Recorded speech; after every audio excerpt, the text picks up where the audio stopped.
Today's video is brought to you by Audible. If you've ever wanted to experience classic books in a whole new way, now's your chance.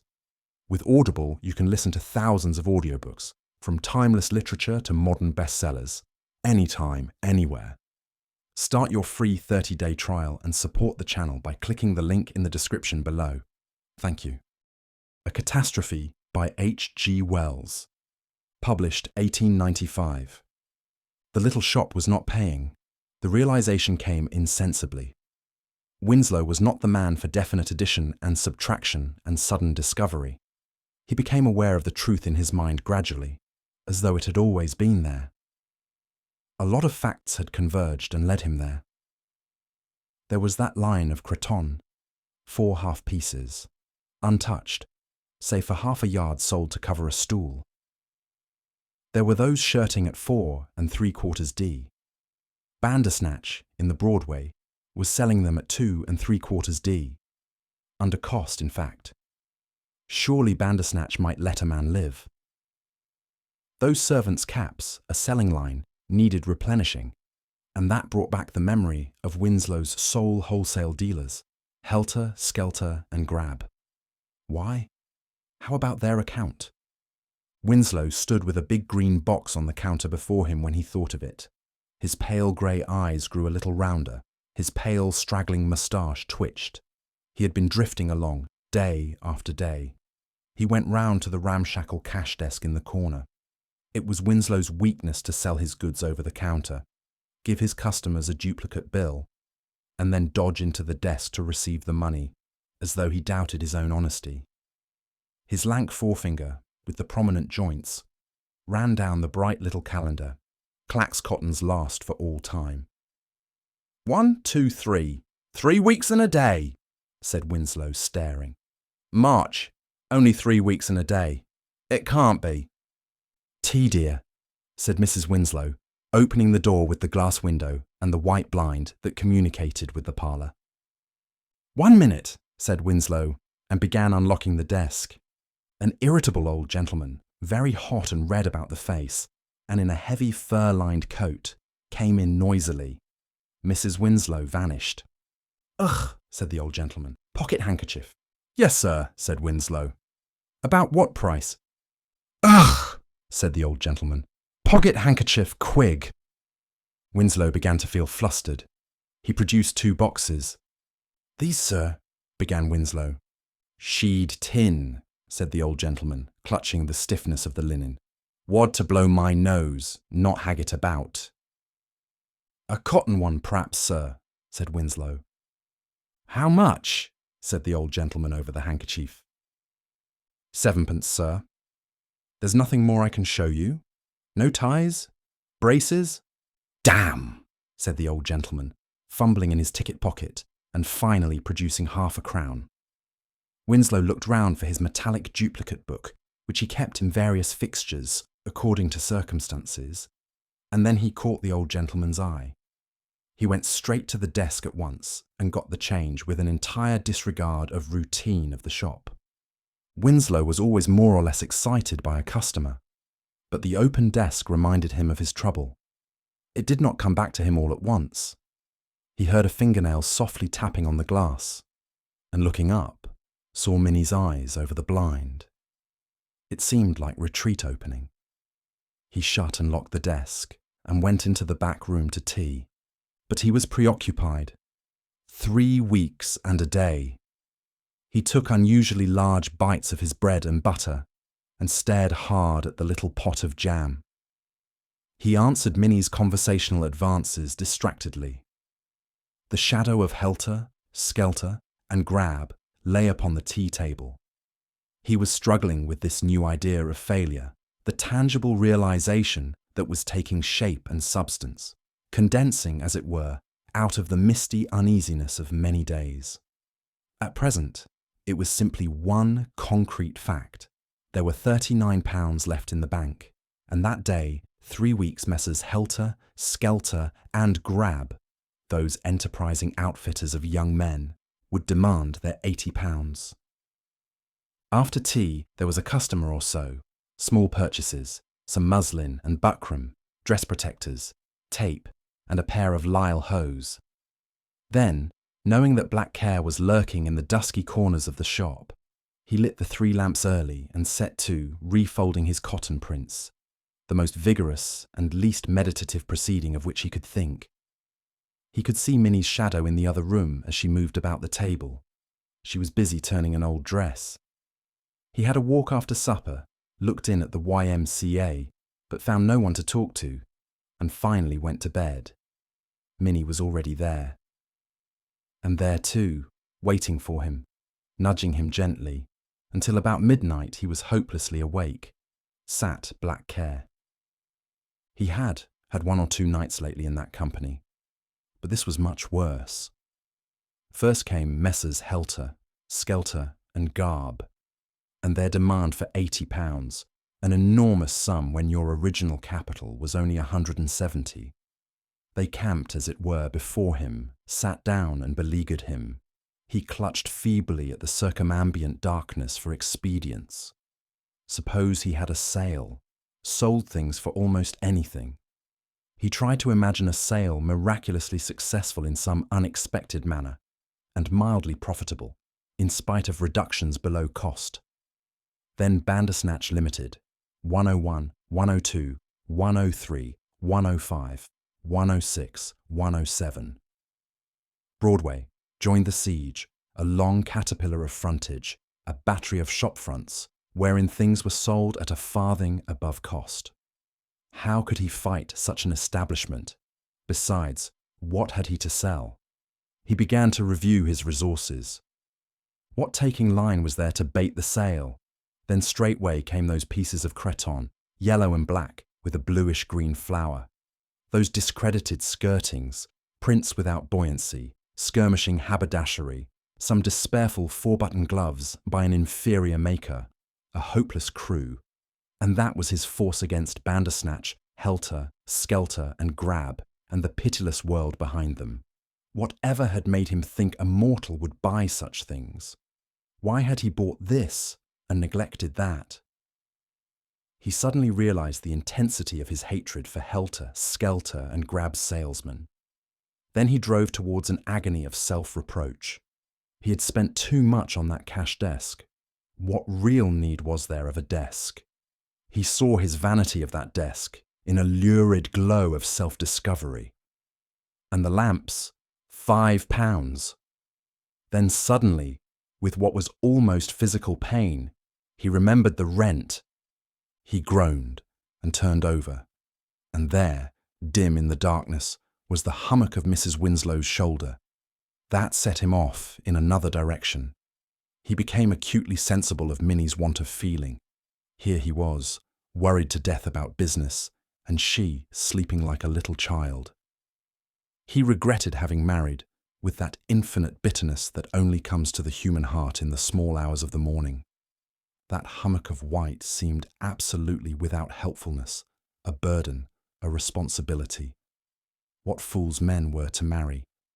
Minnie's inert repose irritated his so much that he was almost provoked to wake her up and tell her that they were ruined.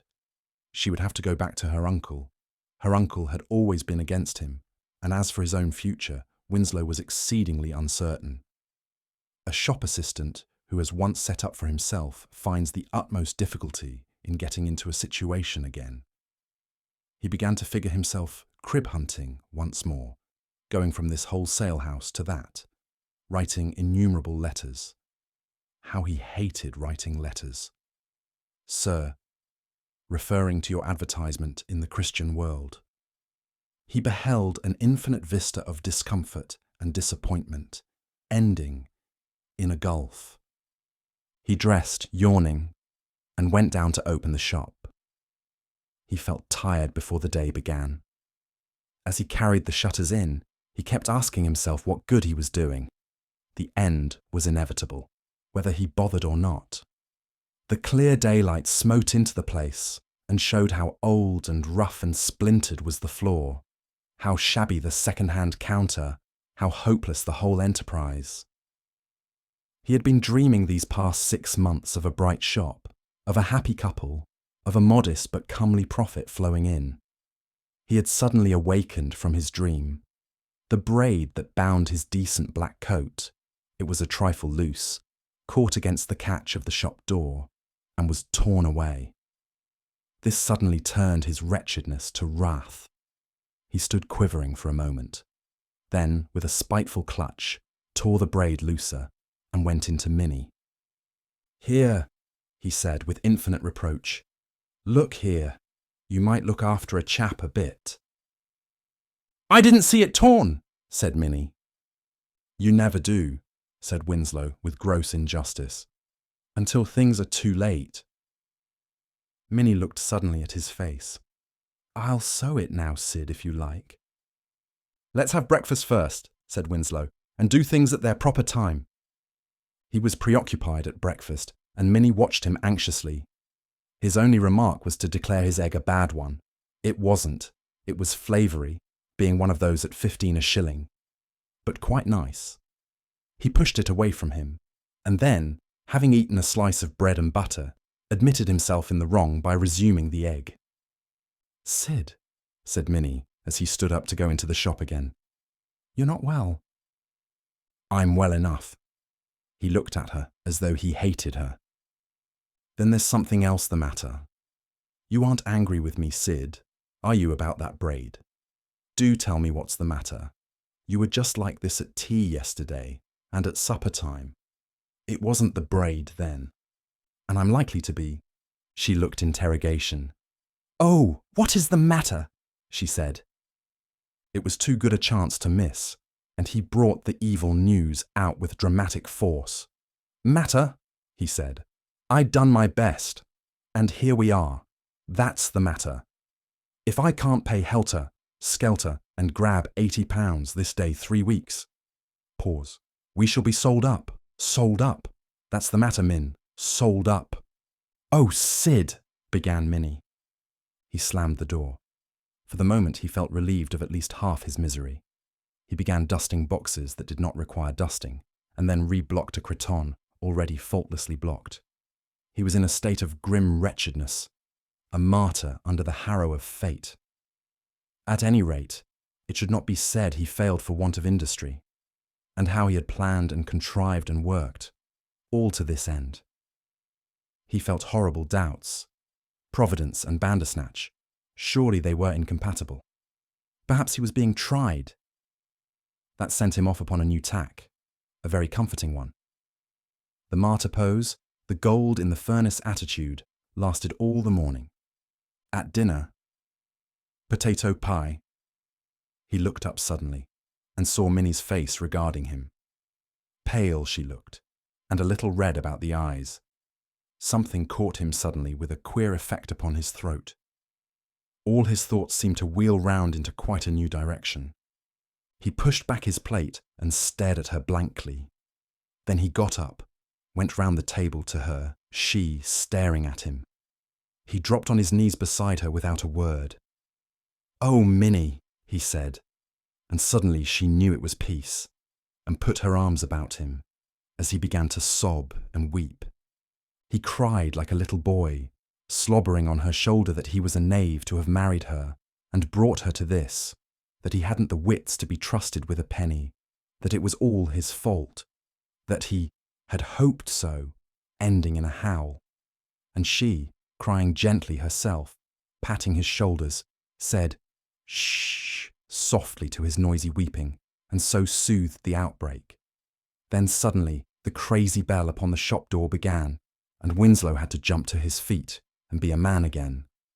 After that scene they talked it over at tea, at supper, in bed, at every possible interval in between, solemnly, quite inconclusively, with set faces and eyes for the most part staring in front of them, and yet with a certain mutual comfort. What to do I don't know, was Winslow's main proposition.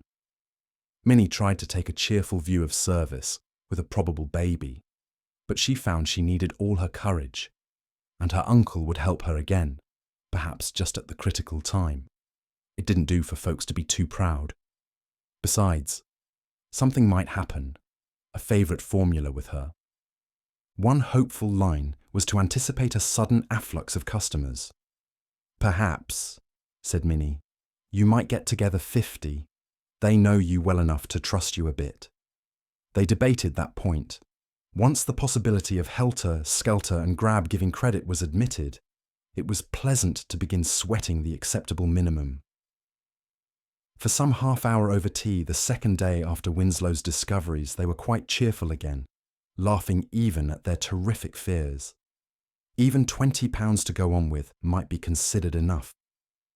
Then, in some mysterious way, the pleasant prospect of Messrs. Helter, Skelter, and Grab, tempering the wind to the shorn retailer, vanished absolutely, and Winslow found himself again in the pit of despair. He began looking about at the furniture and wondering idly what it would fetch. The chiffonier was good anyhow, and there were Minnie's old plates that her mother used to have. Then he began to think of desperate expedients for putting off the evil day. He had heard somewhere of bills of sale. There was to his ears something comfortingly substantial in the phrase. Then, why not go to the moneylenders? One cheering thing happened on Thursday afternoon. A little girl came in with a pattern of print, and he was able to match it. He had not been able to match anything out of his meagre stock before. He went in and told Minnie. The incident is mentioned, lest the reader should imagine it was uniform despair with him. The next morning, and the next, after the discovery, Winslow opened shop late. When one has been awake most of the night, and has no hope, what is the good of getting up punctually? But as he went into the dark shop on Friday, he saw something lying on the floor, something lit by the bright light that came under the ill-fitting door. A black oblong. He stooped and picked up an envelope with a deep mourning edge. It was addressed to his wife. Clearly, a death in her family, perhaps her uncle. He knew the man too well to have expectations, and they would have to get mourning and go to the funeral. The brutal cruelty of people dying. He saw it all in a flash. He always visualized his thoughts. Black trousers to get, black crepe, black gloves, none in stock, the railway fares, the shop closed for the day. "I'm afraid there's bad news, Minnie," he said. She was kneeling before the fireplace, blowing the fire. She had her housemaid's gloves on, and the old country sunbonnet she wore of a morning, to keep the dust out of her hair. She turned, saw the envelope, gave a gasp, and pressed two bloodless lips together. "I'm afraid it's Uncle," she said, holding the letter and staring with eyes wide open into Winslow's face. "It's a strange hand." "The postmark's Hull," said Winslow. "The postmark's Hull." Minnie opened the letter slowly, drew it out, hesitated, turned it over, saw the signature. "It's Mr. Spite." "What does he say?" said Winslow. Minnie began to read. "Oh!" she screamed. She dropped the letter, collapsed into a crouching heap, her hands covering her eyes. Winslow snatched at it. "A most terrible accident has occurred," he read. "Melchior's chimney fell down yesterday evening right on the top of your uncle's house, and every living soul was killed. Your uncle, your cousin Mary, Will, and Ned, and the girl. Every one of them, and smashed. You would hardly know them. I'm writing to you to break the news before you see it in the papers." The letter fluttered from Winslow's fingers. He put out his hand against the mantel to steady himself. All of them dead. Then he saw, as in a vision, a row of 7 cottages, each let at 7 shillings a week, a timber yard, 2 villas, and the ruins, still marketable, of the avuncular residence. He tried to feel a sense of loss and could not. They were sure to have been left to Minnie's aunt. All dead. 7 times 7 times 52 divided by 20 began insensibly to work itself out in his mind. But discipline was ever weak in his mental arithmetic. Figures kept moving from one line to another, like children playing at widdy way. Was it £200 about, or £100? Presently he picked up the letter again and finished reading it. You being the next of kin, said Mr. Spite. How awful, said Minnie in horror-struck whisper, and looking up at last. Winslow stared back at her, shaking his head solemnly. There were 1,000 things running through his mind, but none that, even to his dull sense, seemed appropriate as a remark. It was the Lord's will, he said at last. It seems so very, very terrible, said Minnie. Auntie, dear Auntie, Ted, poor dear uncle. It was the Lord's will, Minnie, said Winslow with infinite feeling. A long silence. Yes, said Minnie, very slowly, staring thoughtfully at the crackling black paper in the grate. The fire had gone out. Yes, perhaps it was the Lord's will. They looked gravely at one another. Each would have been terribly shocked at any mention of the property by the other. She turned to the dark fireplace and began tearing up an old newspaper slowly. Whatever our losses may be, the world's work still waits for us. Winslow gave a deep sigh and walked in a hushed manner towards the front door. As he opened it, a flood of sunlight came streaming into the dark shadows of the closed shop. Bandersnatch, Helter, Skelter and Grab had vanished out of his mind like the mists before the rising sun. Presently, he was carrying in the shutters, and in the briskest way, the fire in the kitchen was crackling exhilaratingly, with a little saucepan walloping above it, for Minnie was boiling 2 eggs, one for herself this morning, as well as one for him. And Minnie herself was audible, laying breakfast with the great éclat. The blow was a sudden and terrible one, but it behoves us to face such things bravely in this sad, unaccountable world. It was quite midday before either of them mentioned the cottages. A Dream of Armageddon by H.G. Wells, published 1901. The man with the white face entered the carriage at Rugby. He moved slowly in spite of the urgency of his porter, and even while he was still on the platform, I noted how ill he seemed. He dropped into the corner over against me with a sigh, made an incomplete attempt to arrange his travelling shawl, and became motionless, with his eyes staring vacantly. Presently he was moved by a sense of my observation, looked up at me, and put out a spiritless hand for his newspaper. Then he glanced again in my direction. I feigned to read. I feared I had unwittingly embarrassed him, and in a moment I was surprised to find him speaking. "I beg your pardon?" said I. "That book," he repeated, pointing a lean finger, "is about dreams." "Obviously," I answered, for it was Fortnum Roscoe's Dream States, and the title was on the cover. He hung silent for a space, as if he sought words. "Yes," he said at last, "but they tell you nothing." I did not catch his meaning for a second. "They don't know," he added. I looked a little more attentively at his face. "There are dreams," he said, "and dreams. That sort of proposition I never dispute. I suppose—" He hesitated. "Do you ever dream? I mean vividly." "I dream very little," I answered. "I doubt if I have 3 vivid dreams in a year." "Ah," he said, and seemed for a moment to collect his thoughts. "Your dreams don't mix with your memories?" he asked abruptly. "You don't find yourself in doubt, did this happen or did it not?" "Hardly ever. Except just for a momentary hesitation now and then, I suppose few people do." "Does he say—" He indicated the book.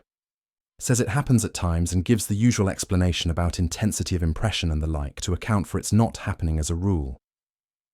I suppose you know something of these theories?" "Very little, except that they are wrong." His emaciated hand played with the strap of the window for a time. I prepared to resume reading, and that seemed to precipitate his next remark. He leant forward almost as though he would touch me. "Isn't there something called consecutive dreaming that goes on night after night?" "I believe there is. There are cases given in most books on mental trouble." "Mental trouble?" "Yes, I dare say there are." It's the right place for them. But what I mean, he looked at his bony knuckles. Is that sort of thing always dreaming? Is it dreaming? Or is it something else? Mightn't it be something else? I should have snubbed his persistent conversation but for the drawn anxiety of his face. I remember now the look of his faded eyes and the lids red-stained. Perhaps you know that look.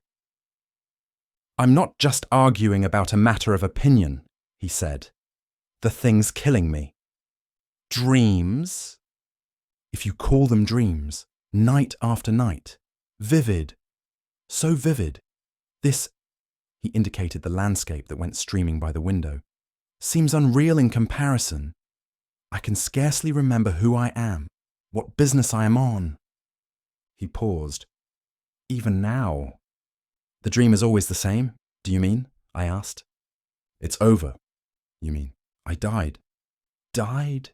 Smashed and killed. And now, so much of me as that dream was, is dead. Dead forever. I dreamt I was another man, you know, living in a different part of the world and in a different time. I dreamt that night, after night. Because the girl had stopped fanning me. The girl? Yes, the girl. You must not interrupt or you will put me out. He stopped abruptly. You won't think I'm mad, he said. No, I answered. You've been dreaming. Tell me your dream. I woke up, I say, because the girl had stopped fanning me. I was not surprised to find myself there or anything of that sort, you understand. I did not feel I had fallen into it suddenly. I simply took it up at that point. Whatever memory I had of this life, this 19th century life, faded as I woke, vanished like a dream. I knew all about myself, knew that my name was no longer Cooper, but Hedon, and all about my position in the world. I've forgotten a lot since I woke. There's a want of connection, but it was all quite clear and matter of fact then. He hesitated again, gripping the window strap, putting his face forward and looking up at me appealingly. This seems bosh to you? No, no, I cried. Go on, tell me what this loggia was like. It was not really a loggia. I don't know what to call it. It faced south. It was small. It was all in shadow, except the semicircle above the balcony that showed the sky and sea, and the corner where the girl stood. I was on a couch. It was a metal couch with light striped cushions. And the girl was leaning over the balcony with her back to me. The light of the sunrise fell on her ear and cheek. Her pretty white neck, and the little curls that nestled there, and her white shoulder were in the sun, and all the grace of her body was in the cool blue shadow. She was dressed. How can I describe it? It was easy and flowing. And altogether, there she stood, so that it came to me how beautiful and desirable she was, as though I had never seen her before. And when at last I sighed and raised myself upon my arm, she turned her face to me. He stopped. I have lived 53 years in this world. I have had mother, sisters, friends, wife, and daughters, all their faces. The play of their faces, I know. But the face of this girl, it is much more real to me. I can bring it back into memory so that I see it again. I could draw it or paint it. And after all, he stopped, but I said nothing. The face of a dream, the face of a dream. She was beautiful, not that beauty which is terrible, cold and worshipful, like the beauty of a saint, nor that beauty that stirs fierce passions, but a sort of radiation, sweet lips that softened into smiles, and grave grey eyes. And she moved gracefully. She seemed to have part with all pleasant and gracious things. He stopped, and his face was downcast and hidden. Then he looked up at me and went on, making no further attempt to disguise his absolute belief in the reality of his story. You see, I had thrown up my plans and ambitions, thrown up all I had ever worked for or desired for her sake. I had been a master man away there in the north, with influence and property and a great reputation. but none of it had seemed worth having beside her. I had come to the place, this city of sunny pleasures, with her, and left all those things to wreck and ruin just to save a remnant, at least of my life. While I had been in love with her before I knew that she had any care for me, before I had imagined that she would dare, that we should dare, all my life had seemed vain and hollow, dust and ashes. It was dust and ashes. Night after night, and through the long days I had longed and desired. My soul had beaten against the thing forbidden. But it is impossible for one man to tell another just these things. It's emotion. It's a tint, a light that comes and goes. Only while it's there, everything changes. Everything. The thing is, I came away and left them in their crisis to do what they could. Left whom? I asked, puzzled. The people up in the north there. You see, in this dream anyhow, I had been a big man, the sort of man men come to trust in, to group themselves about. Millions of men who had never seen me were ready to do things and risk things because of their confidence in me. I had been playing that game for years, that big, laborious game, that vague, monstrous political game amidst intrigues and betrayals, speech and agitation. It was a vast, weltering world, and at last I had a sort of leadership against the gang. You know, it was called the gang, a sort of compromise of scoundrelly projects and base ambitions and vast public emotional stupidities and catchwords. The gang that kept the world noisy and blind year by year, and all the while that it was drifting towards infinite disaster. But I can't expect you to understand the shades and complications of the year something or other ahead. I had it all, down to the smallest details, in my dream. I suppose I'd been dreaming of it before I awoke, and the fading outline of some queer new development I had imagined still hung about me as I rubbed my eyes. It was some grubby affair that made me thank God for the sunlight. I sat up on the couch and remained looking at the woman and rejoicing that I had come away out of all that tumult and folly and violence before it was too late. After all, I thought, this is life, love and beauty, desire and delight. Are they not worth all those dismal struggles for vague, gigantic ends? And I blame myself for having ever sought to be a leader when I might have given my days to love. But then, thought I, if I had not spent my early days sternly and austerely, I might have wasted myself upon vain and worthless women, and at the thought all my being went out in love and tenderness to my dear mistress, my dear lady, who had come at last and compelled me by her invincible charm for me, to lay that life aside. "You are worth it," I said, speaking without intending her to hear. "You are worth it, my dearest one. Worth pride and praise and all things.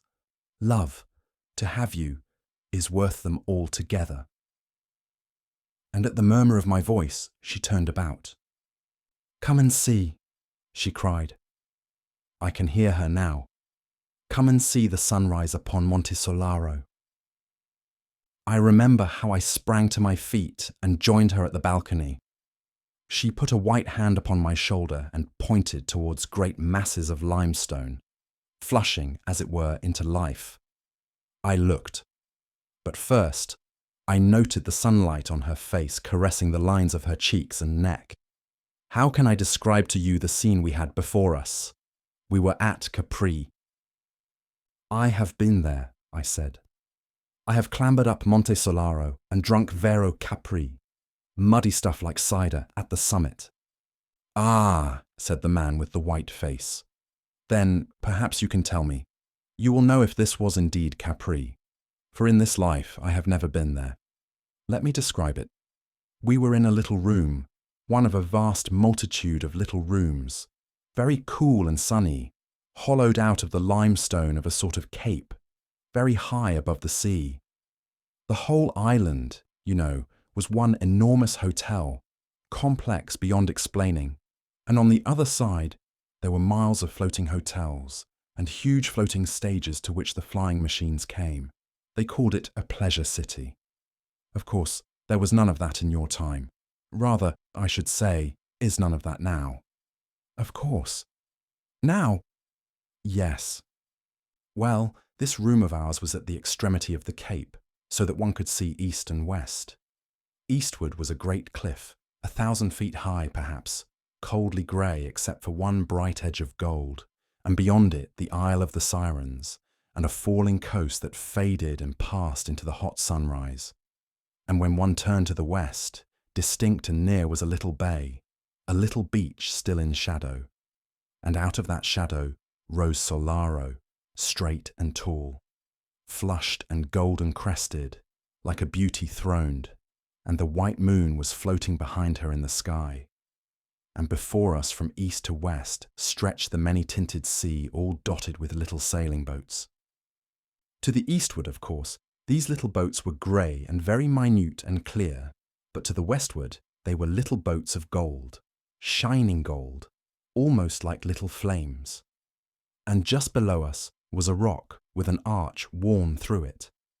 The blue sea water broke to green and foam all round the rock, and a galley came gliding out of the arch. "I know that rock," I said. "I was nearly drowned there. It is called the Faraglione." "Faraglione?" "Yes, she called it that," answered the man with the white face. "There was some story, but that—" He put his hand to his forehead again.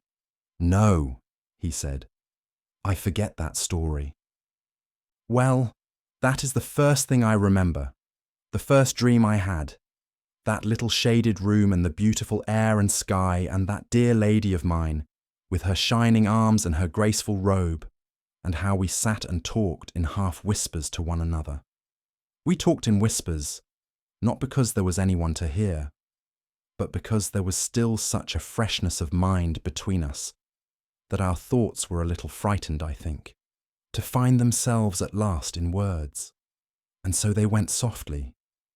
Presently we were hungry, and we went from our apartment, going by a strange passage with a moving floor, until we came to the great breakfast room.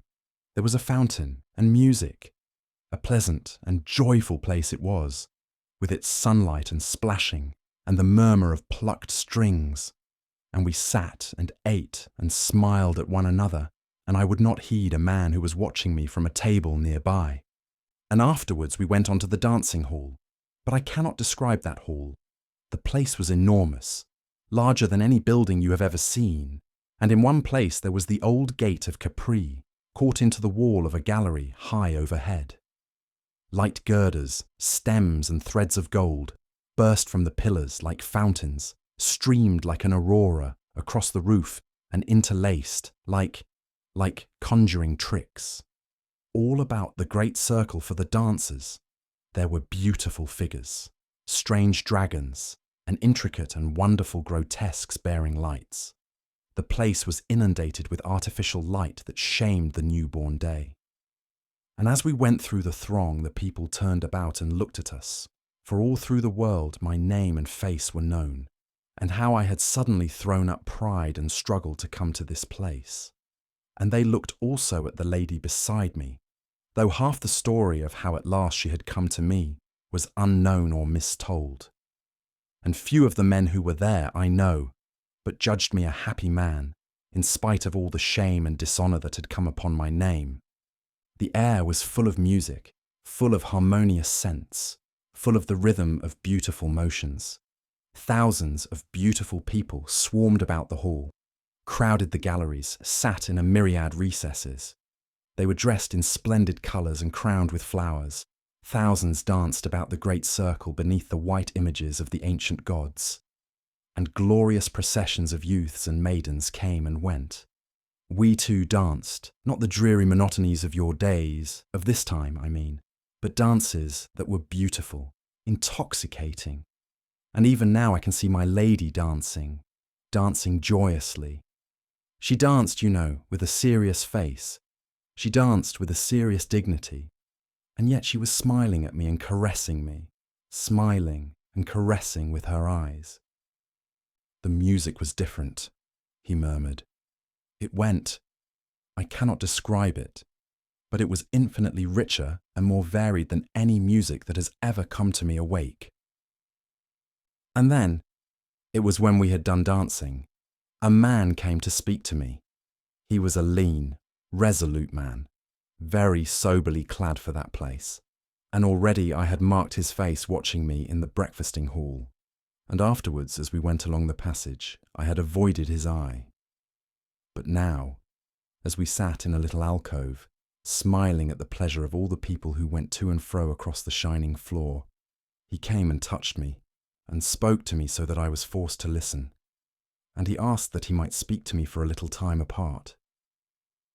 "No," I said, "I have no secrets from this lady. What do you want to tell me?" He said it was a trivial matter, or at least a dry matter, for a lady to hear.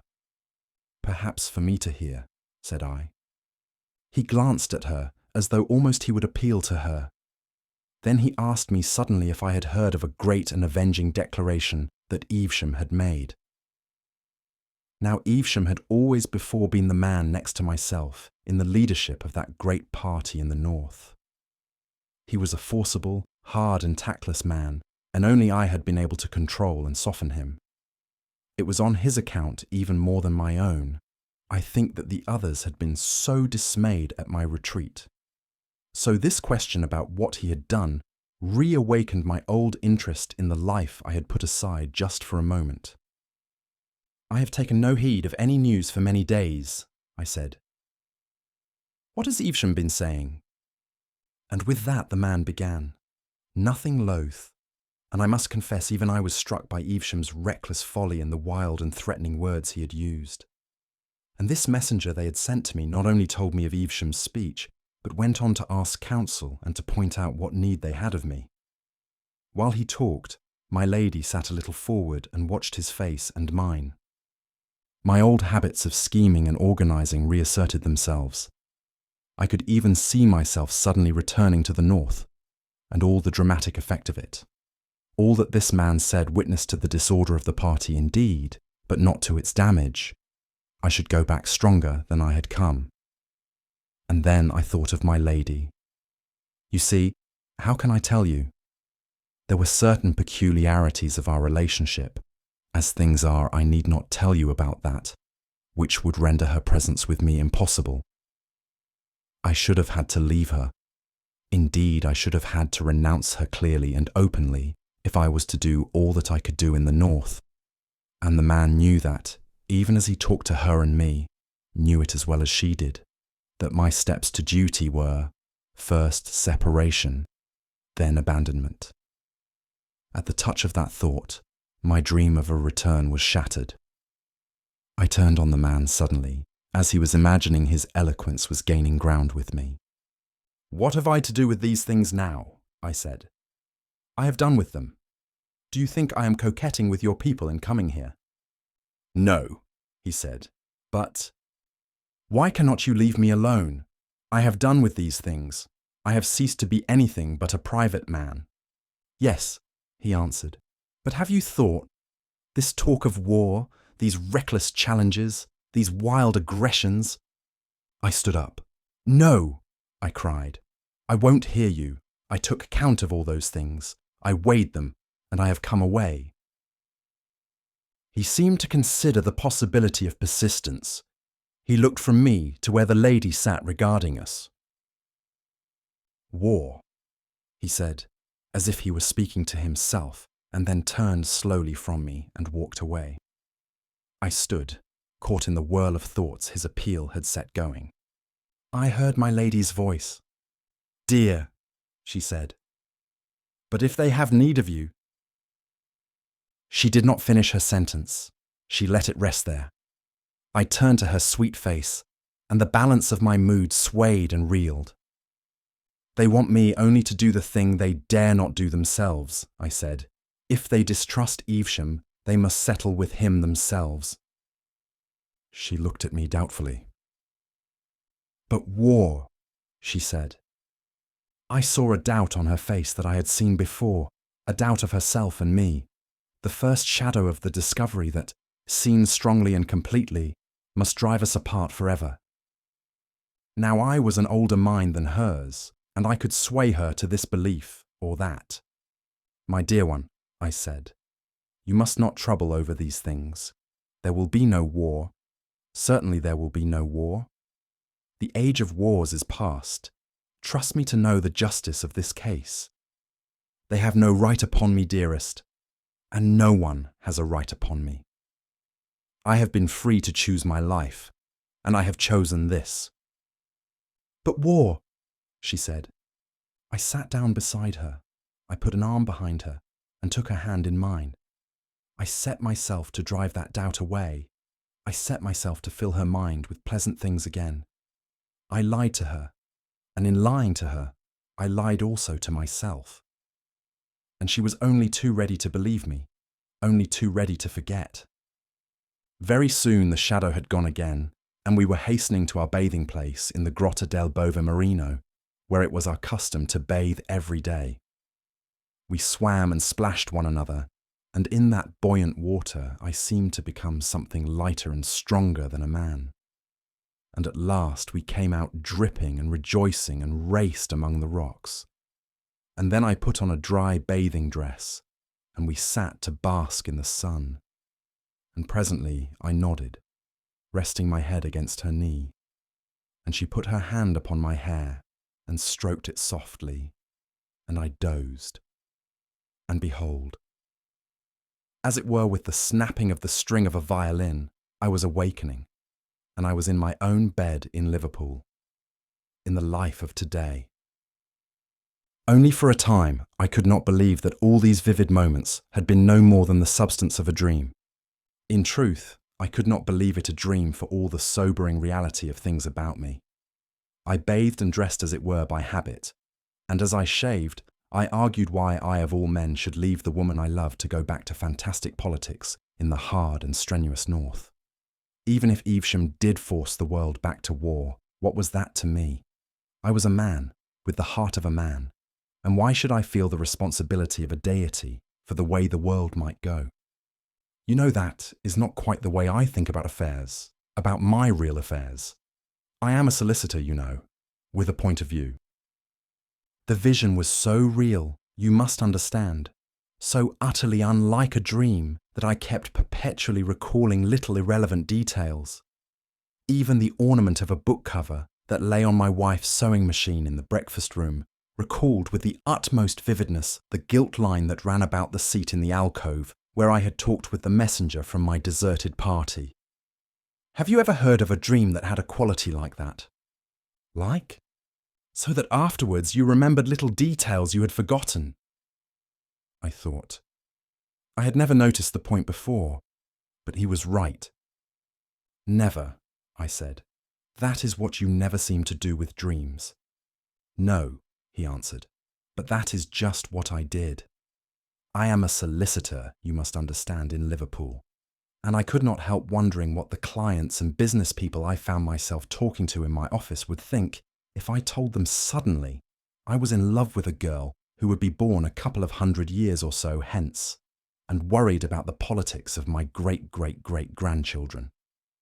I was chiefly busy that day negotiating a 99-year building lease. It was a private builder in a hurry, and we wanted to tie him in every possible way. I had an interview with him, and he showed a certain want of temper that sent me to bed still irritated. That night I had no dream, nor did I dream the next night, at least, to remember. Something of that intense reality of conviction vanished. I began to feel sure it was a dream. And then it came again. When the dream came again, nearly 4 days later, it was very different. I think it certain that 4 days had also elapsed in the dream.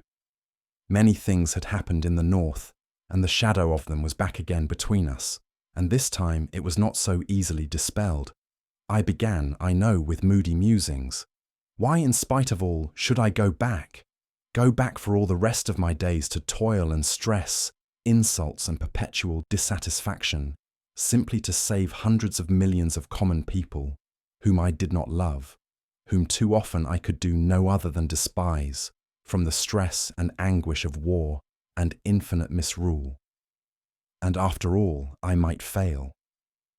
They all sought their own narrow ends, and why should not I? Why should not I also live as a man? And out of such thoughts, her voice summoned me, and I lifted my eyes. I found myself awake and walking. We had come out above the pleasure city. We were near the summit of Monte Solaro and looking towards the bay. It was the late afternoon and very clear. Far away to the left, Ischia hung in a golden haze between sea and sky, and Naples was coldly white against the hills, and before us was Vesuvius with a tall and slender streamer feathering at last towards the south, and the ruins of Torre Annunziata and Castellammare glittering and near. I interrupted suddenly. "You have been to Capri, of course." "Only in this dream," he said. "Only in this dream." All across the bay beyond Sorrento were the floating palaces of the pleasure city, moored and chained, and northward were the broad floating stages that received the aeroplanes. Aeroplanes fell out of the sky every afternoon, each bringing its thousands of pleasure seekers from the uttermost parts of the earth to Capri and its delights. All these things, I say, stretched below.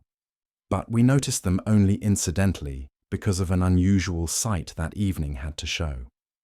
5 war aeroplanes that had long slumbered useless in the distant arsenals of the Rhinemouth were manoeuvring now in the eastward sky.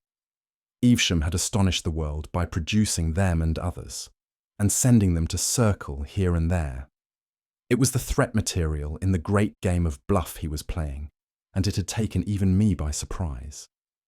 He was one of those incredibly stupid, energetic people who seem sent by heaven to create disasters. His energy to the first glance seemed so wonderfully like capacity, but he had no imagination, no invention, only a stupid, vast driving force of will and a mad faith in his stupid idiot luck to pull him through. I remember how we stood out upon the headland, watching the squadron circling far away, and how I weighed the full meaning of the sight, seeing clearly the way things must go. And then even it was not too late. I might have gone back, I think, and saved the world. The people of the North would follow me, I knew, granted only that in one thing I respected their moral standards. The East and South would trust me as they would trust no other northern man. And I knew I had only to put it to her and she would have let me go, not because she did not love me. Only I did not want to go. My will was all the other way about. I had so newly thrown off the incubus of responsibility. I was still so fresh a renegade from duty that the daylight clearness of what I ought to do had no power at all to touch my will. My will was to live, to gather pleasures and make my dear lady happy. But though this sense of vast neglected duties had no power to draw me, it could make me silent and preoccupied. It robbed the days I had spent of half their brightness and roused me into dark meditations in the silence of the night. And as I stood and watched Evesham's aeroplanes sweep to and fro, those birds of infinite ill omen, she stood beside me watching me, perceiving the trouble indeed, but not perceiving it clearly, her eyes questioning my face, her expression shaded with perplexity. Her face was grey because the sunset was fading out of the sky. It was no fault of hers that she held me. She had asked me to go from her, and again in the night time, and with tears, she had asked me to go. At last, it was the sense of her that roused me from my mood. I turned upon her suddenly, and challenged her to race down the mountain slopes. "No," she said, as if I jarred with her gravity. But I was resolved to end that gravity, and made her run. No one can be very grey and sad who is out of breath. And when she stumbled, I ran with my hand beneath her arm. We ran down past a couple of men, who turned back staring in astonishment at my behaviour. They must have recognised my face. And halfway down the slope came a tumult in the air. Clang, clank, clang, clank, and we stopped. And presently over the hill crest those war things came flying one behind the other. The man seemed hesitating on the verge of a description. "What were they like?" I asked. They had never fought, he said. They were just like our ironclads are nowadays. They had never fought. No one knew what they might do, with excited men inside them. Few even cared to speculate. They were great driving things shaped like spearheads without a shaft, with a propeller in the place of the shaft. Steel. Not steel. Aluminium. No, nothing of that sort. An alloy that was very common as brass, for example. It was called, let me see. He squeezed his forehead with the fingers of one hand. I am forgetting everything, he said. And they carried guns. Little guns, firing high explosive shells. They fired the guns backwards out of the base of the leaf, so to speak, and rammed with the beak. That was the theory, you know. But they had never been fought. No one could tell exactly what was going to happen. And meanwhile, I suppose it was very fine to go whirling through the air like a flight of young swallows, swift and easy. I guess the captains tried not to think too clearly what the real thing would be like. And these flying war machines, you know, were only one sort of the endless war contrivances that had been invented and had fallen into abeyance during the long peace. There were all sorts of these things that people were routing out and furbishing up. Infernal things, silly things, things that had never been tried, big engines, terrible explosives, great guns.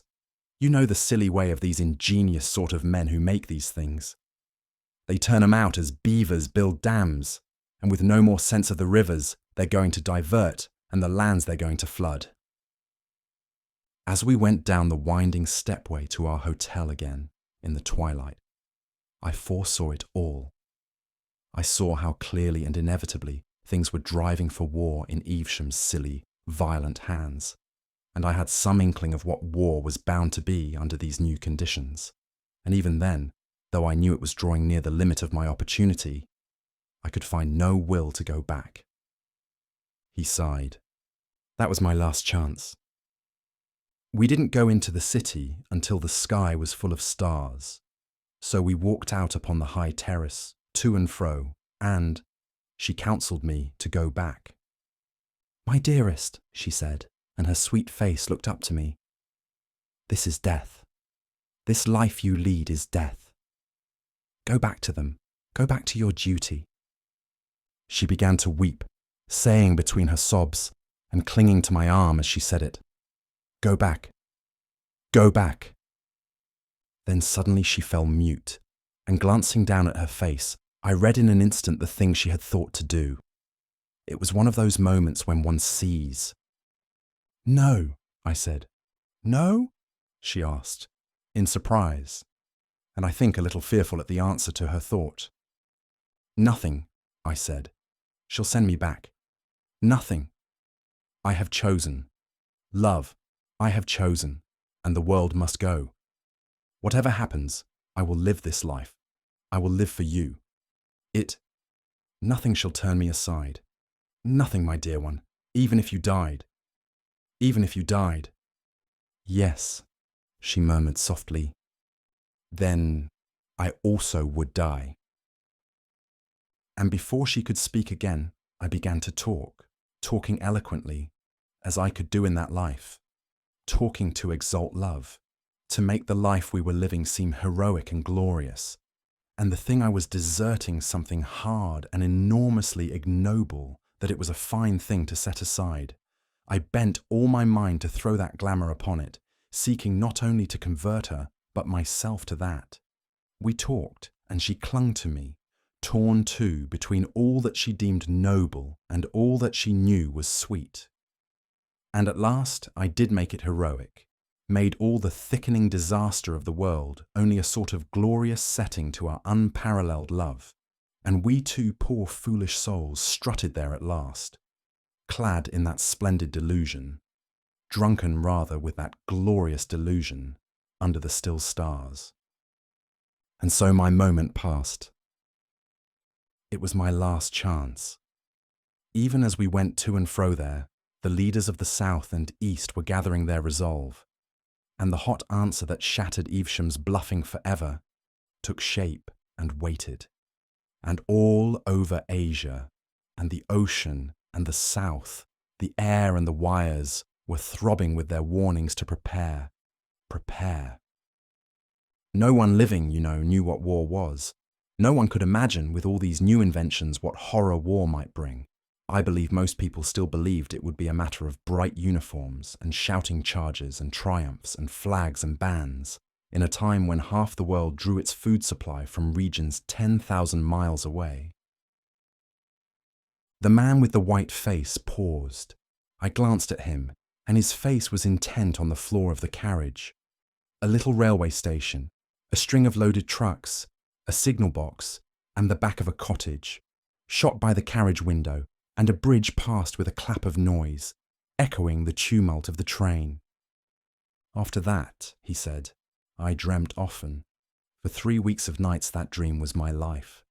And the worst of it was, there were nights when I could not dream, when I lay tossing on a bed in this accursed life. And there, somewhere lost to me, things were happening. Momentous, terrible things. I lived at nights. My days, my waking days, this life I am living now, became a faded, faraway dream. A drab setting, the cover of the book. He thought, I could tell you all, tell you every little thing in the dream, but as to what I did in the daytime, no, I could not tell. I do not remember. My memory has gone. The business of life slips from me. He leant forward and pressed his hands upon his eyes. For a long time he said nothing. And then, said I, the war burst like a hurricane. He stared before him at unspeakable things. And then, I urged again, one touch of unreality, he said, in the low tone of a man who speaks to himself. And they would have been nightmares, but they were not nightmares. They were not nightmares. No. He was silent for so long that it dawned upon me that there was a danger of losing the rest of the story. But he went on talking again, in the same tone of questioning self-communion. What was there to do but flight? I had not thought the war would touch Capri. I had seemed to see Capri as being out of it all, as the contrast to it all. But 2 nights after the whole place was shouting and bawling, every woman almost and every other man wore a badge, Evesham's badge, and there was no music but a jangling war song over and over again, and everywhere men enlisting, and in the dancing halls they were drilling. The whole island was awhirl with rumours. It was said, again and again, that fighting had begun. I had not expected this. I had seen so little of the life of pleasure that I had failed to reckon with this violence of the amateurs. And as for me, I was out of it. I was like a man who might have prevented the firing of a magazine. The time had gone. I was no one. The vainest stripling with a badge counted for more than I. The crowd jostled us and bawled in our ears. That accursed song deafened us. A woman shrieked at my lady because no badge was on her, and we two went back to our own place again, ruffled and insulted, my lady white and silent, and I aquiver with rage. So furious was I could have quarrelled with her if I could have found one shade of accusation in her eyes. All my magnificence had gone from me. I walked up and down our rock cell, and outside was the darkling sea, and a light to the southward that flared and passed and came again. We must get out of this place, I said over and over. I have made my choice, and I will have no hand in these troubles. I will have nothing of this war. We have taken our lives out of all these things. This is no refuge for us. Let us go. And the next day, we were already in flight from the war that covered the world. And all the rest was flight, all the rest was flight. He mused darkly. How much was there of it? He made no answer. How many days? His face was white and drawn, and his hands were clenched. He took no heed of my curiosity. I tried to draw him back to his story with questions. Where did you go? I said. When? When you left Capri. Southwest, he said, and glanced at me for a second. We went in a boat, but I should have thought an aeroplane. They had been seized. I questioned him no more. Presently I thought he was beginning again. He broke out in an argumentative monotone. But why should it be? If indeed this battle, this slaughter and stress is life, why have we this craving for pleasure and beauty? If there is no refuge, if there is no place of peace, and if all our dreams of quiet places are a folly and a snare, why have we such dreams? Surely it was no ignoble cravings, no base intentions had brought us to this. It was love had isolated us. Love had come to me with her eyes and robed in her beauty. More glorious than all else in life, in the very shape and colour of life, and summoned me away. I had silenced all the voices. I had answered all the questions. I had come to her, and suddenly there was nothing but war and death. I had an inspiration. After all, I said, it could have been only a dream. A dream, he cried, flaming upon me. A dream, when even now. For the first time he became animated. A faint flush crept into his cheek. He raised his open hand and clenched it and dropped it to his knee. He spoke, looking away from me, and for all the rest of the time he looked away. We are but phantoms, he said, and the phantoms of phantoms, desires like cloud shadows and wills of straw that eddy in the wind. The days pass, use and wont carry us through as a train carries the shadow of its lights. So be it. But one thing is real and certain. One thing is no dream stuff, but eternal and enduring. It is the centre of my life, and all other things about it are subordinate or altogether vain. I loved her, that woman of a dream, and she and I are dead together. A dream. How can it be a dream when it drenched a living life with unappeasable sorrow, when it makes all that I have lived for and cared for worthless and unmeaning? Until that very moment when she was killed, I believed we had still a chance of getting away, he said. All through the night and morning that we sailed across the sea from Capri to Salerno, we talked of escape. We were full of hope, and it clung about us to the end, hope for the life together we should lead, out of it all, out of the battle and struggle, the wild and empty passions, the empty arbitrary thou shalt and thou shalt not of the world. We were uplifted as though our quest was a holy thing, as though love for one another was a mission. Even when from our boat we saw the fair face of that great rock Capri, already scarred and gashed by the gun emplacements and hiding places that were to make it a fastness, we reckoned nothing of the imminent slaughter, though the fury of preparation hung about in puffs and clouds of dust at 100 points amidst the grey. But indeed, I made a text of that and talked. There, you know, was the rock, still beautiful, for all its scars, with its countless windows and arches and ways, tier upon tier, for 1,000 feet, a vast carving of grey, broken by vine-clad terraces, and lemon and orange groves, and masses of agave and prickly pear, and puffs of almond blossom. And out under the archway that is built over the Marina Piccola, other boats were coming. And as we came round the cape and within sight of the mainland, another little string of boats came into view, driving before the wind towards the southwest. In a little while, a multitude had come out, the remoter just little specks of ultramarine in the shadow of the eastward cliff. It is love and reason, I said, fleeing from all this madness of war. And though we presently saw a squadron of aeroplanes flying across the southern sky, we did not heed it. There it was, a line of little dots in the sky, and then more, dotting the southeastern horizon, and then still more, until all that quarter of the sky was stippled with blue specks.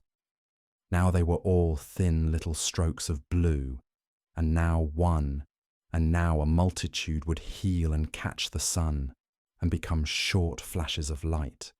They came rising and falling and growing larger, like some huge flight of gulls or rooks, or such like birds moving with a marvellous uniformity, and ever as they drew nearer, they spread over a greater width of sky. the southward wing flung itself in an arrow-headed cloud athwart the sun.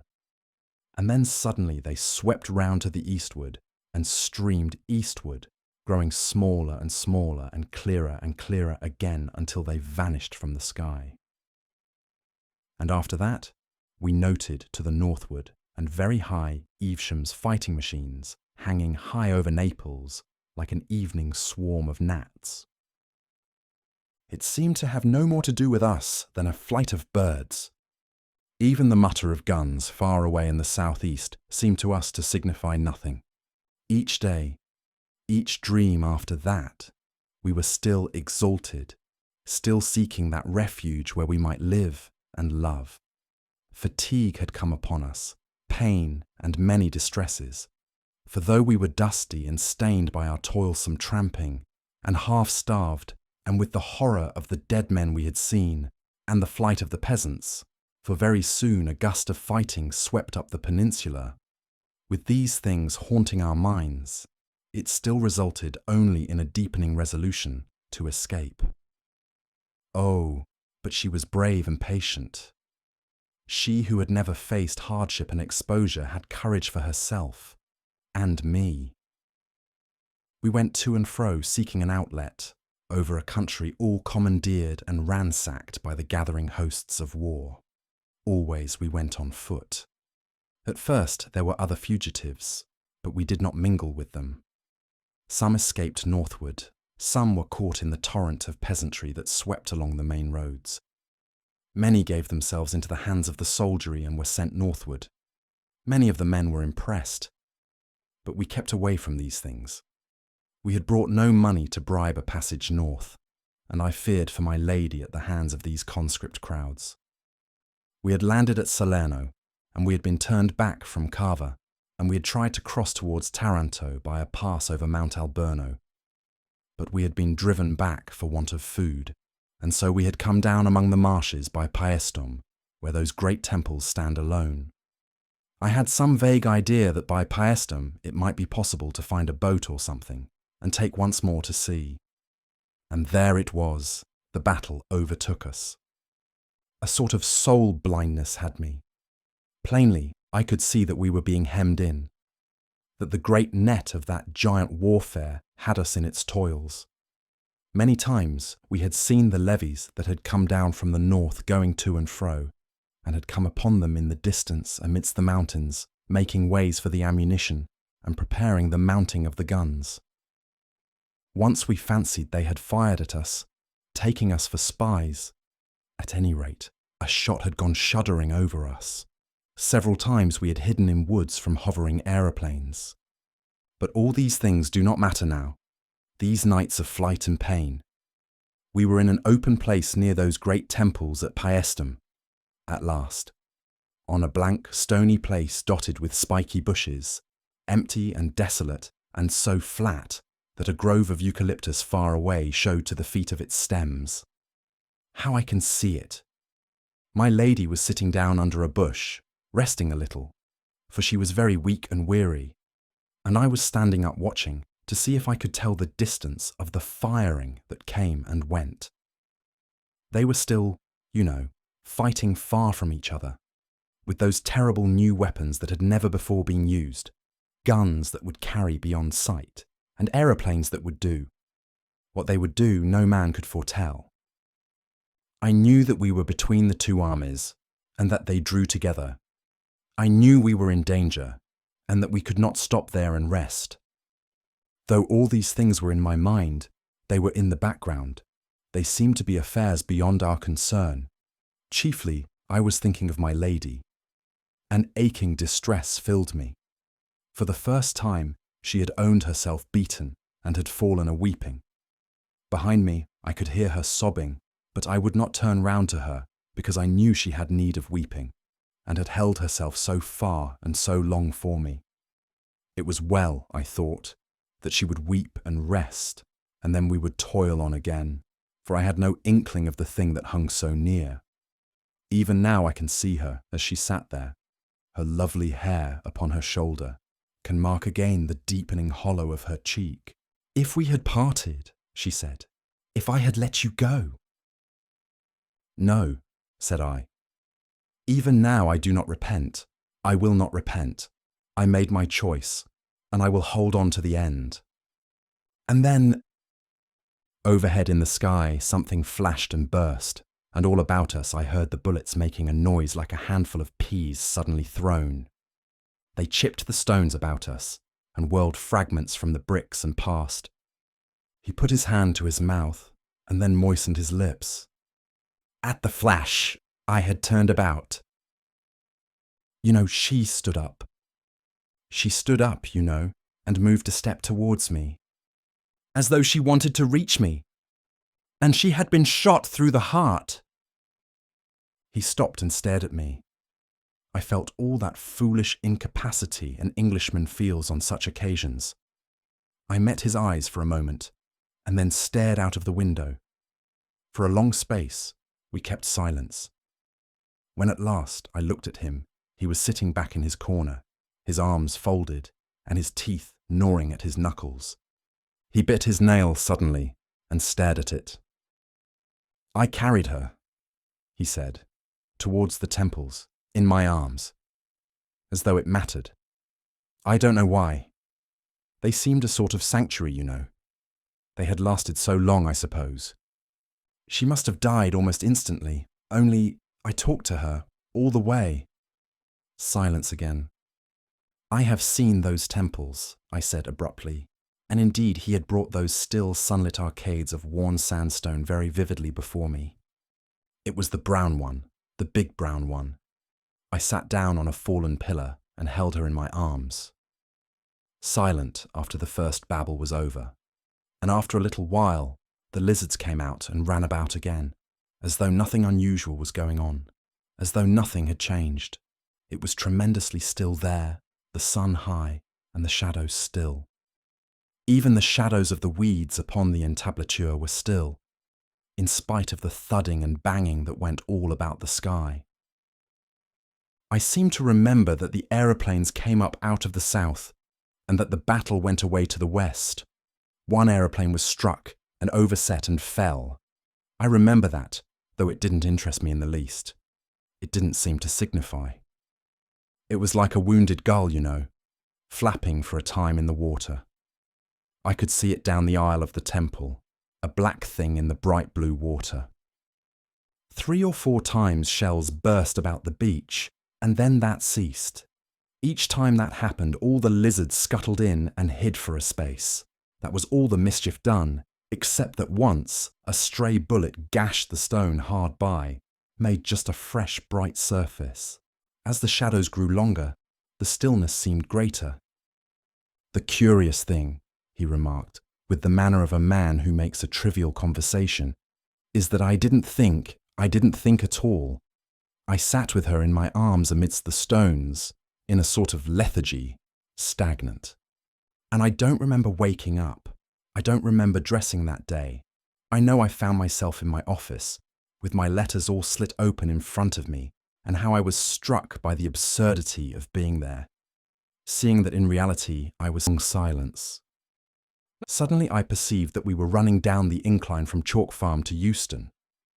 I started at this passing of time. I turned on him with a brutal question with the tone of now or never. And did you dream again? Yes. He seemed to force himself to finish. His voice was very low. Once more, and as it were only for a few instants, I seemed to have suddenly awakened out of a great apathy, to have risen into a sitting position, and the body lay there on the stones beside me. A gaunt body. Not her, So soon. It was not her. I may have heard voices, I do not know. Only I knew clearly that men were coming into the solitude, and that was a last outrage. I stood up and walked through the temple, and then there came into sight, first one man with a yellow face, dressed in a uniform of dirty white, trimmed with blue, and then several, climbing to the crest of the old wall of the vanished city, and crouching there. They were little bright figures in the sunlight, and there they hung, weapon in hand, peering cautiously before them. And further away, I saw others, and then more at another point in the wall. It was a long, lax line of men in open order. Presently, the man I had first seen stood up and shouted a command, and his men came tumbling down the wall and into the high weeds towards the temple. He scrambled down with them and led them. He came facing towards me, and when he saw me, he stopped. At first, I had watched these men with a mere curiosity, but when I had seen they meant to come to the temple, I was moved to forbid them. I shouted to the officer. "You must not come here," I cried. "I am here. I am here with my dead." He stared, and then shouted a question back to me in some unknown tongue. I repeated what I had said. He shouted again, and I folded my arms and stood still. Presently he spoke to his men and came forward. He carried a drawn sword. I signed to him to keep away, but he continued to advance. I told him again very patiently and clearly, "You must not come here. These are old temples, and I am here with my dead." Presently he was so close I could see his face clearly. It was a narrow face with dull grey eyes and a black moustache. He had a scar on his upper lip, and he was dirty and unshaven. He kept shouting unintelligible things, questions perhaps at me. I know now that he was afraid of me, but at the time that did not occur to me. As I tried to explain to him, he interrupted me in imperious tones, bidding me, I suppose, stand aside. He made to go past me, and I caught hold of him. I saw his face change at my grip. "You fool," I cried, "don't you know? She is dead." He started back. He looked at me with cruel eyes. I saw a sort of exultant resolve leap into them, delight. Then suddenly, with a scowl, he swept his sword back, so, and thrust. He stopped abruptly. I became aware of a change in the rhythm of the train. The brakes lifted their voices, and the carriage jarred and jerked. This present world insisted upon itself, became clamorous. I saw through the steamy window huge electric lights glaring down from tall masts upon a fog, saw rows of stationary empty carriages passing by, and then a signal box, hoisting its constellation of green and red into the murky London twilight, marched after them. I looked again at his drawn features. He ran me through the heart. It was with a sort of astonishment, no fear, no pain, but just amazement, that I felt it pierce me, felt the sword drive home into my body. It didn't hurt, you know. It didn't hurt at all. The yellow platform lights came into the field of view, passing first rapidly, then slowly, and at last stopping with a jerk. Dim shapes of men passed to and fro without. "Euston!" cried a voice. "Do you mean?" There was no pain, no sting or smart. Amazement and then darkness sweeping over everything. The hot, brutal face before me, the face of the man who had killed me, seemed to recede. It swept out of existence. "Euston!" clamoured the voices outside. "Euston!" The carriage door opened, admitting a flood of sound, and a porter stood regarding us. The sounds of doors slamming and the hoof clatter of cab horses, and behind these things, the featureless remote roar of the London cobblestones came to my ears. A truckload of lighted lamps blazed along the platform. A darkness, a flood of darkness that opened and spread and blotted out all things. "Any luggage, sir?" said the porter. "And that was the end?" I asked. He seemed to hesitate. Then, almost inaudibly, he answered, "No." "You mean?" I couldn't get to her. She was there on the other side of the temple. And then, "Yes," I insisted. "Yes?" "Nightmares," he cried. "Nightmares indeed. My God, great birds that fought and tore." A Pureness Island by H.G. Wells. Published 1894. The man with the scarred face leant over the table and looked at my bundle. "Orchids?" he asked. "A few," I said. "Cypripediums?" he said. "Chiefly," said I. Anything new? I thought not. I did these islands 25 to 27 years ago. If you find anything new here, well, it's brand new. I didn't leave much. I'm not a collector, said I. I was young then, he went on. Lord, how I used to fly round. He seemed to take my measure. I was in the East Indies 2 years, and in Brazil 7. Then I went to Madagascar. I know a few explorers by name, I said, anticipating a yarn. Whom did you collect for? Dawson's. I wonder if you've heard the name of Butcher ever. Butcher? Butcher? The name seemed vaguely present in my memory. Then I recalled Butcher versus Dawson. Why? Said I. You are the man who sued them for 4 years' salary. Got cast away on a desert island. Your servant, said the man with the scar, bowing. Funny case, wasn't it? Here was me, making a little fortune on that island, doing nothing for it neither, and them quite unable to give me notice. It often used to amuse me thinking over it while I was there. I did calculations of it, big, all over the blessed atoll in ornamental figuring. How did it happen? Said I. I don't rightly remember the case. Well, you've heard of the Apionis? Rather. Andrews was telling me of a new species he was working on only a month or so ago, just before I sailed. They've got a thigh bone, it seems, nearly a yard long, monster the thing must have been. I believe you, said the man with the scar. It was a monster. Sinbad's rock was just a legend of 'em. But when did they find these bones? 3 or 4 years ago, 91, I fancy. Why? Why? Because I found them. Lord, it's nearly 20 years ago. If Dawson's hadn't been silly about that salary, they might have made a perfect ring in 'em. I couldn't help the infernal boat going adrift. He paused. I suppose it's the same place. A kind of swamp about 90 miles north of Antananarivo. Do you happen to know? You have to go to it along the coast by boats. You don't happen to remember, perhaps? I don't. I fancy Andrews said something about a swamp. It must be the same. It's on the east coast. And somehow there's something in the water that keeps things from decaying.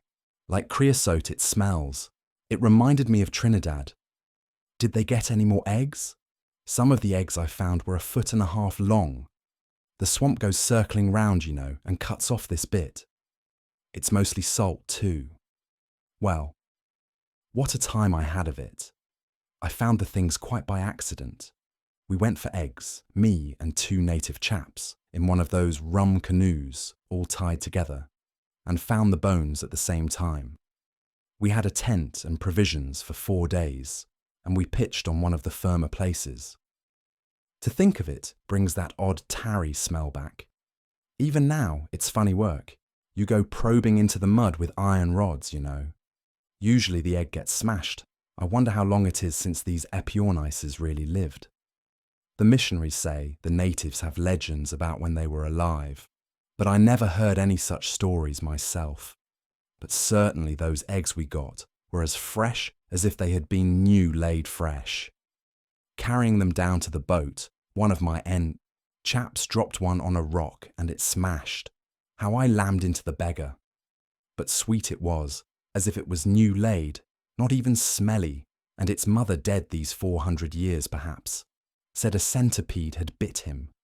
However, I'm getting off the straight with the story. It had taken us all day to dig into the slush and get these eggs out unbroken, and we were all covered with beastly black mud, and naturally I was cross. So far as I knew, they were the only eggs that have ever been got out. Not even cracked. I went afterwards to see the ones they have at the Natural History Museum in London. All of them were cracked and just stuck together like a mosaic, and bits missing. Mine were perfect, and I meant to blow them when I got back. Naturally, I was annoyed at the silly duffer dropping 3 hours' work just on account of a centipede I hit him about, rather. The man with the scar took out a clay pipe. I placed my pouch before him. He filled up absent-mindedly. How about the others? Did you get those home? I don't remember. That's the queer part of the story. I had 3 others, perfectly fresh eggs. Well, we put them in the boat, and then I went up to the tent to make some coffee, leaving my two heathens down by the beach, the one fooling about with his sting and the other helping him. It never occurred to me that the beggars would take advantage of the peculiar position I was in to pick a quarrel. But I suppose the centipede poison and the kicking I had given him had upset the one. He was always a cantankerous sort, and he persuaded the other. I remember I was sitting and smoking and boiling up the water over a spirit lamp, business I used to take on these expeditions. Incidentally, I was admiring the swamp under the sunset. All black and blood red it was, in streaks, a beautiful sight. And up beyond the land rose grey and hazy to the hills, and the sky behind them red, like a furnace mouth. And 50 yards behind the back of me was these blessed heathens, quite regardless of the tranquil air of things, plotting to cut off with the boat and leave me all alone with 3 days' provisions and a canvas tent, and nothing to drink whatsoever beyond a little keg of water. I heard a kind of yelp behind me, and there they were in this canoe affair. It wasn't properly a boat, and perhaps 20 yards from land, I realized what was up in a moment. My gun was in the tent, and besides, I had no bullets, only duck shot. They knew that. But I had a little revolver in my pocket, and I pulled that out as I ran down to the beach. "Come back," says I, flourishing it. They jabbered something at me, and the man that broke the egg jeered. I aimed at the other, because he was unwounded and had the paddle, and I missed. They laughed. However, I wasn't beat. I knew I had to keep cool, and I tried him again, and made him jump with the wang of it. He didn't laugh that time. The third time I got his head, and over he went, and the paddle with him. It was a precious lucky shot for a revolver. I reckon it was 50 yards. He went right under. I don't know if he was shot or simply stunned and drowned. Then I began to shout to the other chap to come back, but he huddled up in the canoe and refused to answer. So I fired out my revolver at him and never got near him. I felt a precious fool, I can tell you. There I was on this rotten black beach, flat swamp all behind me, and the flat sea, cold after the sunset, and just this black canoe drifting steadily out to sea. I tell you, I damned Dawson's and Jamracks and museums and all the rest of it just to rights. I bawled to this man to come back until my voice went up into a scream. There was nothing for it but to swim after him and take my luck with the sharks. So I opened my clasp knife and put it in my mouth and took off my clothes and waded in. As soon as I was in the water, I lost sight of the canoe, but I aimed, as I judged, to head it off. I hoped the man in it was too bad to navigate it, and that it would keep on drifting in the same direction. Presently, it came up over the horizon again to the southwestward, about. The afterglow of sunset was well over now and the dim of night creeping up. The stars were coming through the blue. I swum like a champion, though my legs and arms were soon aching. However, I came up to him by the time the stars were fairly out. As it got darker, I began to see all manner of glowing things in the water. Phosphorescence, you know. At times it made me giddy. I hardly knew which was stars and which was phosphorescence, and whether I was swimming on my head or my heels. The canoe was as black as sin, and the ripple under the bows like liquid fire. I was naturally chary of clambering up into it. I was anxious to see what he was up to first. He seemed to be lying cuddled up in a lump in the bows, and the stern was all out of water. The thing kept turning round slowly as it drifted, kind of waltzing, don't you know? I went to the stern and pulled it down, expecting him to wake up. Then I began to clamber in with my knife in my hand, and ready for a rush, but he never stirred. So there I sat in the stern of the little canoe, drifting away over the calm phosphorescent sea, and with all the host of the stars above me, waiting for something to happen. After a long time I called him by name, but he never answered. I was too tired to take any risks by going along to him, so we sat there. I fancy I dozed once or twice. When the dawn came, I saw he was as dead as a doornail, and all puffed up and purple. My 3 eggs and the bones were lying in the middle of the canoe, and the keg of water and some coffee and biscuits wrapped in a Cape Argus by his feet, and a tin of methylated spirit underneath him. There was no paddle, nor in fact anything except the spirit tin that I could use as one, so I settled to drift until I was picked up. I held an inquest on him, brought in a verdict against some snake, scorpion, or centipede unknown, and sent him overboard. After that, I had a drink of water and a few biscuits, and took a look round. I suppose a man low down as I was don't see very far. Leastways, Madagascar was clean out of sight, and any trace of land at all I saw a sail going south-westward. Looked like a schooner, but her hull never came up. Presently the sun got high in the sky and began to beat down upon me, Lord. It pretty near made my brains boil. I tried dipping my head in the sea, but after a while my eye fell on the Cape Argus, and I lay down flat in the canoe and spread this over me. Wonderful things, these newspapers. I never read one through thoroughly before, but it's odd what you get up to when you're alone. As I was, I suppose I read that blessed old Cape Argus 20 times. The pitch in the canoe simply reeked with the heat and rose up into big blisters. I drifted 10 days, said the man with the scar. It's a little thing in the telling, isn't it? Every day was like the last. Except in the morning and the evening I never kept a lookout even. The blaze was so infernal I didn't see a sail after the first 3 days, and those I saw took no notice of me. About the 6th night, a ship went by scarcely half a mile away from me, with all its lights ablaze and its ports open, looking like a big firefly. There was music aboard. I stood up and shouted and screamed at it. The second day, I broached one of the E. pionis eggs, scraped the shell away at the end bit by bit and tried it, and I was glad to find it was good enough to eat. A bit flavoury, not bad I mean, but with something of the taste of a duck's egg. There was a kind of circular patch, about 6 inches across, on one side of the yolk, and with streaks of blood and a white mark like a ladder in it that I thought queer, but I did not understand what this meant at the time, and I wasn't inclined to be particular. The egg lasted me 3 days, with biscuits and a drink of water. I chewed coffee berries too. Invigorating stuff. The second egg I opened about the 8th day, and it scared me. The man with the scar paused. Yes, he said, developing. I dare say you find it hard to believe. I did, with the thing before me.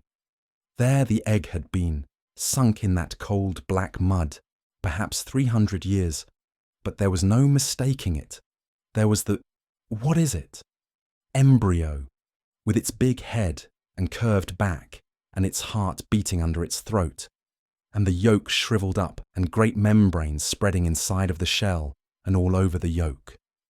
Here was I hatching out the eggs of the biggest of all extinct birds, in a little canoe, in the midst of the Indian Ocean. If old Dawson had known that, it was worth 4 years' salary. What do you think? However, I had to eat that precious thing up, every bit of it, before I sighted the reef, and some of the mouthfuls were beastly unpleasant. I left the third one alone. I held it up to the light, but the shell was too thick for me to get any notion of what might be happening inside, and though I fancied I heard blood pulsing, it might have been the rustle in my own ears, like what you listen to in a seashell. Then came the atoll, came out of the sunrise, as it were, suddenly, close up to me. I drifted straight towards it until I was about half a mile from shore, not more, and then the current took a turn, and I had to paddle as hard as I could with my hands and bits of the Epionis shell to make the place. However, I got there. It was just a common atoll about 4 miles round, with a few trees growing and a spring in one place, and the lagoon full of parrotfish. I took the egg ashore and put it in a good place, well above the tide lines and in the sun, to give it all the chance I could, and pulled the canoe up safe and loafed about prospecting. It's rum how dull an atoll is. As soon as I had found a spring, all the interest seemed to vanish. When I was a kid, I thought nothing could be finer or more adventurous than the Robinson Crusoe business. But that place was as monotonous as a book of sermons. I went round finding eatable things and generally thinking, but I tell you, I was bored to death before the first day was out. It shows my luck. The very day I landed, the weather changed. A thunderstorm went by to the north and flicked its wing over the island, and in the night there came a drencher and a howling wind slap over us. It wouldn't have taken much, to upset that canoe. I was sleeping under the canoe, and the egg was luckily among the sand higher up the beach. And the first thing I remember was a sound like 100 pebbles hitting the boat at once, and a rush of water over my body. I'd been dreaming of Antananarivo, and I sat up and halloed to Intoshi to ask her what the devil was up, and clawed out at the chair where the matches used to be. Then I remembered where I was. There were phosphorescent waves rolling up as if they meant to eat me, and all the rest of the night as black as pitch. The air was simply yelling. The clouds seemed down on your head almost, and the rain fell as if heaven was sinking, and they were bailing out the waters above the firmament. One great roller came writhing at me like a fiery serpent, and I bolted. Then I thought of the canoe and ran down to it as the water went hissing back again. But the thing had gone. I wondered about the egg then and felt my way to it. It was all right and well out of reach of the maddest waves, so I sat down beside it and cuddled it for company. Lord, what a night that was. The storm was over before the morning. There wasn't a rag of cloud left in the sky when the dawn came, and all along the beach there were bits of plank scattered, which was the disarticulated skeleton, so to speak, of my canoe. However, that gave me something to do, for, taking advantage of 2 of the trees being together, I rigged up a kind of storm shelter with these vestiges, and that day the egg hatched. Hatched, sir, when my head was pillowed on it and I was asleep. I heard a whack and felt a jar, and sat up, and there was the end of the egg, pecked out, and a rum little brown head looking out at me. Lord, I said, you're welcome. And with a little difficulty he came out. He was a nice friendly little chap at first, about the size of a small hen. Very much like most other young birds, only bigger. His plumage was a dirty brown to begin with a sort of grey scab that fell off it very soon, and scarcely feathers, a kind of downy hair. I can hardly express how pleased I was to see him. I tell you, Robinson Crusoe don't make near enough of his loneliness, but here was interesting company. He looked at me and winked his eye from the front backwards like a hen, and gave a chirp and began to peck about at once, as though being hatched 300 years too late was just nothing. Glad to see you, Man Friday, says I, for I had naturally settled he was to be called Man Friday if ever he was hatched. As soon as ever I found the egg in the canoe had developed, I was a bit anxious about his feed, so I gave him a lump of raw parrotfish at once. He took it and opened his beak for more. I was glad of that, for, under the circumstances, if he'd been at all fanciful, I should have had to eat him after all. You'd be surprised what an interesting bird that Epionis chick was. He followed me about from the very beginning. He used to stand by me and watch while I fished in the lagoon and go shares in anything I caught. And he was sensible too. There were nasty green warty things, like pickled gherkins, used to lie about on the beach, and he tried one of these, and it upset him. He never even looked at any of them again.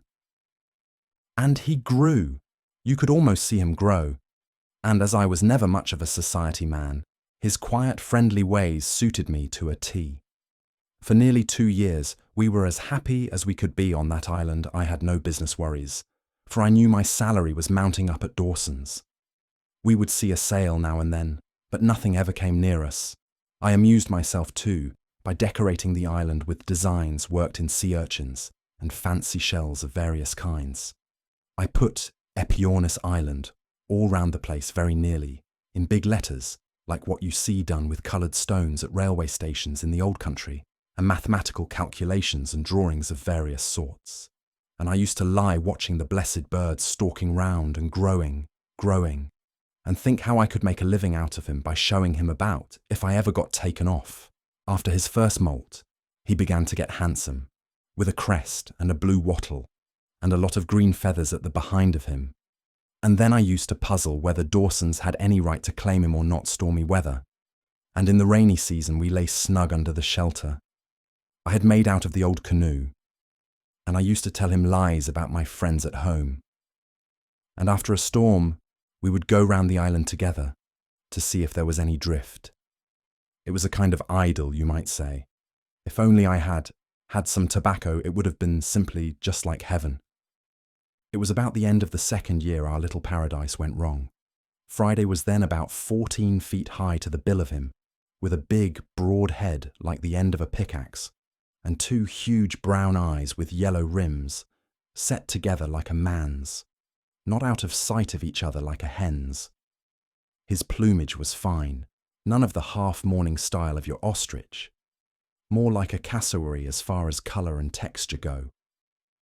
And then it was, he began to cock his comb at me and give himself airs and show signs of a nasty temper. At last came a time when my fishing had been rather unlucky, and he began to hang about me in a queer, meditative way. I thought he might have been eating sea cucumbers or something, but it was really just discontent on his part. I was hungry too, and when at last I landed a fish, I wanted it for myself. Tempers were short that morning on both sides. He pecked at it and grabbed it, and I gave him a whack on the head to make him leave go, and at that he went for me. Lord, he gave me this in the face. The man indicated his scar. Then he kicked me. It was like a cart horse. I got up, and seeing he hadn't finished, I started off full tilt with my arms doubled up over my face. But he ran on those gawky legs of his faster than a racehorse, and kept landing out at me with sledgehammer kicks, and bringing his pickaxe down on the back of my head. I made for the lagoon, and went in up to my neck. He stopped at the water, for he hated getting his feet wet, and began to make a shindy, something like a peacock's, only hoarser. He started strutting up and down the beach. I'll admit I felt small to see this blessed fossil lording it there. And my head and face were all bleeding, and, well, my body just one jelly of bruises. I decided to swim across the lagoon and leave him alone for a bit, until the affair blew over. I shinned up the tallest palm tree, and sat there thinking of it all. I don't suppose I ever felt so hurt by anything before or since. It was the brutal ingratitude of the creature. I'd been more than a brother to him. I'd hatched him, educated him. A great gawky, out-of-date bird. And me a human being, heir of the ages and all that. I thought after a time he'd begin to see things in that light himself, and feel a little sorry for his behaviour. I thought if I was to catch some nice little bits of fish, perhaps, and go to him presently in a casual kind of way, and offer them to him, he might do the sensible thing. It took me some time to learn how unforgiving and cantankerous an extinct bird can be malice. I won't tell you all the little devices I tried to get that bird round again. I simply can't. It makes my cheek burn with shame even now to think of the snubs and buffets I had from this infernal curiosity. I tried violence. I chucked lumps of coral at him from a safe distance, but he only swallowed them. I shied my open knife at him and almost lost it, though it was too big for him to swallow. I tried starving him out and struck fishing, but he took to picking along the beach at low water after worms and rubbed along on that. Half my time I spent up to my neck in the lagoon, and the rest up the palm trees. One of them was scarcely high enough, and when he caught me up, he had a regular bank holiday with the calves of my legs. It got unbearable. I don't know if you have ever tried sleeping up a palm tree. It gave me the most horrible nightmares. Think of the shame of it too. Here was this extinct animal mooning about my island like a sulky duke, and me not allowed to rest the sole of my foot on the place. I used to cry with weariness and vexation. I told him straight that I didn't mean to be chased about a desert island by any damned anachronisms. I told him to go and peck a navigator of his own age. But he only snapped his beak at me. Great ugly bird, all legs and neck. I shouldn't like to say how long that went on altogether. I'd have killed him sooner if I'd known how. However, I hit on a way of settling him at last. It is a South American dodge. I joined all my fishing lines together with stems of seaweed and things and made a stoutish string, perhaps 12 yards in length or more, and I fastened 2 lumps of coral rock to the ends of this. It took me some time to do, because every now and then I had to go into the lagoon or up a tree as the fancy took me. This I whirled rapidly round my head and then let it go at him. The first time I missed, but the next time the string caught his legs beautifully and wrapped round them again and again. Over he went. I threw it standing waist deep in the lagoon, and as soon as he went down, I was out of the water and sawing at his neck with my knife. I don't like to think of that even now. I felt like a murderer while I did it, though my anger was hot against him. When I stood over him and saw him bleeding on the white sand, and his beautiful great legs and neck writhing in his last agony. Pah! With that tragedy, loneliness came upon me like a curse. Good Lord, you can't imagine how I missed that bird. I sat by his corpse and sorrowed over him, and shivered as I looked round the desolate, silent reef. I thought of what a jolly little bird he had been when he was hatched, and of 1,000 pleasant tricks he had played before he went wrong. I thought if I'd only wounded him, I might have nursed him around into a better understanding. If I'd had any means of digging into the coral rock, I'd have buried him. I felt exactly as if he was human. As it was, I couldn't think of eating him. So I put him in the lagoon, and the little fishes picked him clean. I didn't even save the feathers. Then one day, a chap cruising about in a yacht had a fancy to see if my atoll still existed. He didn't come a moment too soon, for I was about sick enough of the desolation of it, and only hesitating whether I should walk out into the sea and finish up the business that way, or fall back on the green things. I sold the bones to a man named Winslow, a dealer near the British Museum, and he says he sold them to old Havers. It seems Havers didn't understand they were extra large, and it was only after his death they attracted attention. They called him Aepyornis. What was it? Aepyornis vastus, said I. It's funny, the very thing was mentioned to me by a friend of mine. When they found an Aepyornis with a thigh a yard long, they thought they had reached the top of the scale and called him Aepyornis maximus. Then someone turned up another thigh bone 4 feet 6 or more, and that they called Aepyornis titan. Then your vastus was found after old Havers died, in his collection, and then a vastissimus turned up. Winslow was telling me as much, said the man with the scar. If they get any more Aepyornises, he reckons some scientific swell will go and burst a blood vessel. But it was a queer thing to happen to a man, wasn't it? Altogether. Filmer by H. G. Wells, published 1901. In truth, the mastery of flying was the work of thousands of men, this man a suggestion and that an experiment, until at last only one vigorous intellectual effort was needed to finish the work. But the inexorable injustice of the popular mind has decided that of all these thousands, one man, and that a man who never flew, should be chosen as the discoverer, just as it has chosen to honour Watt as the discoverer of steam and Stephenson of the steam engine. And surely of all honoured names, none is so grotesquely and tragically honoured as poor Filmer's, the timid intellectual creature who solved the problem over which the world had hung perplexed and a little fearful for so many generations, the man who pressed the button that has changed peace and warfare and well-nigh every condition of human life and happiness. Never has that recurring wonder of the littleness of the scientific man in the face of the greatness of his science found such an amazing exemplification. Much concerning Filmer is, and must remain, profoundly obscure. Filmers attract no Boswells, but the essential facts and the concluding scene are clear enough, and there are letters and notes and casual allusions to piece the whole together. And this is the story one makes, putting this thing with that, of Filmer's life and death. The first authentic trace of Filmer on the page of history is a document in which he applies for admission as a paid student in physics to the government laboratories at South Kensington, and therein he describes himself as the son of a military bootmaker, cobbler in the vulgar tongue, of Dover, and lists his various examination proofs of a high proficiency in chemistry and mathematics.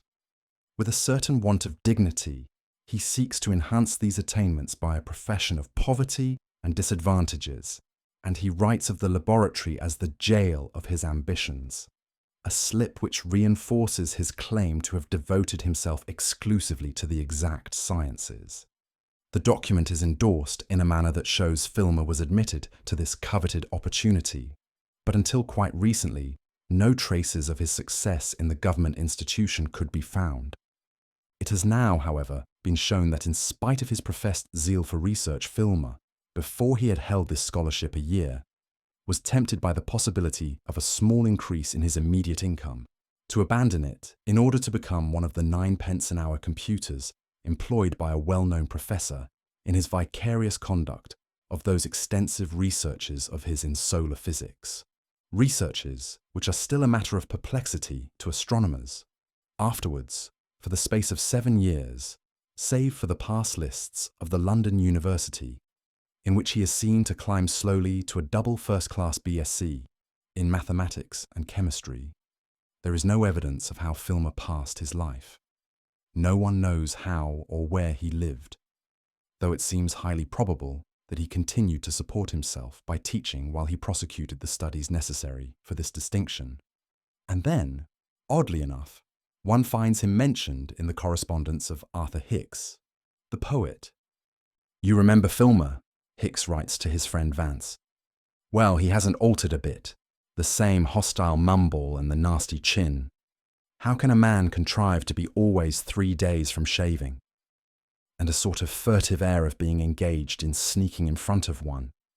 Even his coat and that frayed collar of his show no further signs of the passing years." He was writing in the library, and I sat down beside him in the name of God's charity, whereupon he deliberately insulted me by covering up his memoranda. It seems he has some brilliant research on hand that he suspects me of all people, with a Bodley booklet a-printing, of stealing. He has taken remarkable honours at the university.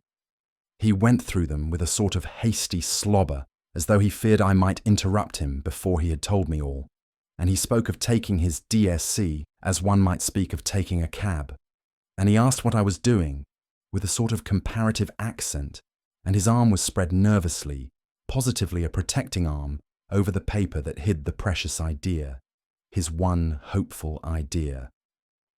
"Poetry," he said. "Poetry. And what do you profess to teach in it, Hicks?" The thing's a provincial professorling in the very act of budding, and I thank the Lord devoutly that but for the precious gift of indolence, I also might have gone this way to decay and destruction. A curious little vignette that I am inclined to think caught Filmer in or near the very birth of his discovery. Hicks was wrong in anticipating a provincial professorship for Filmer. Our next glimpse of him is lecturing on rubber and rubber substitutes to the Society of Arts. He had become manager to a great plastic substance manufactory, and at that time, it is now known, he was a member of the Aeronautical Society, albeit he contributed nothing to the discussions of that body, preferring no doubt to mature his great conception without external assistance. And within 2 years of that paper before the Society of Arts, he was hastily taking out a number of patents and proclaiming in various undignified ways the completion of the divergent inquiries which made his flying machine possible. The first definite statement to that effect appeared in a halfpenny evening paper, through the agency of a man who lodged in the same house with Filmer. His final haste after his long, laborious, secret patience seems to have been due to a needless panic. Bootle, the notorious American scientific quack, having made an announcement that Filmer interpreted wrongly as an anticipation of his idea. Now, what precisely was Filmer's idea? Really a very simple one. Before his time, the pursuit of aeronautics had taken two divergent lines and had developed on the one hand balloons, large apparatus lighter than air, easy in ascent, and comparatively safe in descent, but floating helplessly before any breeze that took them. And on the other, flying machines that flew only in theory, vast flat structures heavier than air, propelled and kept up by heavy engines, and for the most part smashing at the first descent. But, neglecting the fact that the inevitable final collapse rendered them impossible, the weight of the flying machines gave them this theoretical advantage that they could go through the air against a wind, a necessary condition if aerial navigation was to have any practical value. It is Filmer's particular merit that he perceived the way in which the contrasted and hitherto incompatible merits of balloon and heavy flying machine might be combined in one apparatus, which should be at choice either heavier or lighter than air. He took hints from the contractile bladders of fish and the pneumatic cavities of birds. He devised an arrangement of contractile and absolutely closed balloons, which when expanded could lift the actual flying apparatus with ease, and when retracted by the complicated musculature he wove about them, were withdrawn almost completely into the frame. And he built the large framework which these balloons sustained of hollow, rigid tubes, the air in which, by an ingenious contrivance, was automatically pumped out as the apparatus fell, and which then remained exhausted so long as the aeronaut desired.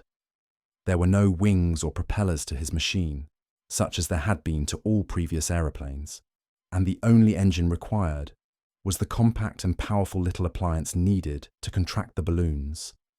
He perceived that such an apparatus as he had devised might rise with frame exhausted, and balloons expanded to a considerable height, might then contract its balloons and let the air into its frame, and by an adjustment of its weights slide down the air in any desired direction.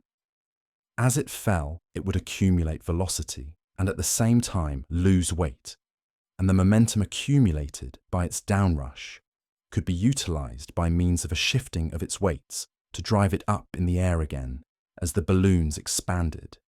This conception, which is still the structural conception of all successful flying machines, needed, however, a vast amount of toil upon its details before it could actually be realized, and such toil Filmer, as he was accustomed to tell the numerous interviewers who crowded upon him in the heyday of his fame, ungrudgingly and unsparingly gave.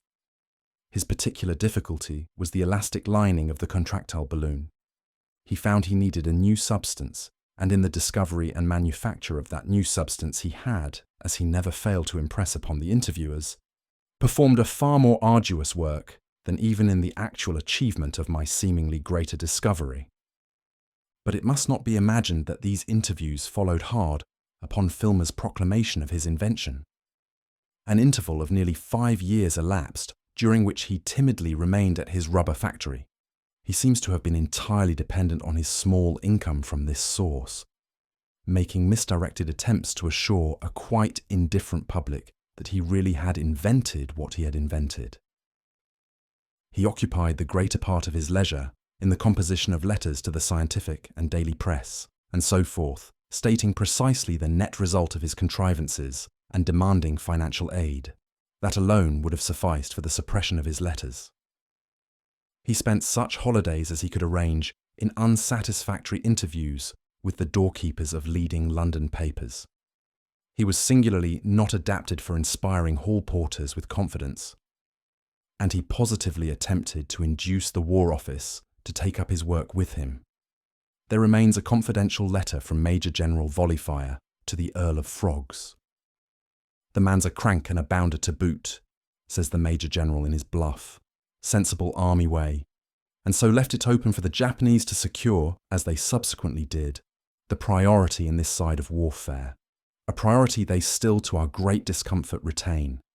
And then by a stroke of luck, the membrane Filmer had invented for his contractile balloon was discovered to be useful for the valves of a new oil engine, and he obtained the means for making a trial model of his invention. He threw up his rubber factory appointment, desisted from all further writing, and with a certain secrecy that seems to have been an inseparable characteristic of all his proceedings, set to work upon the apparatus. He seems to have directed the making of its parts, and collected most of it in a room in Shoreditch, but its final putting together was done at Dymchurch, in Kent. He did not make the affair large enough to carry a man, but he made an extremely ingenious use of what were then called the Marconi rays to control its flight.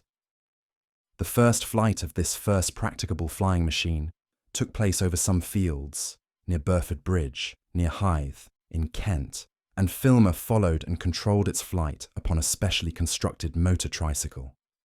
The flight was, considering all things, an amazing success.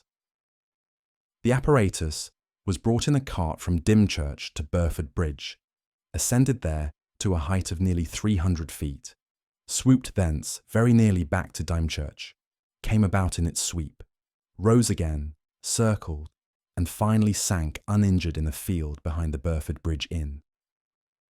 At its descent, a curious thing happened. Filmer got off his tricycle, scrambled over the intervening dyke, advanced perhaps 20 yards towards his triumph, threw out his arms in a strange gesticulation, and fell down in a dead faint. Everyone could then recall the ghastliness of his features, and all the evidences of extreme excitement they had observed throughout the trial. Things they might otherwise have forgotten. Afterwards, in the inn, he had an unaccountable gust of hysterical weeping. Altogether, there were not 20 witnesses of this affair, and those for the most part uneducated men. The New Romney doctor saw the ascent, but not the descent, his horse being frightened by the electrical apparatus on Filmer's tricycle and giving him a nasty spill. 2 members of the Kent Constabulary watched the affair from a cart in an unofficial spirit, and a grocer calling round the marsh for orders, and 2 lady cyclists seem almost to complete the list of educated people.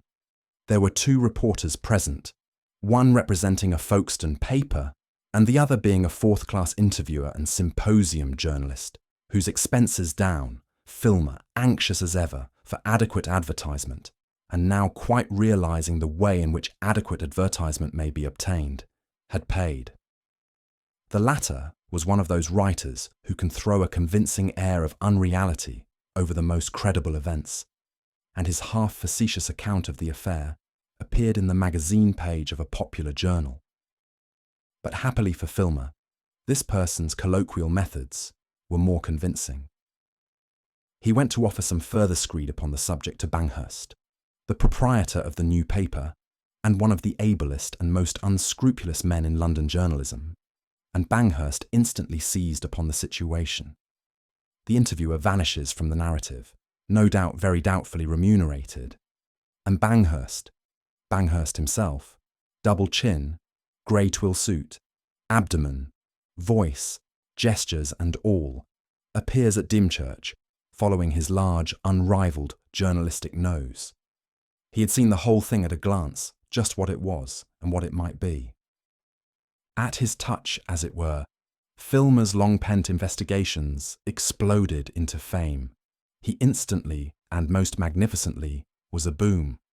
One turns over the files of the journals of the year 1907 with a quite incredulous recognition of how swift and flaming the boom of those days could be. The July papers know nothing of flying, see nothing in flying, state by a most effective silence that men never would, could, or should fly. In August flying, and Filmer and flying, and parachutes, and aerial tactics, and the Japanese government, and Filmer, and again flying, shouldered the war in Yunnan and the gold mines of Upper Greenland off the leading page. And Banghurst had given £10,000, and further, Banghurst was giving £5,000, and Banghurst had devoted his well-known, magnificent but hitherto sterile, private laboratories and several acres of land near his private residence on the Surrey Hills to the strenuous and violent completion, Banghurst fashion, of the life-size, practicable flying machine. Meanwhile, in the sight of privileged multitudes in the walled garden of the Banghurst town residence in Fulham, Filmer was exhibited at weekly garden parties, putting the working model through its paces. At enormous initial cost, but with a final profit, the new paper presented its readers with a beautiful photographic souvenir of the first of these occasions. Here again, the correspondence of Arthur Hicks and his friend Vance comes to our aid. "I saw Filmer in his glory," he writes, "with just the touch of envy natural to his position as a poet passe.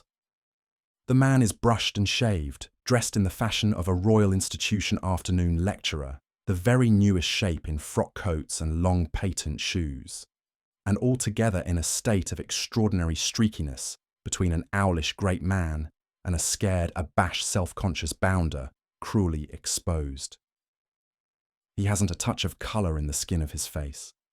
His head juts forward, and those queer little dark amber eyes of his watch furtively round him for his fame. His clothes fit perfectly, and yet sit upon him as though he had bought them ready-made.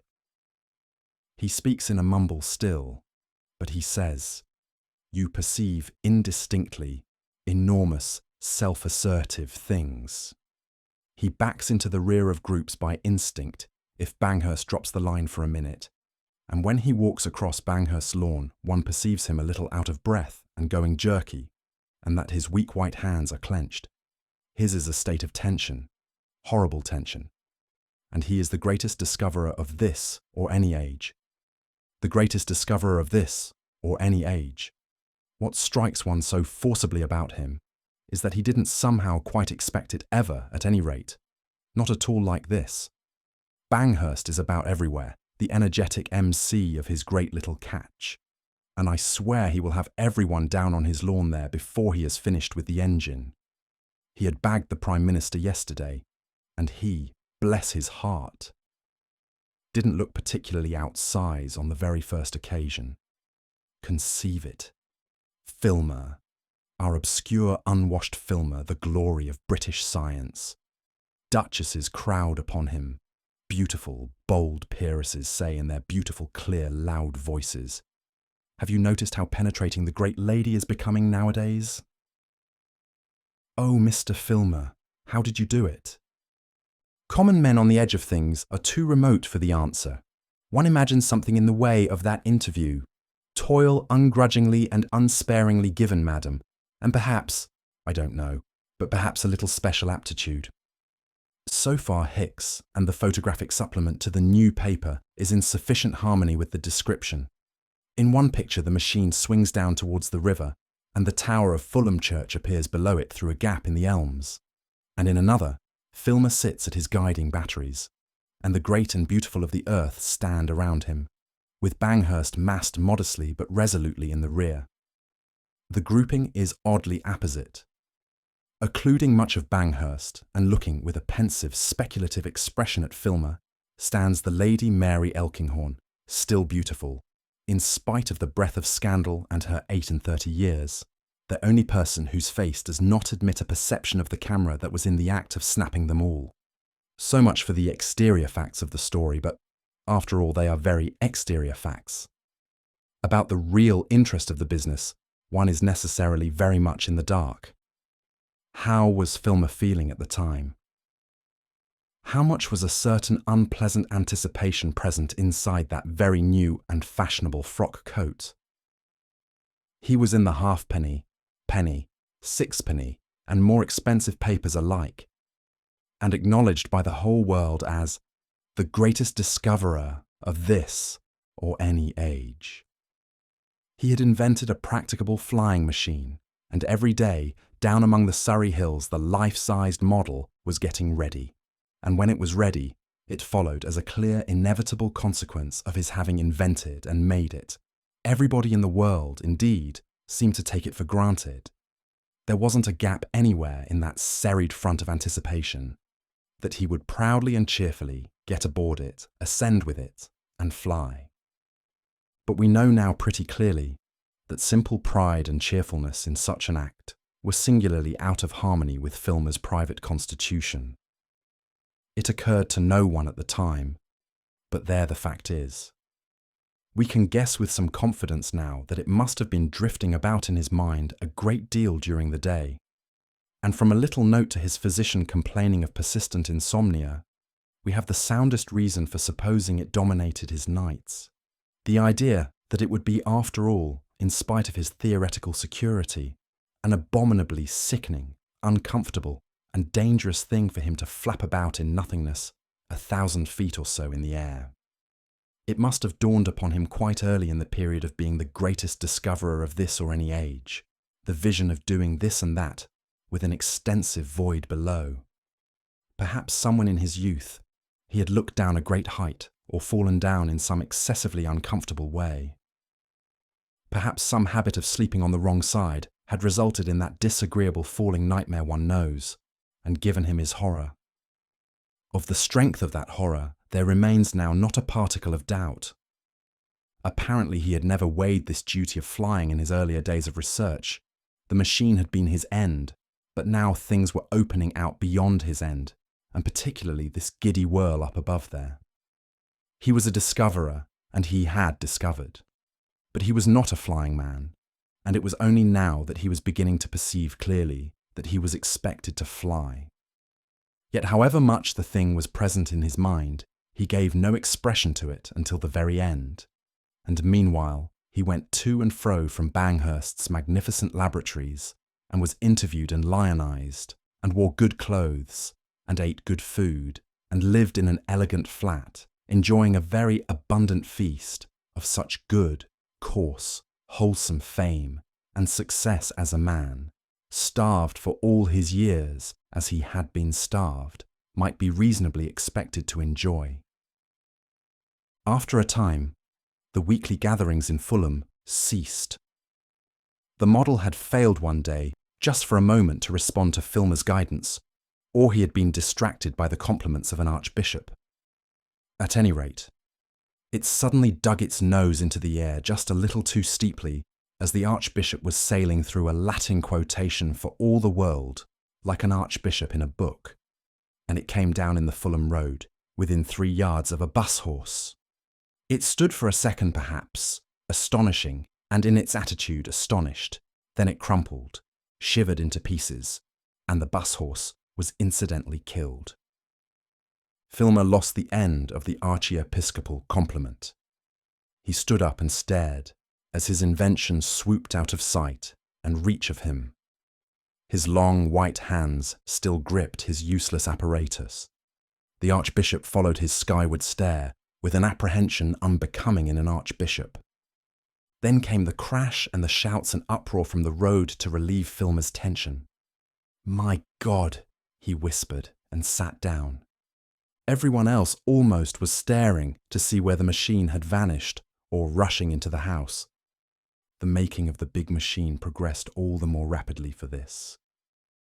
Over its making presided Filmer, always a little slow and very careful in his manner, always with a growing preoccupation in his mind. His care over the strength and soundness of the apparatus was prodigious. The slightest doubt, and he delayed everything until the doubtful part could be replaced. Wilkinson, his senior assistant, fumed at some of these delays, which, he insisted, were for the most part unnecessary. Banghurst magnified the patient certitude of Filmer in the new paper, and reviled it bitterly to his wife, and MacAndrew, the second assistant, approved Filmer's wisdom. "We're not wanting a fiasco man," said MacAndrew. "He's perfectly well advised."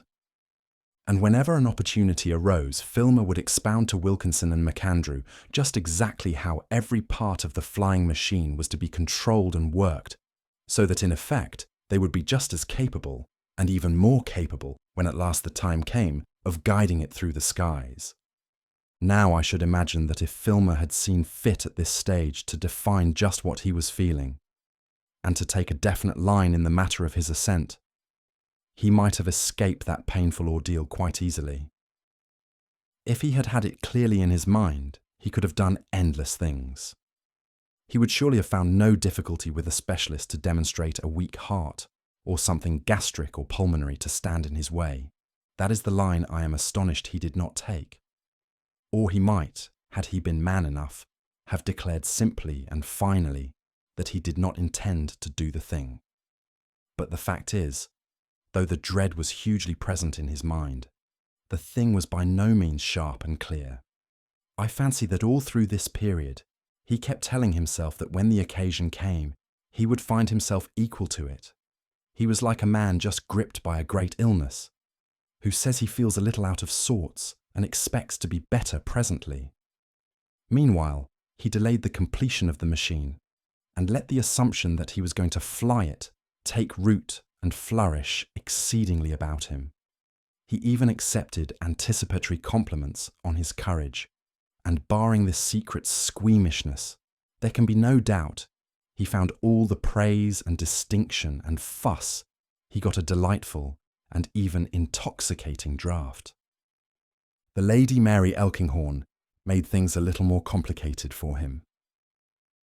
How that began was a subject of inexhaustible speculation to Hicks. Probably in the beginning, she was just a little nice to him, with that impartial partiality of hers, and it may be that to her eyes, standing out conspicuously as he did ruling his monster in the upper air, he had a distinction that Hicks was not disposed to find. And somehow they must have had a moment of sufficient isolation, and the great discoverer a moment of sufficient courage for something just a little personal to be mumbled or blurted. However it began, there is no doubt that it did begin, and presently became quite perceptible to a world accustomed to find in the proceedings of the Lady Mary Elkinghorn a matter of entertainment. It complicated things, because the state of love in such a virgin mind as Filmer's would brace his resolution, if not sufficiently, at any rate considerably, towards facing a danger he feared, and hampered him in such attempts at evasion as would otherwise be natural and congenial. It remains a matter for speculation just how the Lady Mary felt for Filmer, and just what she thought of him. At 38, one may have gathered much wisdom and still be not altogether wise, and the imagination still functions actively enough in creating glamours and effecting the impossible. He came before her eyes as a very central man, and that always counts, and he had powers, unique powers as it seemed, at any rate in the air.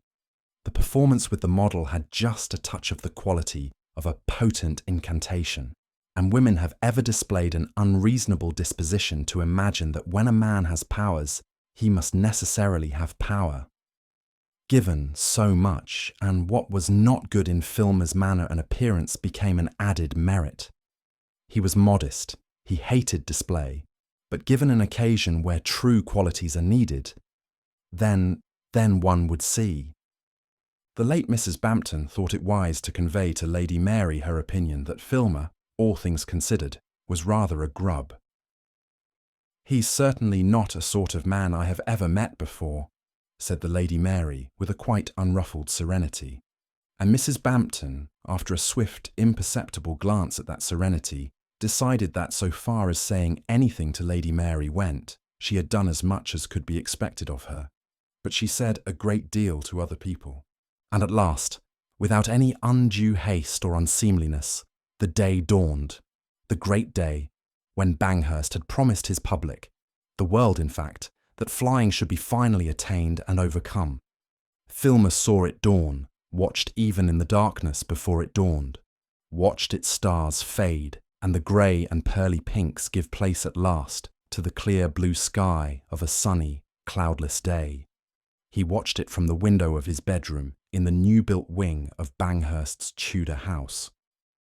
And as the stars were overwhelmed and the shapes and substances of things grew into being out of the amorphous dark, he must have seen more and more distinctly the festive preparations beyond the beech clumps near the green pavilion in the outer park. The 3 stands for the privileged spectators, the raw new fencing of the enclosure, the sheds and workshops, the Venetian masts and fluttering flags that Banghurst had considered essential, black and limp in the breezeless dawn. And amidst all these things, a great shape covered with tarpauling. A strange and terrible portent for humanity was that shape, a beginning that must surely spread and widen and change and dominate all the affairs of men. But to Filmer it is very doubtful whether it appeared in anything but a narrow and personal light. Several people heard him pacing in the small hours, for the vast place was packed with guests by a proprietor editor who, before all, understood compression. And about 5 o'clock, if not before, Filmer left his room and wandered out of the sleeping house into the park, alive by that time, with sunlight and birds and squirrels and the fallow deer. MacAndrew, who was also an early riser, met him near the machine, and they went and had a look at it together. It is doubtful if Filmer took any breakfast, in spite of the urgency of Banghurst. So soon as the guests began to be about in some number, he seems to have retreated to his room. Thence, about 10, he went into the shrubbery, very probably because he had seen the Lady Mary Elkinghorn there. She was walking up and down, engaged in conversation with her old school friend, Mrs. Brewis Craven, and although Filmer had never met the latter lady before, he joined them and walked beside them for some time. There were several silences, in spite of the Lady Mary's brilliance. The situation was a difficult one, and Mrs. Brewis Craven did not master its difficulty. "He struck me," she said afterwards, with a luminous self-contradiction, "as a very unhappy person who had something to say, and wanted before all things to be helped to say it. But how was one to help him when one didn't know what it was?" At 11:30, the enclosures for the public in the outer park were crammed. There was an intermittent stream of equipages along the belt which circles the outer park, and the house party was dotted over the lawn and shrubbery and the corner of the inner park in a series of brilliantly attired knots, all making for the flying machine. Filmer walked in a group of 3 with Banghurst, who was supremely and conspicuously happy, and Sir Theodore Hickle, the president of the Aeronautical Society. Mrs. Banghurst was close behind with the Lady Mary Elkinghorn, Georgina Hickle, and the Dean of Stays. Banghurst was large and copious in speech, and such interstices as he left were filled in by Hickle with complimentary remarks to Filmer. And Filmer walked between them, saying not a word, except by way of unavoidable reply. Behind, Mrs. Banghurst listened to the admirably suitable and shapely conversation of the Dean, with that fluttered attention to the ampler clergy. 10 years of social ascent and ascendancy had not cured in her, and the Lady Mary watched, no doubt with an entire confidence in the world's disillusionment, the drooping shoulders of the sort of man she had never met before. There was some cheering as the central party came into view of the enclosures, but it was not very unanimous nor invigorating cheering. They were within 50 yards of the apparatus when Filmer took a hasty glance over his shoulder to measure the distance of the ladies behind them, and decided to make the first remark he had initiated since the house had been left. His voice was just a little hoarse, and he cut in on Banghurst in mid-sentence on progress. "I say, Banghurst," he said, and stopped. "Yes," said Banghurst. "I wish—" He moistened his lips. "I'm not feeling well." Banghurst stopped dead. "Eh?" he shouted. "A queer feeling?" Filmer made to move on, but Banghurst was immovable. "I don't know. I may be better in a minute. If not, perhaps— MacAndrew." "You're not feeling well?" said Banghurst, and stared at his white face. "My dear," he said, as Mrs. Banghurst came up with them. "Filmer says he isn't feeling well." "A little queer," exclaimed Filmer, avoiding the Lady Mary's eyes. "It may pass off." There was a pause. It came to Filmer that he was the most isolated person in the world. "In any case," said Banghurst, "the ascent must be made. Perhaps if you were to sit down somewhere for a moment—" "It's the crowd, I think," said Filmer. There was a second pause. Banghurst's eye rested in scrutiny on Filmer, and then swept the sample of public in the enclosure. "It's unfortunate," said Sir Theodore Hickle, "but still, I suppose, your assistance. Of course, if you feel out of condition and disinclined—" I don't think Mr. Filmer would permit that for a moment, said Lady Mary. But if Mr. Filmer's nerve is run, it might even be dangerous for him to attempt. Hickle coughed. It's just because it's dangerous, began the Lady Mary, and felt she had made her point of view, and Filmer's plain enough. Conflicting motives struggled for Filmer. I feel I ought to go up, he said, regarding the ground. He looked up and met the Lady Mary's eyes. I want to go up, he said, and smiled whitely at her. He turned towards Banghurst. If I could just sit down somewhere for a moment out of the crowd and sun. Banghurst, at least, was beginning to understand the case.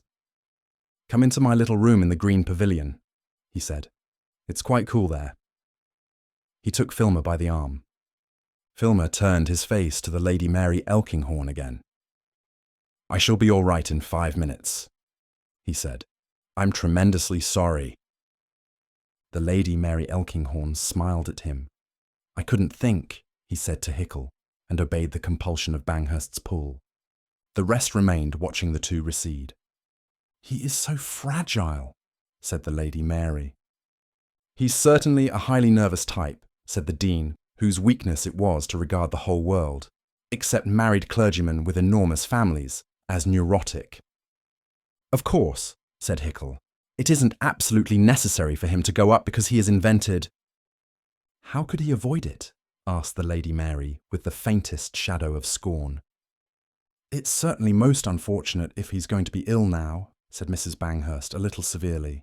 He's not going to be ill, said the Lady Mary, and certainly she had met Filmer's eye.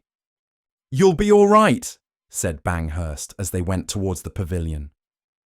All you want is a nip of brandy. It ought to be you know. You'd get it rough, you know, if you let another man. Oh, I want to go, said Filmer. I shall be all right. As a matter of fact, I'm almost inclined now. No, I think I'll have that nip of brandy first. Banghurst took him into the little room and routed out an empty decanter. He departed in search of a supply. He was gone perhaps 5 minutes. The history of those 5 minutes cannot be written. At intervals, Filmer's face could be seen by the people on the easternmost of the stands erected for spectators, against the window pane peering out, and then it would recede and fade. Banghurst vanished shouting behind the grand stand, and presently the butler appeared going pavilionward with a tray. The apartment in which Filmer came to his last solution was a pleasant little room, very simply furnished with green furniture and an old bureau, for Banghurst was simple in all his private ways. It was hung with little engravings after Morland, and it had a shelf of books. But as it happened, Banghurst had left a rook rifle he sometimes played with on the top of the desk, and on the corner of the mantel-shelf was a tin with 3 or 4 cartridges remaining in it. As Filmer went up and down that room wrestling with his intolerable dilemma, he went first towards the neat little rifle athwart the blotting pad, and then towards the neat little red label. Part 22 long. The thing must have jumped into his mind in a moment. Nobody seems to have connected the report with him, though the gun, being fired in a confined space, must have sounded loud, and there were several people in the billiard room, separated from him only by a lath and plaster partition. But directly Banghurst's butler opened the door and smelt the sour smell of the smoke, he knew, he says, what had happened. For the servants at least of Banghurst's household had guessed something of what was going on in Filmer's mind. All through that trying afternoon, Banghurst behaved as he held a man should behave in the presence of hopeless disaster. And his guests for the most part succeeded in not insisting upon the fact, though to conceal their perception of it altogether was impossible, that Banghurst had been pretty elaborately and completely swindled by the deceased. The public in the enclosure, Hicks told me, dispersed, like a party that has been ducking a welsher, and there wasn't a soul in the train to London, it seems, who hadn't known all along that flying was a quite impossible thing for man. But he might have tried it, said many, after carrying the thing so far. In the evening, when he was comparatively alone, Banghurst broke down and went on like a man of clay. I have been told he wept, which must have made an imposing scene, and he certainly said Filmer had ruined his life, and offered and sold the whole apparatus to MacAndrew for £5. "I've been thinking," said MacAndrew at the conclusion of the bargain, and stopped. The next morning, the name of Filmer was, for the first time, less conspicuous in the new paper than in any other daily paper in the world. The rest of the world's instructors, with varying emphasis according to their dignity and the degree of competition between themselves and the new paper, proclaimed the entire failure of the new flying machine and suicide of the imposter. But in the district of North Surrey, the reception of the news was tempered by a perception of unusual aerial phenomena. Overnight, Wilkinson and MacAndrew had fallen into violent argument on the exact motives of their principal's rash act. The man was certainly a poor cowardly body, but so far as his science went, he was no imposter, said MacAndrew, and I'm prepared to give that proposition a very practical demonstration, Mr. Wilkinson, so soon as we've got the place a little more to ourselves. For I've no faith in all this publicity for experimental trials. And to that end, while all the world was reading of the certain failure of the new flying machine, MacAndrew was soaring and curveting with great amplitude and dignity over the Epsom and Wimbledon divisions, and Banghurst, restored once more to hope and energy, and regardless of public security and the Board of Trade, was pursuing his gyrations and trying to attract his attention on a motor car and in his pyjamas. He had caught sight of the ascent when pulling up the blind of his bedroom window, equipped, among other things, with a film camera that was subsequently discovered to be jammed. And Filmer was lying on the billiard table in the green pavilion with a sheet about his body. The Hammer Pond Park Burglary by H. G. Wells. Published 1894. It is a moot point whether burglary is to be considered as a sport, a trade, or an art. For a trade, the technique is scarcely rigid enough, and its claims to be considered an art are vitiated by the mercenary element that qualifies its triumphs. On the whole, it seems to be most justly ranked as sport, a sport for which no rules are at present formulated, and of which the prizes are distributed in an extremely informal manner. It was this informality of burglary that led to the regrettable extinction of two promising beginners at Hammer Pond Park. The stakes offered in this affair consisted chiefly of diamonds and other personal bric-a-brac belonging to the newly married Lady Aveling. Lady Aveling, as the reader will remember, was the only daughter of Mrs. Montague Pangs, the well-known hostess. Her marriage to Lord Aveling was extensively advertised in the papers, the quantity and quality of her wedding presents, and the fact that the honeymoon was to be spent at Hammer Pond. The announcement of these valuable prizes created a considerable sensation in the small circle in which Mr. Teddy Watkins was the undisputed leader, and it was decided that, accompanied by a duly qualified assistant, he should visit the village of Hammer Pond in his professional capacity. Being a man of naturally retiring and modest disposition, Mr. Watkins determined to make this visit incognito, and after due consideration of the conditions of his enterprise, he selected the role of a landscape artist and the unassuming surname of Smith. He preceded his assistant, who, it was decided, should join him only on the last afternoon of his stay at Hammer Pond. Now the village of Hammer Pond is perhaps one of the prettiest little corners in Sussex. Many thatched houses still survive. The flint-built church with its tall spire nestling under the down is one of the finest and least restored in the county, and the beechwoods and bracken jungles through which the road runs to the great house are singularly rich in what the vulgar artist and photographer call bits, so that Mr. Watkins, on his arrival with 2 virgin canvases, a brand new easel, a paint box, portmanteau, an ingenious little ladder made in sections after the pattern of the late lamented Master Charles Peace, crowbar and wire coils, found himself welcomed with effusion and some curiosity by 6 other brethren of the brush. It rendered the disguise he had chosen unexpectedly plausible, but it inflicted upon him a considerable amount of aesthetic conversation for which he was very imperfectly prepared. "Have you exhibited very much?" said young person in the bar parlour of the Coach and Horses, where Mr. Watkins was skillfully accumulating local information on the night of his arrival. "Very little," said Mr. Watkins. "Just a snack here and there." "Academy?" "In course. And the Crystal Palace." "Did they hang you well?" said Pawson. "Don't rot," said Mr. Watkins. "I don't like it." "I mean, did they put you in a good place?" "What do you mean?" said Mr. Watkins suspiciously. "One'd think you were trying to make out I'd been put away." Pawson had been brought up by aunts, and was a gentlemanly young man, even for an artist. He did not know what being put away meant, but he thought it best to explain that he intended nothing of the sort. As the question of hanging seemed a sore point with Mr. Watkins, he tried to divert the conversation a little. "Do you do figure work at all?" "No, never had a head for figures," said Mr. Watkins. "My Mrs. Smith, I mean, does all that." "She paints too," said Pawson. "That's rather jolly." "Very," said Mr. Watkins, though he really did not think so, and feeling the conversation was drifting a little beyond his grasp, added, "I came down here to paint Hammerpond House by moonlight." "Really?" said Pawson. "That's rather a novel idea." "Yes," said Mr. Watkins. "I thought it rather a good notion when it occurred to me. I expect to begin tomorrow night." "What? You don't mean to paint in the open by night?" "I do, though.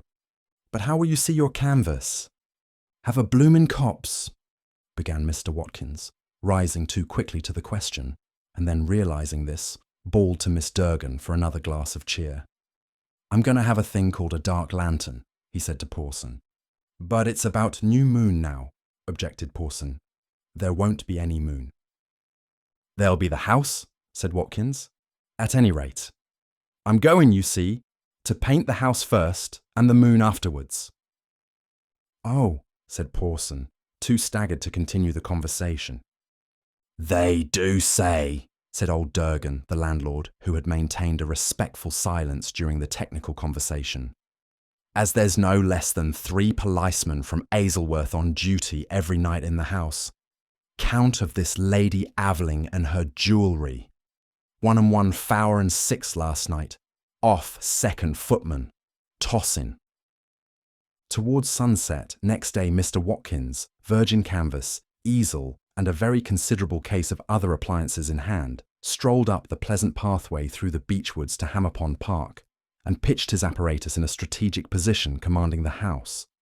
Here he was observed by Mr. Raphael Sant, who was returning across the park from a study of the chalk pits. His curiosity having been fired by Person's account of the new arrival, he turned aside with the idea of discussing nocturnal art. Mr. Watkins was apparently unaware of his approach. A friendly conversation with Lady Hammerpond's butler had just terminated, and that individual, surrounded by the 3 pet dogs, which it was his duty to take for an airing after dinner had been served, was receding in the distance. Mr. Watkins was mixing colour with an air of great industry. Sant, approaching more nearly, was surprised to see the colour in question was as harsh and brilliant an emerald green as it is possible to imagine.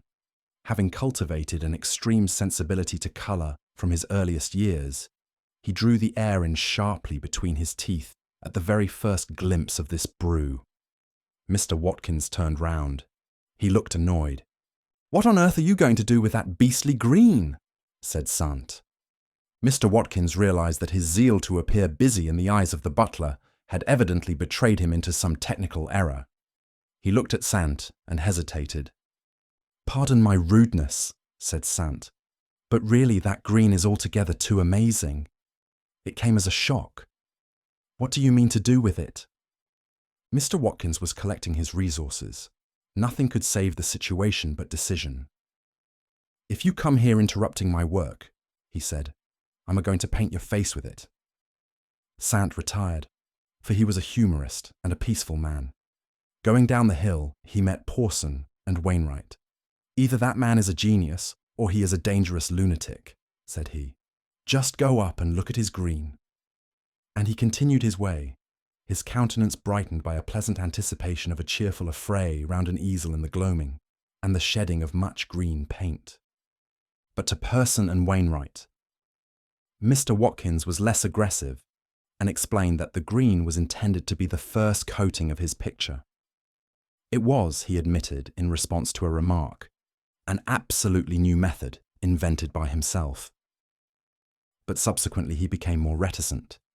He explained he was not going to tell every passerby the secret of his own particular style, and added some scathing remarks upon the meanness of people hanging about to pick up such tricks of the masters as they could, which immediately relieved him of their company. Twilight deepened. First one, then another star appeared. The rooks amid the tall trees to the left of the house had long since lapsed into slumbrous silence. The house itself lost all the details of its architecture and became a dark grey outline, and then the windows of the salon shone out brilliantly. The conservatory was lighted up, and here and there a bedroom window burnt yellow. Had anyone approached the easel in the park, it would have been found deserted. One brief uncivil word in brilliant green sullied the purity of its canvas. Mr. Watkins was busy in the shrubbery with his assistant, who had discreetly joined him from the carriage drive.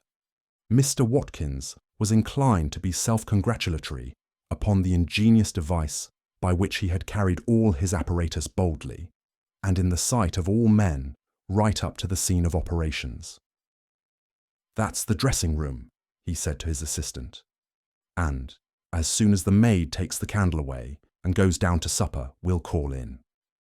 My, how nice the house do look, to be sure, against the starlight, and with all its windows and lights. Swap me, Jim, I almost wish I was a painter chap. Have you fixed that there wire across the path from the laundry?"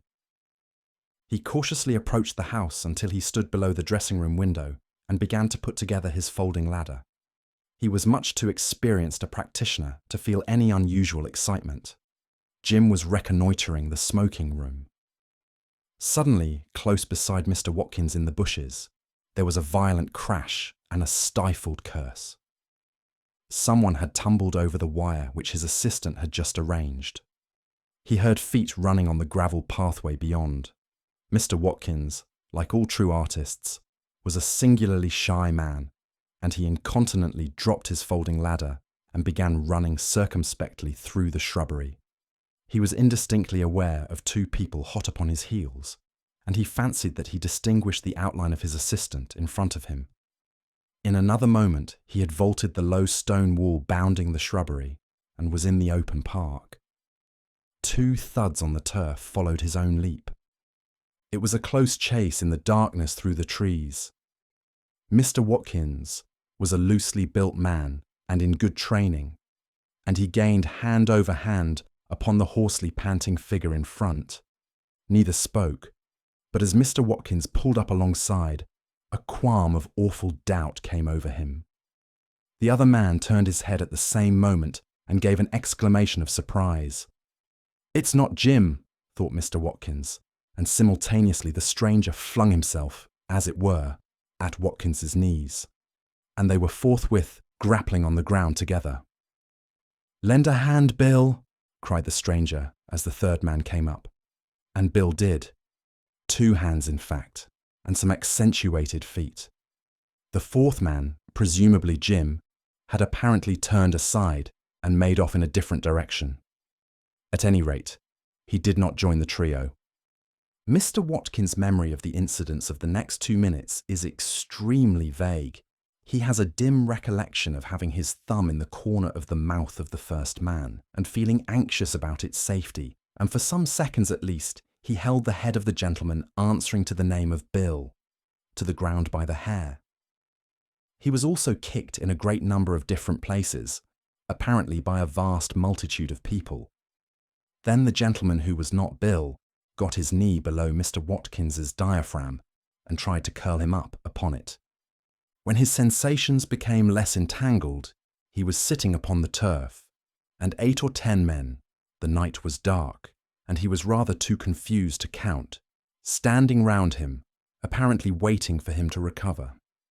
He mournfully assumed that he was captured and would probably have made some philosophical reflections on the fickleness of fortune had not his internal sensations disinclined him for speech. He noticed very quickly that his wrists were not handcuffed, and then a flask of brandy was put in his hands. This touched him a little. It was such unexpected kindness. "He's a-comin' round," said a voice which he fancied he recognised as belonging to the Hammerpond second footman. "We've got 'em, sir, both of 'em," said the Hammerpond butler, the man who had handed him the flask. "Thanks to you." No one answered this remark, yet he failed to see how it applied to him. "He's fair dazed," said a strange voice. "The villains half murdered him." Mr. Teddy Watkins decided to remain fair dazed until he had a better grasp of the situation.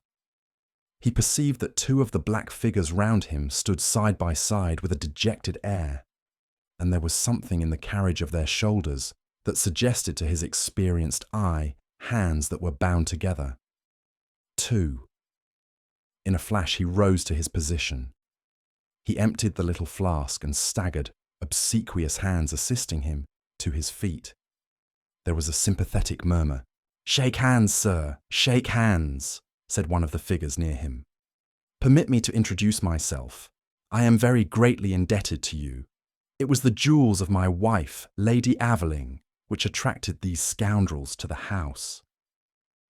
"Very glad to make your lordship's acquaintance," said Teddy Watkins. "I presume you saw the rascals making for the shrubbery and dropped down on them?" "That's exactly how it happened," said Mr. Watkins. "You should have waited till they got in at the window," said Lord Aveling. "They would get it hotter if they had actually committed the burglary. And it was lucky for you two of the policemen were out by the gates, and followed up the three of you. I doubt if you could have secured the two of them, though it was confoundedly plucky of you, all the same." "Yes, I ought to have thought of all that," said Mr. Watkins. "But one can't think of everything." "Certainly not," said Lord Aveling. "I am afraid they have mauled you a little," he added. The party was now moving towards the house. "You walk rather lame. May I offer you my arm?"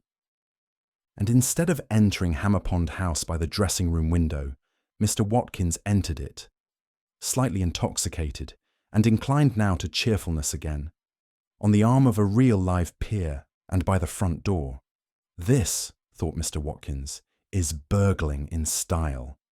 The scoundrels, seen by the gaslight, proved to be mere local amateurs unknown to Mr. Watkins, and they were taken down into the pantry and there watched over by the three policemen, two gamekeepers with loaded guns, the butler, an ostler, and a carman, until the dawn allowed of their removal to Hazelhurst police station.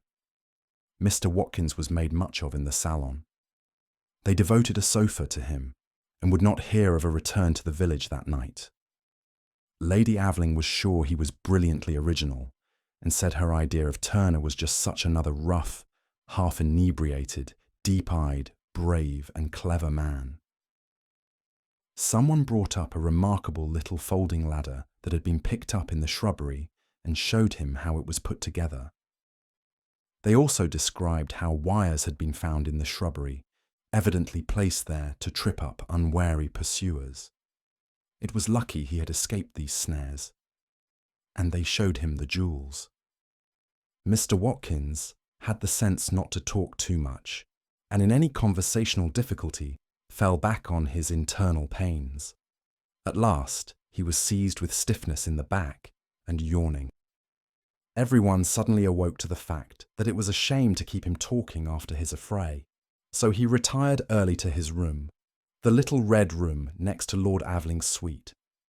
The dawn found a deserted easel bearing a canvas with a green inscription in the Hammerpond Park, and it found Hammerpond House in commotion. But if the dawn found Mr. Teddy Watkins and the Aveling diamonds, it did not communicate the information to the police. In the Abyss, by H. G. Wells. Published 1896. "It's an idea," said Stevens in the tone of one who keeps an open mind. I believe it will smash flat, said the lieutenant. He seems to have calculated it all out pretty well, said Stevens, still impartial. But think of the pressure, said the lieutenant. At the surface of the water, it's 14 pounds to the inch. 30 feet down, it's double that. 60, treble. 90, 4 times. 900, 40 times. 5,000, 300. That's a mile. It's 240 times 14 pounds. That's, let's see, 30 hundredweight, 1.5 tons. Stevens, 1.5 tons to the square inch. And the ocean where he's going is 5 miles deep. That's 7.5. Sounds a lot, said Stevens, but it's jolly thick steel. The lieutenant made no answer, but resumed his pine splinter. The object of their conversation was a huge ball of steel, having an exterior diameter of perhaps 9 feet. It looked like the shot for some titanic piece of artillery.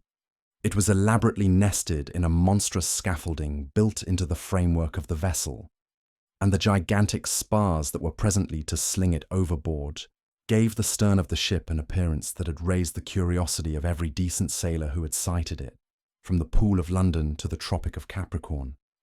In 2 places, one above the other, the steel gave place to a couple of circular windows of enormously thick glass, and one of these, set in steel frame of great solidity, was now partially unscrewed.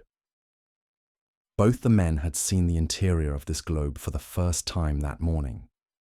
It was elaborately padded with air cushions, with little studs sunk between bulging pillows to work the simple mechanism of the affair. Everything was elaborately padded, even the Myers apparatus, which was to absorb carbonic acid and replace the oxygen inspired by its tenant when he had crept in by the glass manhole and had been screwed in. It was so elaborately padded that a man might have been fired from a gun in it with perfect safety. And it had need to be, for presently a man was to crawl in through that glass manhole, to be screwed up tightly, and to be flung overboard, and to sink down, down, down, for 5 miles, even as the lieutenant said. It had taken the strongest hold of his imagination. It made him a bore at mess, and he found Stevens, the new arrival aboard, a godsend to talk to about it, over and over again. It's my opinion, said the lieutenant, that glass will simply bend in and bulge and smash under a pressure of that sort. Dawbury has made rocks run like water under big pressures, and you mark my words.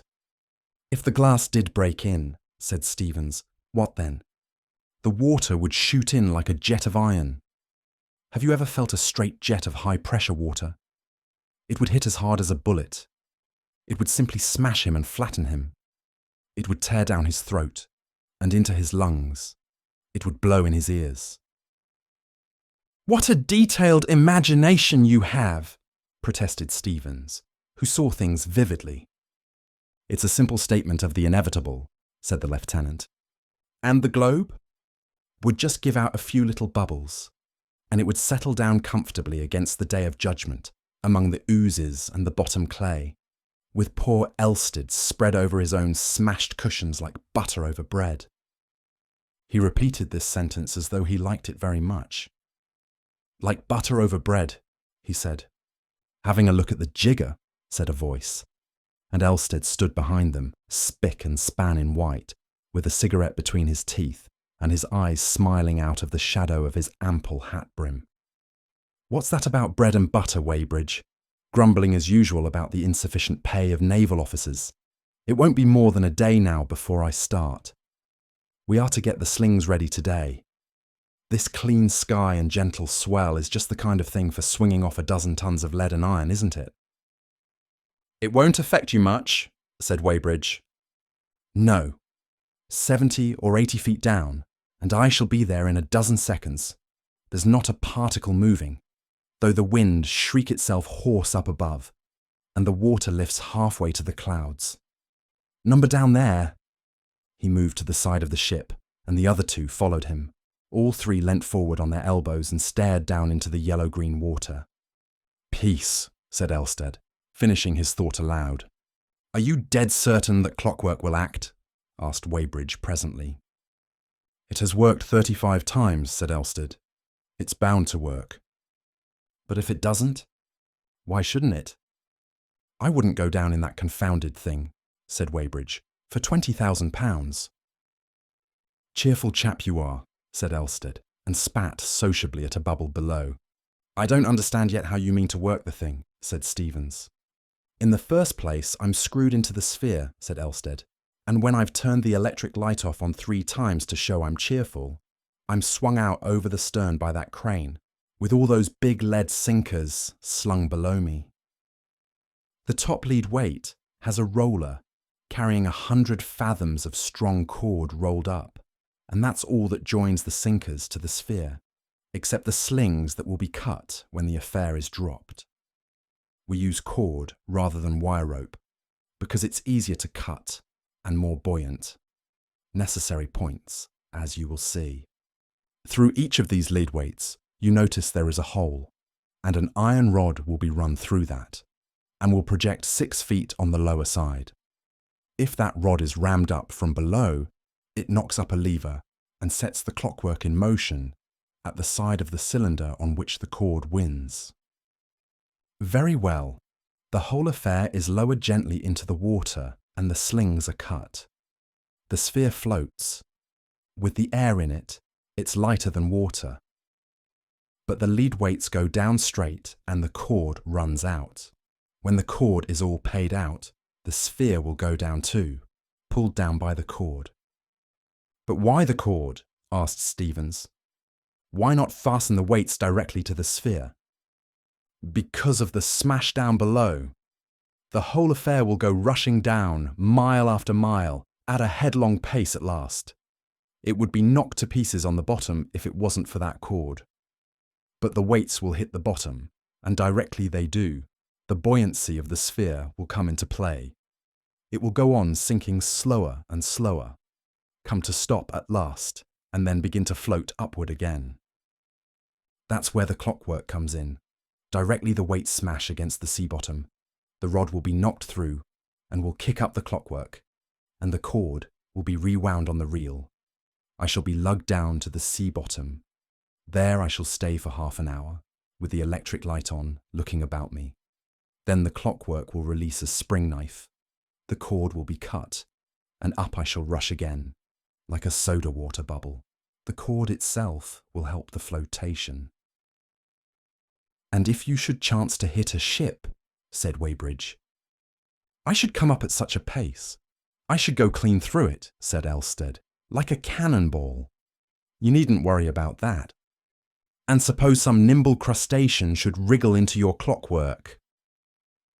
"It would be a pressing sort of invitation for me to stop," said Elstead, turning his back on the water and staring at the sphere. They had swung Elstead overboard by 11 o'clock. The day was serenely bright and calm, with the horizon lost in haze. The electric glare in the little upper compartment beamed cheerfully 3 times. Then they let him down slowly to the surface of the water, and a sailor in the stern chains hung ready to cut the tackle that held the lead weights and the sphere together. The globe, which had looked so large on deck, looked the smallest thing conceivable under the stern of the ship. It rolled a little, and its 2 dark windows, which floated uppermost, seemed like eyes turned up in a round wonderment at the people who crowded the rail. A voice wondered how Elstead liked the rolling. "Are you ready?" sang out the commander. "Aye, aye, sir." "Then let her go." The rope of the tackle tightened against the blade and was cut, and an eddy rolled over the globe in a grotesquely helpless fashion. Someone waved a handkerchief. Someone else tried an ineffectual cheer. A middy was counting slowly. 8, 9, 10. Another roll, then a jerk and a splash. The thing righted itself. It seemed to be stationary for a moment, to grow rapidly smaller, and then the water closed over it, and it became visible, enlarged by refraction and dimmer below the surface. Before one could count 3, it had disappeared. There was a flicker of white light far down in the water that diminished to a speck and vanished. Then there was nothing but a depth of water going down into blackness, through which a shark was swimming. Then suddenly, the screw of the cruiser began to rotate, the water was crickled, the shark disappeared in a wrinkled confusion, and a torrent of foam rushed across the crystalline clearness that had swallowed up Elstead. "What's the idea?" said one AB to another. "We're going to lay off about a couple of miles. Fear he should hit us when he comes up," said his mate. The ship steamed slowly to her new position. Aboard her, almost everyone who was unoccupied remained watching the breathing swell into which the sphere had sunk. For the next half hour, it is doubtful if a word was spoken that did not bear directly or indirectly on Elstead. The December sun was now high in the sky, and the heat very considerable. "He'll be cold enough down there," said Weybridge. "They say that below a certain depth, sea water's always just about freezing." "Where'll he come up?" asked Stevens. "I've lost my bearings." "That's the spot," said the commander, who prided himself on his omniscience. He extended a precise finger southeastward. "And this, I reckon, is pretty nearly the moment," he said. "He's been 35 minutes. "How long does it take to reach the bottom of the ocean?" asked Stevens. "For a depth of 5 miles, and reckoning, as we did, an acceleration of 2 feet per second, both ways, is just about 3/4 of a minute." "Then he's overdue," said Weybridge. "Pretty nearly," said the commander. "I suppose it takes a few minutes for that cord of his to wind in." "I forgot that," said Weybridge, evidently relieved. And then began the suspense. A minute slowly dragged itself out, and no sphere shot out of the water. Another followed, and nothing broke the low, oily swell. The sailors explained to one another that little point about the winding in of the cord. The rigging was dotted with expectant faces. "Come up, Elstead," called one hairy-chested salt impatiently, and the others caught it up and shouted as though they were waiting for the curtain of a theatre to rise. The commander glanced irritably at them. "Of course, if the acceleration's less than 2, he said, "he'll be all the longer. We aren't absolutely certain that was the proper figure. I'm no slavish believer in calculations." Stevens agreed concisely. No one on the quarterdeck spoke for a couple of minutes. Then Stevens' watch case clicked. When 21 minutes after the sun reached the zenith, they were still waiting for the globe to reappear, and not a man aboard had dared to whisper that hope was dead. It was Weybridge who first gave expression to that realization. He spoke while the sound of 8 bells still hung in the air. "I always distrusted that window," he said quite suddenly to Stevens. "Good God," said Stevens. "You don't think—" "Well," said Weybridge, and left the rest to his imagination. "I'm no great believer in calculations myself," said the commander dubiously, "so that I'm not altogether hopeless yet." And at midnight the gunboat was steaming slowly in a spiral round the spot where the globe had sunk, and the white beam of the electric light fled and halted and swept discontentedly onward again over the waste of phosphorescent waters under the little stars.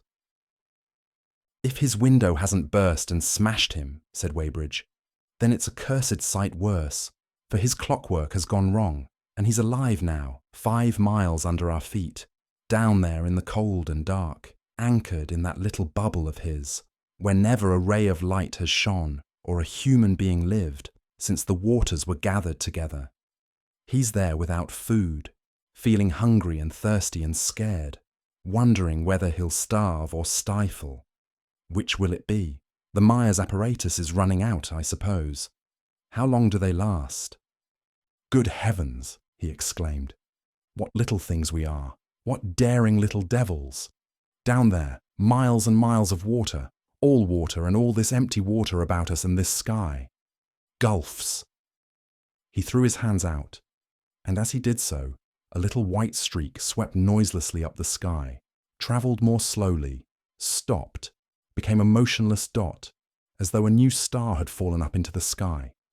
Then it went sliding back again and lost itself amidst the reflections of the stars and the white haze of the sea's phosphorescence. At the sight, he stopped, arm extended and mouth open. He shut his mouth, opened it again, and waved his arms with an impatient gesture.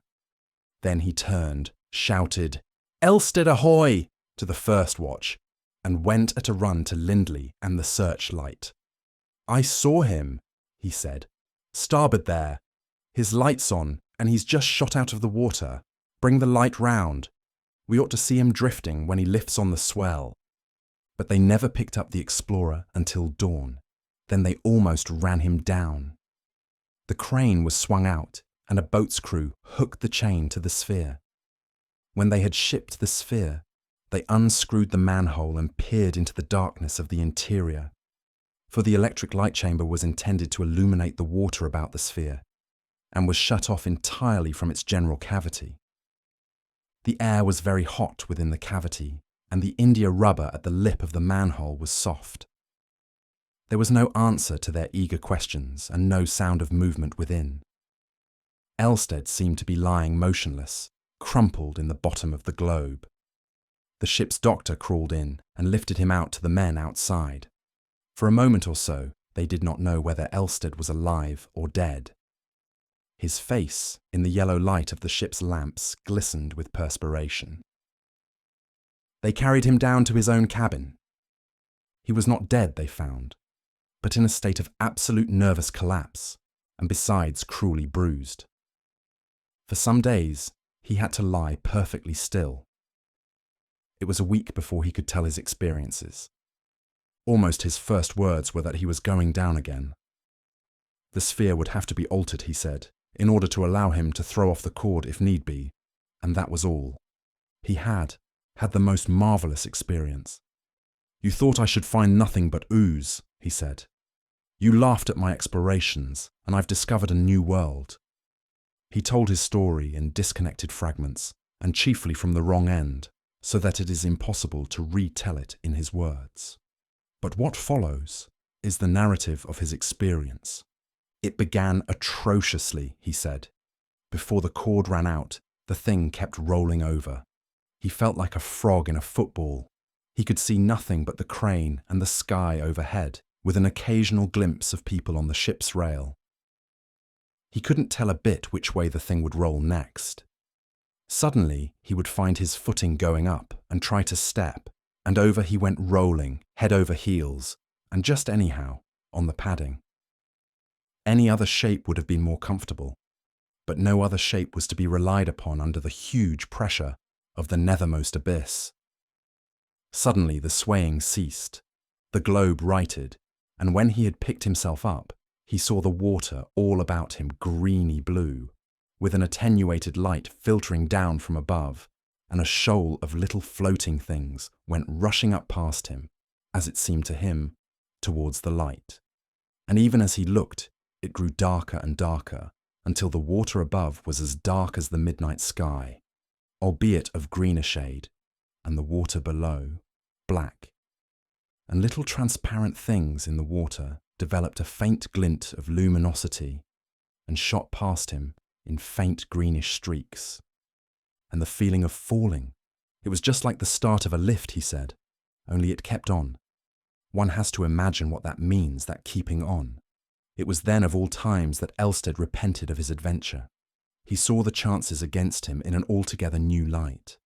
He thought of the big cuttlefish people knew to exist in the middle waters, the kind of things they find half digested in whales at times, or floating dead and rotten and half-eaten by fish.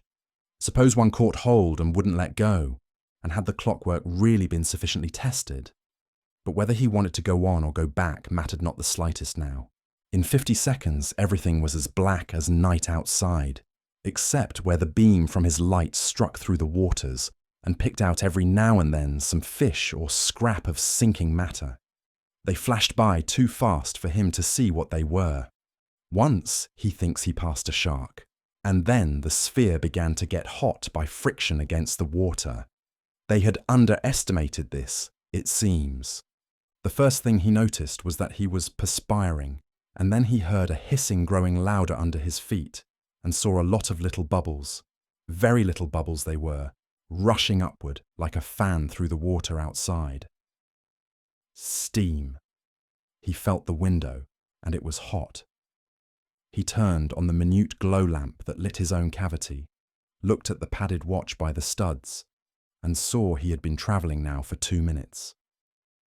It came into his head that the window would crack through the conflict of temperatures, for he knew the bottom water is very near freezing. Then suddenly, the floor of the sphere seemed to press against his feet. The rush of bubbles outside grew slower and slower, and the hissing diminished. The sphere rolled a little. The window had not cracked, nothing had given, and he knew that the dangers of sinking, at any rate, were over. In another minute or so, he would be on the floor of the abyss. He thought, he said, of Stevens and Weybridge and the rest of them 5 miles overhead, higher to him than the highest clouds that ever floated over land are to us, steaming slowly and staring down and wondering what had happened to him. He peered out of the window. There were no more bubbles now, and the hissing had stopped. Outside, there was a heavy blackness, as black velvet, except where the electric light pierced the empty water and showed the colour of it, a yellow-green. Then 3 things like shapes of fire swam into sight, following each other through the water. Whether they were little and near or big and far off, he could not tell. Each was outlined in a bluish light almost as bright as the lights of a fishing smack, a light which seemed to be smoking greatly, and all along the sides of them were specks of this, like the lighter portholes of a ship.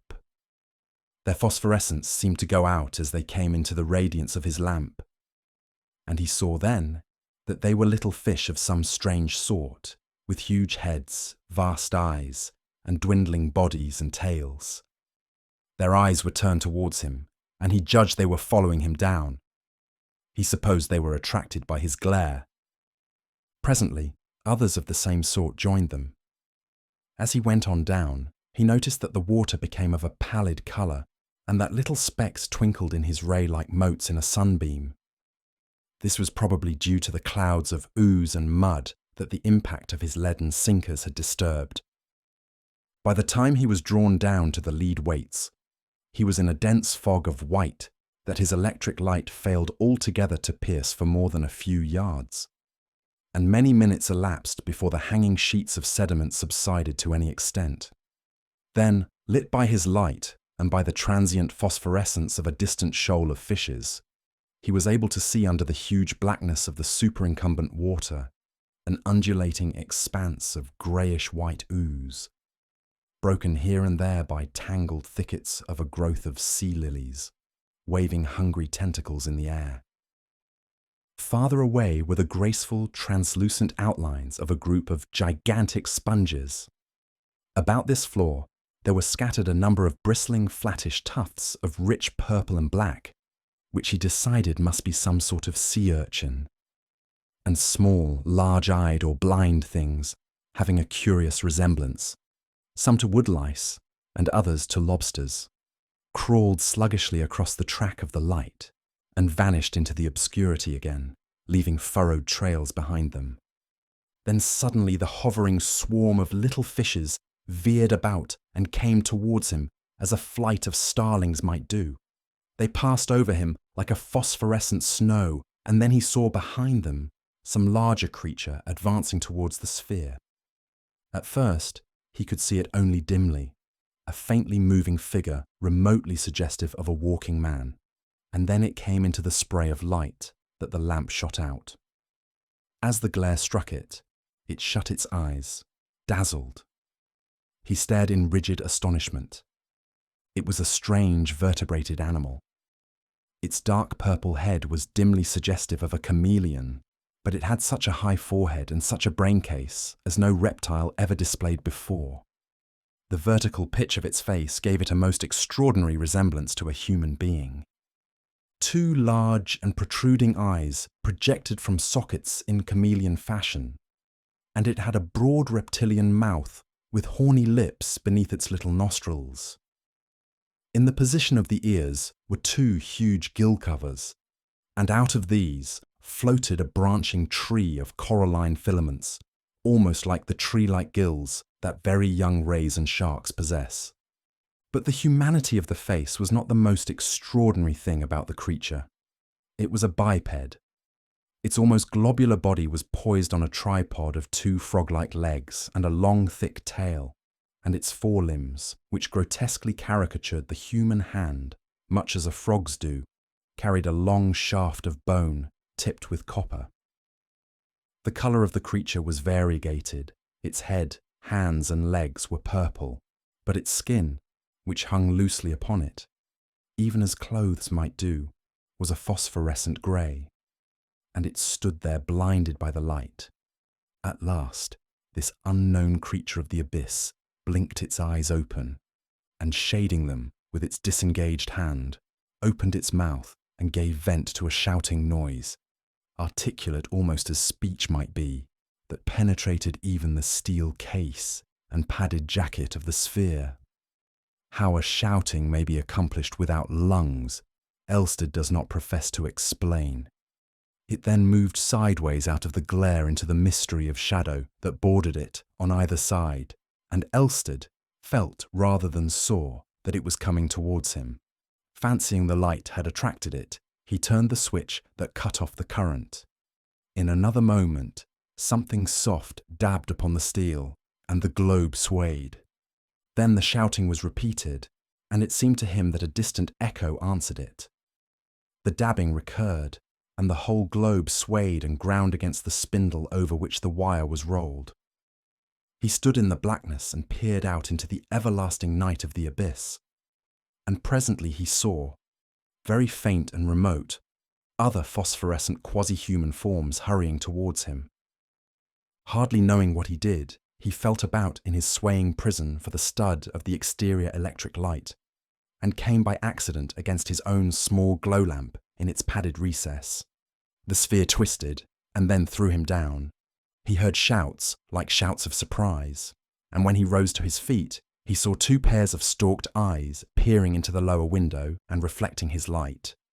In another moment, hands were dabbing vigorously at his steel casing, and there was a sound, horrible enough in his position, of the metal protection of the clockwork being vigorously hammered. That indeed sent his heart into his mouth, for if these strange creatures succeeded in stopping that, his release would never occur. Scarcely had he thought as much when he felt the sphere sway violently and the floor of it press hard against his feet. He turned off the small glow lamp that lit the interior and sent the ray of the large light in the separate compartment out into the water. The sea floor and the man-like creatures had disappeared, and a couple of fish chasing each other dropped suddenly by the window. He thought at once that these strange denizens of the deep sea had broke the rope and that he had escaped. He drove up faster and faster, and then stopped with a jerk that sent him flying against the padded roof of his prison. For half a minute, perhaps, he was too astonished to think. Then he felt that the sphere was spinning slowly and rocking, and it seemed to him that it was also being drawn through the water. By crouching close to the window, he managed to make his weight effective and roll that part of the sphere downward. But he could see nothing save the pale ray of his light striking down ineffectively into the darkness. It occurred to him that he would see more if he turned the lamp off and allowed his eyes to grow accustomed to the profound obscurity. In this, he was wise. After some minutes, the velvety blackness became a translucent blackness, and then, far away, and as faint as zodiacal light of an English summer evening, he saw shapes moving below. He judged these creatures had detached his cable and were towing him along the sea bottom. And then he saw something faint and remote across the undulations of the submarine plain. A broad horizon of pale luminosity that extended this way and that way as far as the range of his little window permitted him to see. To this he was being towed, as a balloon might be towed by men out of the open country into a town. He approached it very slowly, and very slowly the dim irradiation was gathered together into more definite shapes. It was nearly 5 o'clock before he came over this luminous area, and by that time he could make out an arrangement suggestive of streets and houses grouped about a vast roofless erection that was grotesquely suggestive of a ruined abbey. It was spread out like a map below him. The houses were all roofless enclosures of walls, and their substance being, as he afterwards saw, of phosphorescent bones, gave the place an appearance as if it were built of drowned moonshine. Among the inner caves of the place, waving trees of crinoid stretched their tentacles, and tall, slender, glassy sponges shot like shining minarets and lilies of filmy light out of the general glow of the city. In the open spaces of the place, he could see a stirring movement as of crowds of people, but he was too many fathoms above them to distinguish the individuals in those crowds. Then slowly they pulled him down, and as they did so, the details of the place crept slowly upon his apprehension. He saw that the courses of the cloudy buildings were marked out with beaded lines of round objects, and then he perceived that at several points below him, in broad open spaces, were forms like the encrusted shapes of ships. Slowly and surely he was drawn down, and the forms below him became brighter, clearer, more distinct. He was being pulled down, he perceived, towards the large building in the centre of the town, and he could catch a glimpse ever and again of the multitudinous forms that were lugging at his cord. He was astonished to see that the rigging of one of the ships, which formed such a prominent feature of the place, was crowded with a host of gesticulating figures regarding him, and then the walls of the great building rose about him silently, and hid the city from his eyes. And such walls they were, of waterlogged wood, and twisted wire rope, and iron spars, and copper, and the bones and skulls of dead men. The skulls ran in zigzag lines and spirals and fantastic curves over the building, and in and out of their eye sockets, and over the whole surface of the place, lurked and played a multitude of silvery little fishes. Suddenly his ears were filled with a low shouting, and a noise like the violent blowing of horns, and this gave place to a fantastic chant. Down the sphere sank, past the huge pointed windows, through which he saw vaguely a great number of these strange, ghost-like people regarding him. And at last he came to rest, as it seemed, on a kind of altar that stood in the centre of the place. And now he was at such a level that he could see these strange people of the abyss plainly once more. To his astonishment, he perceived that they were prostrating themselves before him, all save one, dressed as it seemed in a robe of placoid scales, and crowned with a luminous diadem, who stood with his reptilian mouth opening and shutting, as though he led the chanting of the worshippers. A curious impulse made Elstead turn on his small glow lamp again, so that he became visible to these creatures of the abyss, albeit the glare made them disappear forthwith into night. At this sudden sight of him, the chanting gave place to a tumult of exultant shouts, and Elstead, being anxious to watch them, turned his light off again and vanished from before their eyes. But for a time he was too blind to make out what they were doing, and when at last he could distinguish them, they were kneeling again. And thus they continued worshipping him without rest or intermission for a space of 3 hours. Most circumstantial was Elstead's account of this astounding city and its people, these people of perpetual night, who have never seen sun or moon or stars, green vegetation, nor any living, air-breathing creatures, who know nothing of fire, nor any light but the phosphorescent light of living things. Startling as is his story, it is yet more startling to find that scientific men, of such eminence as Adams and Jenkins, find nothing incredible in it. They tell me they see no reason why intelligent, water-breathing, vertebrated creatures, inured to a low temperature and enormous pressure, and of such a heavy structure, that neither alive nor dead would they float, might not live upon the bottom of the deep sea, and quite unsuspected by us. descendants like ourselves of the great theriomorpha of the new red sandstone age. We should be known to them, however, as strange meteoric creatures, wont to fall catastrophically dead out of the mysterious blackness of their watery sky. And not only we ourselves, but our ships, our metals, our appliances, would come raining down out of the night. Sometimes sinking things would smite down and crush them, as if it were the judgment of some unseen power above, and sometimes would come things of utmost rarity or utility, or shapes of inspiring suggestion. One can understand, perhaps, something of their behaviour at the descent of a living man, if one thinks what a barbaric people might do, to whom an enhaloed shining creature came suddenly out of the sky. At one time or another, Elstead probably told the officers of the Ptarmigan every detail of his strange 12 hours in the abyss. That he also intended to write them down is certain, but he never did, and so unhappily, we have to piece together the discrepant fragments of his story from the reminiscences of Commander Simmons, Weybridge, Stevens, Lindley, and the others. We see the thing darkly in fragmentary glimpses. The huge ghostly building, the bowing, chanting people, with their dark chameleon-like heads and faintly luminous clothing, and Elstead, with his light turned on again, vainly trying to convey to their minds that the cord by which the sphere was held was to be severed. Minute after minute slipped away, and Elstead, looking at his watch, was horrified to find that he had oxygen only for 4 hours more. But the chant in his honour kept on as remorselessly as if it was the marching song of his approaching death. The manner of his release he does not understand, but to judge by the end of cord that hung from the sphere, it had been cut through by rubbing against the edge of the altar.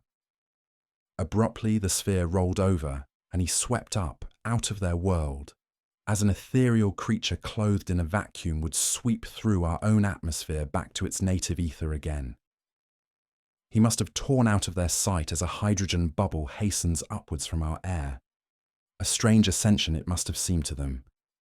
The sphere rushed up with even greater velocity than when weighted with the lead sinkers. It had rushed down. It became exceedingly hot. It drove up with the windows uppermost, and he remembers the torrent of bubbles frothing against the glass. Every moment he expected this to fly. Then suddenly, something like a huge wheel seemed to be released in his head. The padded compartment began spinning about him, and he fainted. His next recollection was of his cabin and of the doctor's voice. But that is the substance of the extraordinary story that Elstead related in fragments to the officers of the Ptarmigan. He promised to write it all down at a later date.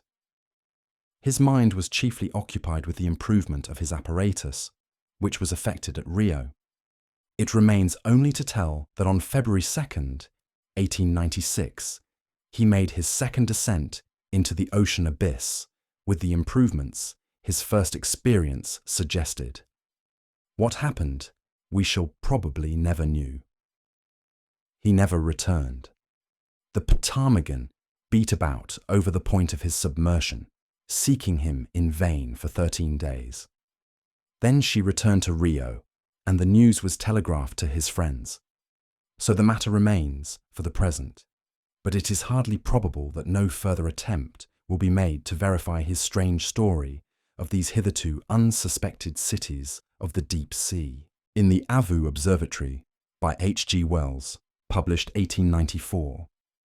The observatory at Avu, in Borneo, stands on the spur of the mountain. To the north rises the old crater, black at night against the unfathomable blue of the sky. From the little circular building, with its mushroom dome, the slopes plunge steeply downward into the black mysteries of the tropical forest beneath. The little house in which the observer and his assistant live is about 50 yards from the observatory, and beyond this are the huts of their native attendants. Thaddy, the chief observer, was down with a slight fever.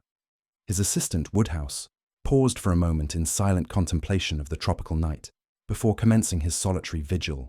The night was very still. Now and then voices and laughter came from the native huts, or the cry of some strange animal was heard from the midst of the mystery of the forest. Nocturnal insects appeared in ghostly fashion out of the darkness and fluttered round his light. He thought, perhaps, of all the possibilities of discovery that still lay in the black tangle beneath him. For to the naturalist, the virgin forests of Borneo are still a wonderland full of strange questions and half-suspected discoveries. Woodhouse carried a small lantern in his hand, and its yellow glow contrasted vividly with the infinite series of tints between lavender blue and black in which the landscape was painted. His hands and face were smeared with ointment against the attacks of the mosquitoes. Even in these days of celestial photography, work done in a purely temporary erection and with only the most primitive appliances, in addition to the telescope, still involves a very large amount of cramped and motionless watching. He sighed as he thought of the physical fatigues before him, stretched himself, and entered the observatory. The reader is probably familiar with the structure of an ordinary astronomical observatory. The building is usually cylindrical in shape, with a very light hemispherical roof capable of being turned round from the interior. The telescope is supported upon a stone pillar in the centre, and a clockwork arrangement compensates for the Earth's rotation and allows a star once found to be continuously observed. Besides this, there is a compact tracery of wheels and screws about its point of support, by which the astronomer adjusts it.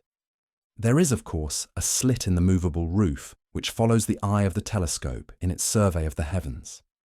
The observer sits or lies on a sloping wooden arrangement, which he can wheel to any part of the observatory as the position of the telescope may require. Within it is advisable to have things as dark as possible, in order to enhance the brilliance of the stars observed. The lantern flared as Woodhouse entered his circular den, and the general darkness fled into black shadows behind the big machine, from which it presently seemed to creep back over the whole place again as the light waned. The slit was a profound transparent blue, in which 6 stars shone with tropical brilliance, and their light lay, a pallid gleam, along the black tube of the instrument. Woodhouse shifted the roof, and then proceeding to the telescope, turned first one wheel and then another, the great cylinder slowly swinging into a new position. Then he glanced through the finder, the little companion telescope, moved the roof a little more, made some further adjustments, and set the clockwork in motion.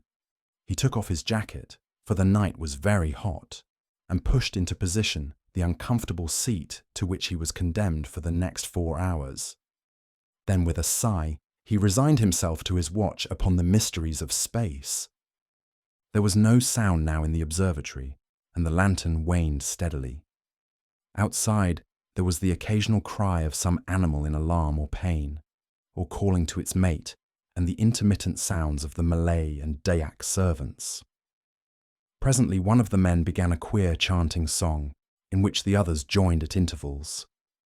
After this it would seem that they turned in for the night, for no further sound came from their direction, and the whispering stillness became more and more profound.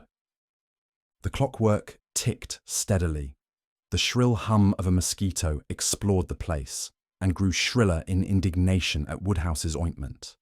Then the lantern went out, and all the observatory was black. Woodhouse shifted his position presently, when the slow movement of the telescope had carried it beyond the limits of his comfort. He was watching a little group of stars in the Milky Way, in one of which his chief had seen or fancied a remarkable colour variability. It was not a part of the regular work for which the establishment existed, and for that reason, perhaps Woodhouse was deeply interested. He must have forgotten things terrestrial. All his attention was concentrated upon the great blue circle of the telescope field. A circle powdered, so it seemed, with an innumerable multitude of stars, and all luminous against the blackness of its setting. As he watched, he seemed to himself to become incorporeal, as if he too were floating in the ether of space. Infinitely remote was the faint red spot he was observing. Suddenly the stars were blotted out. A flash of blackness passed, and they were visible again. "Queer," said Woodhouse. "Must have been a bird." The thing happened again, and immediately after the great tube shivered as though it had been struck. Then the dome of the observatory resounded with a series of thundering blows. The stars seemed to sweep aside as the telescope, which had been unclamped, swung round and away from the slit in the roof. "Great Scott!" cried Woodhouse. "What's this?" Some huge, vague black shape, with a flapping something like a wing, seemed to be struggling in the aperture of the roof. In another moment the slit was clear again, and the luminous haze of the Milky Way shone warm and bright. The interior of the roof was perfectly black, and only a scraping sound marked the whereabouts of the unknown creature. Woodhouse had scrambled from the seat to his feet. He was trembling violently and in a perspiration, with the suddenness of the occurrence. Was the thing, whatever it was, inside or out? It was big, whatever else it might be. Something shot across the skylight, and the telescope swayed. He started violently and put his arm up. It was in the observatory then, with him. It was clinging to the roof, apparently. What the devil was it? Could it see him? He stood for perhaps a minute in a state of stupefaction. The beast, whatever it was, clawed at the interior of the dome, and then something flapped almost into his face, and he saw the momentary gleam of starlight on a skin like oiled leather. His water bottle was knocked off his little table with a smash. The sense of some strange bird creature hovering a few yards from his face in the darkness was indescribably unpleasant to Woodhouse. As his thought returned, he concluded that it must be some night bird or large bat. At any risk, he would see what it was, and pulling a match from his pocket, he tried to strike it on the telescope seat. There was a smoking streak of phosphorescent light. The match flared for a moment, and he saw a vast wing sweeping towards him, a gleam of grey-brown fur, and then he was struck in the face, and the match knocked out of his hand. The blow was aimed at his temple, and a claw tore sideways down to his cheek. He reeled and fell, and he heard the extinguished lantern smash. Another blow followed as he fell. He was partly stunned. He felt his own warm blood stream out upon his face. Instinctively, he felt his eyes had been struck at, and turning over on his face to save them, tried to crawl under the protection of the telescope. He was struck again upon the back, and he heard his jacket rip, and then the thing hit the roof of the observatory. He edged as far as he could between the wooden seat and the eyepiece of the instrument, and turned his body round, so that it was chiefly his feet that were exposed. With these he could at least kick. He was still in a mystified state. The strange beast banged about in the darkness, and presently clung to the telescope, making it sway and the gear rattle. Once it flapped near him, and he kicked out madly and felt a soft body with his feet. He was horribly scared now. It must be a big thing to swing the telescope like that. He saw for a moment the outline of a head black against the starlight, with sharply pointed upstanding ears and a crest between them. It seemed to him to be as big as a mastiff's. Then he began to bawl out as loudly as he could for help. At that the thing came down upon him again. As it did so, his hand touched something beside him on the floor. He kicked out, and the next moment his ankle was gripped and held by a row of keen teeth. He yelled again, and tried to free his leg by kicking with the other. Then he realized he had the broken water bottle at his hand, and snatching it, he struggled into a sitting posture, and feeling in the darkness towards his foot, gripped a velvety ear, like the ear of a big cat. He had seized the water bottle by its neck and brought it down, with a shivering crash upon the head of the strange beast. He repeated the blow, and then stabbed and jabbed with the jagged end of it, in the darkness, where he judged the face might be. The small teeth relaxed their hold, and at once Woodhouse pulled his leg free and kicked hard. He felt the sickening feel of fur and bone giving under his boot. There was a tearing bite at his arm, and he struck over it at the face as he judged, and hit damp fur. There was a pause. Then he heard the sound of claws, and the dragging of a heavy body away from him over the observatory floor. Then there was silence, broken only by his own sobbing breathing, and a sound like licking. Everything was black except the parallelogram of the blue skylight with the luminous dust of stars, against which the end of the telescope now appeared in silhouette. He waited, as it seemed, an interminable time. Was the thing coming on again? He felt in his trouser pocket for some matches and found one remaining. He tried to strike this, but the floor was wet and it spat and went out. He cursed. He could not see where the door was situated. In his struggle, he had quite lost his bearings. The strange beast, disturbed by the splutter of the match, began to move again. "Time!" called Woodhouse, with a sudden gleam of mirth, but the thing was not coming at him again. He must have hurt it, he thought, with the broken bottle. He felt a dull pain in his ankle. Probably he was bleeding there. He wondered if it would support him if he tried to stand up. The night outside was very still. There was no sound of anyone moving.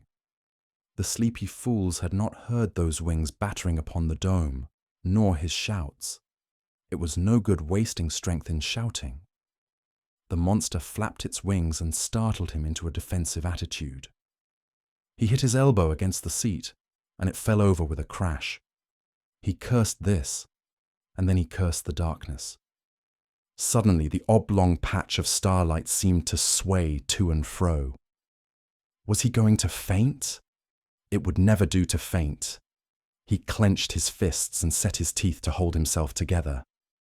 Where had the door got to? It occurred to him he could get his bearings by the stars visible through the skylight. The patch of stars he saw was in Sagittarius and southeastward. The door was north.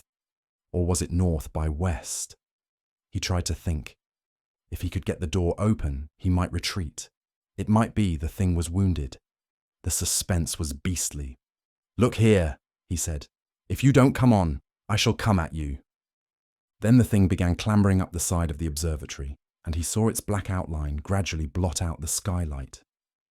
Was it in retreat? He forgot about the door and watched as the dome shifted and creaked. Somehow he did not feel very frightened or excited now. He felt a curious sinking sensation inside him. The sharply defined patch of light, with the black form moving across it, seemed to be growing smaller and smaller. That was curious. He began to feel very thirsty, and yet he did not feel inclined to get anything to drink.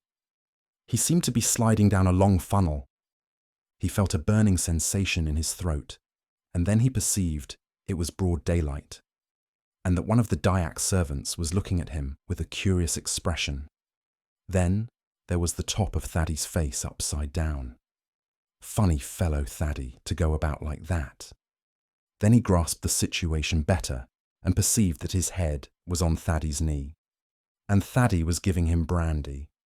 And then he saw the eyepiece of the telescope with a lot of red smears on it. He began to remember. "You've made this observatory in a pretty mess," said Thaddeus. The Dyak boy was beating up an egg in brandy. Woodhouse took this and sat up. He felt a sharp twinge of pain. His ankle was tied up, so were his arm and the side of his face. The smashed glass, red-stained, lay about the floor. The telescope seat was overturned, and by the opposite wall was a dark pool. The door was open, and he saw the grey summit of the mountain against a brilliant background of blue sky. "Pah!" said Woodhouse. "Who's been killing calves here? Take me out of it." Then he remembered the thing and the fight he had with it. "What was it?" he said to Thaddeus. "The thing I fought with?" "You know that best," said Thaddeus. "But anyhow, don't worry yourself now about it. Have some more to drink." Thaddeus, however, was curious enough, and it was a hard struggle between duty and inclination to keep Woodhouse quiet until he was decently put away in bed, and had slept upon the copious dose of meat extract Thaddeus considered advisable. They then talked it over together. "It was," said Woodhouse, "more like a big bat than anything else in the world. It had sharp, short ears and soft fur, and its wings were leathery. Its teeth were little but devilish sharp, and its jaw could not have been very strong, or else it would have bitten through my ankle. It has pretty nearly said Thaddy. It seemed to me to hit out with its claws pretty freely. That is about as much as I know about the beast. Our conversation was intimate, so to speak, and yet not confidential. The Dayak chaps talk about a big kolugo, a klangutang, whatever that may be. It does not often attack man, but I suppose you made it nervous. They say there is a big kolugo, and a little kolugo, and a something else that sounds like gobble. They all fly about at night. For my own part, I know there are flying foxes and flying lemurs about here, but they are, none of them, very big beasts. There are more things in heaven and earth, said Woodhouse, and Thaddy groaned at the quotation, and more particularly in the forests of Borneo, than are dreamt of in our philosophies. On the whole, if the Borneo fauna is going to disgorge any more of its novelties upon me, I should prefer that it did so when I was not occupied in the observatory at night and alone.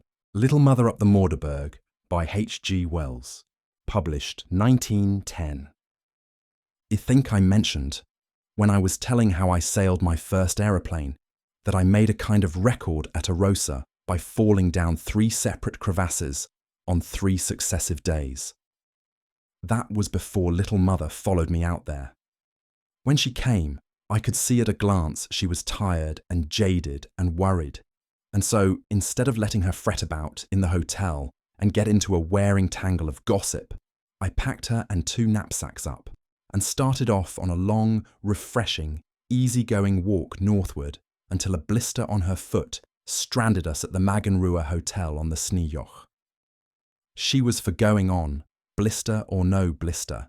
I never met pluck like Mother's in all my life, but I said, no, this is a mountaineering inn and it suits me down to the ground, or if you prefer it, up to the sky. You shall sit in the veranda by the telescope, and I'll prance about among the peaks for a bit. Don't have accidents, she said. Can't promise that, Little Mother, I said, but I'll always remember I'm your only son. So I pranced. I need hardly say that in a couple of days I was at loggerheads with all the mountaineers in that inn. They couldn't stand me. They didn't like my neck with its strong, fine Adam's apple, being mostly men with their heads jammed on. And they didn't like the way I bore myself and lifted my aviator's nose to the peaks. They didn't like my being a vegetarian and the way I evidently enjoyed it. And they didn't like the touch of colour, orange and green, in my rough serge suit. They were all of the dingy school, the sort of men I call gentlemanly owls, shy, correct-minded creatures, mostly from Oxford, and as solemn over their climbing as a cat frying eggs. Sage they were, great head nodders, and I wouldn't venture to do a thing like that, as they always did what the books and guides advised, and they classed themselves by their seasons. One was in his 9th season, and another in his 10th, and so on. I was a novice, and had to sit with my mouth open for bits of humble pie. My style that, rather. I would sit in the smoking room sucking away at a pipeful of hygienic herb tobacco. They said it smelt like burning garden rubbish, and waiting to put my spoke in and let a little into their minds. They set aside their natural reticence altogether in their efforts to show how much they didn't like me. You chaps take these blessed mountains too seriously, I said. They're larks. You've got to lark with them. They just slewed their eyes round me. I don't find the solemn joy in fussing you do. The old-style mountaineers went up with alpenstocks and ladders and light hearts. That's my idea of mountaineering. It isn't ours, said one red-boiled hero of the peaks, all blisters and peeling skin, and he said it with an air of crushing me. It's the right idea, I said serenely, and puffed at my herb tobacco. When you've had a bit of experience, you'll know better, said another, an oldish young man with a small grey beard. Experience never taught me anything, I said. Apparently not, said someone, and left me one down and me to play. I kept perfectly tranquil. I mean to do the Morderberg before I go down, I said quietly, and produced a sensation. When are you going down? Week or so, I answered, unperturbed. "It's not the climb a man ought to attempt in his first year," said the peeling gentleman. "You particularly ought not to try it," said another. "No guide will go with you. Foolhardy idea. Mere brag. Like to see him do it." I just let them boil for a bit, and when they were back to the simmer, I dropped in, pensively, with, "Very likely I'll take that little mother of mine. She's small, bless her, and she's as hard as nails." But they saw they were being drawn by my ill-concealed smile, and this time they contented themselves with a few grunts and grunt-like remarks, and then broke up into little conversations in undertones that pointedly excluded me. It had the effect of hardening my purpose. I'm a stiff man when I'm put on my mettle, and I determined that the little mother should go up the Morderberg, where half these solemn experts hadn't been, even if I had to be killed or orphaned in the attempt. So I spoke to her about it the next day. She was in a deck chair on the veranda, wrapped up in rugs and looking at the peaks. "Comfy?" I said. "Very," she said. "Getting rested. It's so nice." I strolled to the rail of the veranda. "See that peak there, Mummy?" She nodded happily, with eyes half shut. "That's the Morderberg. You and me have got to be up there the day after tomorrow." Her eyes opened a bit. "Wouldn't it be rather a climb, dearest?" she said. "I'll manage that all right," I said, and she smiled consentingly and closed her eyes. "So long as you manage it," she said. I went down the valley that afternoon to Dakstam to get gear and guides and porters, and I spent the next day in glacier and rock practice above the hotel. That didn't add to my popularity. I made 2 little slips. One took me down a crevasse. I've an extraordinary knack of going down crevasses, and a party of 3, which was starting for the Kinderspitz, spent an hour and a half fishing me out, and the other led to my dropping my ice axe on a little string of people going for the Humpy Glacier. It didn't go within 30 inches of anyone, but you might have thought from the row they made that I had knocked out the collective brains of the party. Quite frightful language they used, and 3 ladies with them too. The next day there was something very like an organised attempt to prevent our start. They brought out the landlord. They remonstrated with Mother. They did their best to blacken the character of my 2 guides. The landlord's brother had a first-class row with them. "2 years ago," he said, "they lost their hair." "No particular reason," I said, "why you shouldn't keep yours on, is it?" That settled him. He wasn't up to a polyglot pun, and it stuck in his mind like a fishbone in the throat. Then the peeling gentleman came along and tried to overhaul our equipment. "Have you got this?" it was, and "Have you got that?" "2 things," I said, looking at his nose pretty hard. "We haven't forgotten.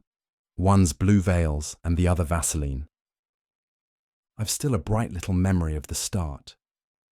There was the pass a couple of 100 feet or so below the hotel, and the hotel, all name and windows, standing out in a great, desolate, rocky place against lumpy masses of streaky green rock, flecked here and there with patches of snow and dark shelves of rhododendron, and raising perhaps 1,000 feet towards the western spur of the massif. Our path ran before us, meandering among the boulders down to stepping stones over a rivulet, and then upward on the other side of the stream towards the Magenruhr Glacier, where we had to go up the rocks to the left and then across the icefall to shelves on the precipitous face on the west side. It was dawn. The sun had still to rise, and everything looked very cold and blue and vast about us. Everyone in the hotel had turned out to bear a hand in the row. Some of the déshabillés were disgraceful, and now they stood in a silent group watching us recede.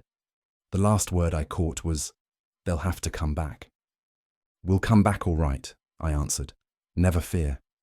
And so we went our way, cool and deliberate, over the stream and up towards the steep snowfields and icy shoulder of the Morderberg.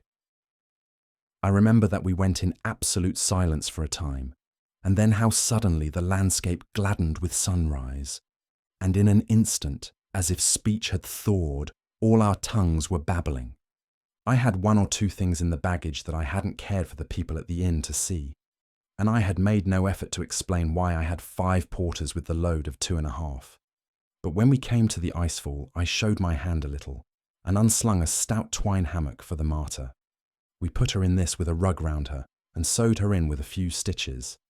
Then we roped up in line, with me last but one and a guide front and rear, and Mummy in the middle carried by 2 of the porters. I stuck my alpenstock through 2 holes I had made in the shoulders of my jacket under my rucksack, T-shaped to my body, so that when I went down a crevasse, as I did ever and again, I just stuck in its jaws and came up easy as the rope grew taut. And so, except for 1 or 2 bumps that made the martyr chuckle, we got over without misadventure. Then came the rock climb on the other side, requiring much judgment. We had to get from ledge to ledge as opportunity offered, and here the little mother was a perfect godsend. We unpacked her after we had slung her over the big fissure, I forget what you call it, that always comes between glacier and rock, and whenever we came to a bit of ledge within 8 feet of the one we were working along, the 2 guides took her and slung her up, she being so light, and then she was able to give a foot for the next man to hold by and hoist himself. She said we were all pulling her leg, and that made her and me laugh so much that the whole party had to wait for us. It was pretty tiring altogether doing that bit of the climb. 2 hours we had of it before we got to the loose masses of rock on the top of the arete. "It's worse going down," said the elder guide. I looked back for the first time, and I confess it did make me feel a bit giddy. There was the glacier looking quite pretty, and with a black gash between itself and the rocks. For a time it was pretty fair going up the rocky edge of the arete, and nothing happened of any importance, except that one of the porters took to grousing because he was hit on the shin by a stone I dislodged.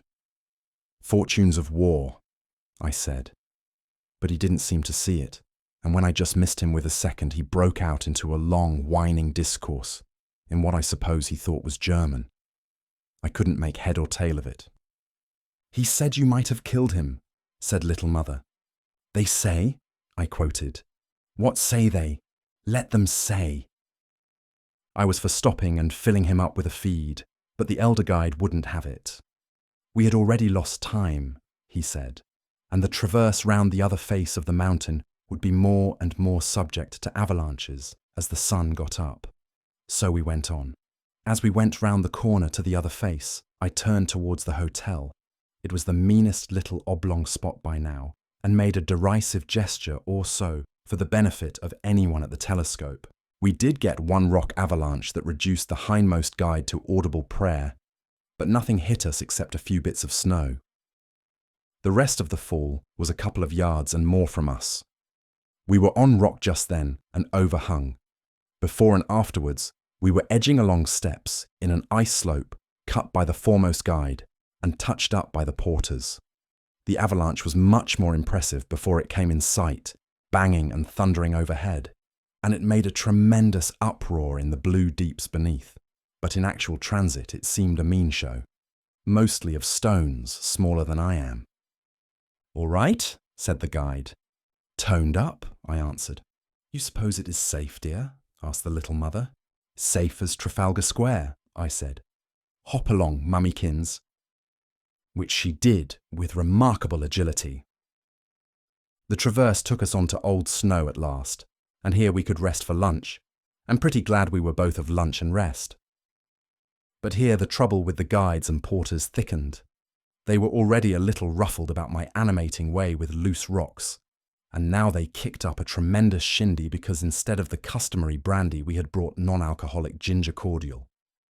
Would they even try it? Not a bit of it. It was a queer little dispute, high up in that rarefied air about food values and the advantages of making sandwiches with Nutter. They were an odd lot of men, invincibly set upon a vitiated and vitiating dietary. They wanted meat, they wanted alcohol, they wanted narcotics to smoke. You might have thought that men like these, living in almost direct contact with nature, would have liked nature foods such as plasmon, protose, plobos, digestine, and so forth. Not them. they just craved for corruption. When I spoke of drinking pure water, one of the porters spat in a marked, symbolic manner over the precipice. From that point onward, discontent prevailed. We started again about 11:30, after a vain attempt on the part of the head guide to induce us to turn back. We had now come to what is generally the most difficult part of the Morderberg ascent, the edge that leads up to the snowfield below the crest. But here we came suddenly into a draught of warm air blowing from the southwest, and everything, the guide said, was unusual. Usually the edge is a sheet of ice over rock. Today it was wet and soft, and one could kick steps in it and get one's toes into rock with the utmost ease. "This is where Herr Tomlinson's party fell," said one of the porters, after we'd committed ourselves to the edge for 10 minutes or so. "Some people could fall out of a 4-post bed," I said. "It'll freeze hard again before we come back," said the second guide, "and us with nothing but verdammt ginger inside of us." "You keep your rope taut," said I. A friendly ledge came to the help of Mother in the nick of time, just as she was beginning to tire, and we sewed her up all but the feet in her hammock again, and roped her carefully. She bumped a bit, and at times she was just hanging over immensity and rotating slowly, with everybody else holding like grim death. "My dear," she said, the first time this happened, "is it right for me to be doing this?" "Quite right," I said, "but if you can get a foothold presently again, it's rather better style." "You're sure there's no danger, dear?" "Not a scrap. And I don't fatigue you. You're a stimulant." "The view," she said, "is certainly becoming very beautiful." But presently the view blotted itself out, and we were in clouds and thin drift of almost thawing snowflakes. We reached the upper snowfield about 1:30, and the snow was extraordinarily soft. The elder guide went in up to his armpits. "Frog it," I said, and spread myself out flat in a sort of swimming attitude. So we bored our way up to the crest and along it. We went in little spurts and then stopped for breath, and we dragged the little mother after us in a hammock bag. Sometimes the snow was so good we fairly skimmed the surface. Sometimes it was so rotten we plunged right into it and splashed about. I went too near the snow cornice once and it broke under me, but the rope saved me, and we reached the summit about 3 o'clock without further misadventure. The summit was just bare rock with the usual cairn and pole. Nothing to make a fuss about. The drift of snow and cloud wisp had passed. The sun was blazing hot overhead, and we seemed to be surveying all Switzerland. The Magenruhe Hotel was at our toes, hidden, so to speak, by our chins. We squatted about the cairn, and the guides and porters were reduced to ginger and vegetarian ham sandwiches. I cut and scratched an inscription, saying I had climbed on simple food and claiming a record. Seen from the summit, the snowfields on the northeast side of the mountain looked extremely attractive, and I asked the head guide why that way up wasn't used. He said something in his peculiar German about precipices. So far, our ascent had been a fairly correct ascent in rather slow time. It was in the descent that strain in me of almost unpremeditated originality had play. I wouldn't have a rope returning across the upper snowfield, because Mother's feet and hands were cold, and I wanted her to jump about a bit. And before I could do anything to prevent it, she had slipped, tried to get up by rolling over down the slope instead of up, as she ought to have done, and was leading the way, rolling over and over and over, down towards the guide's blessed precipices above the lower snowfield. I didn't lose an instant in flinging myself after her, axe up, in glissading attitude.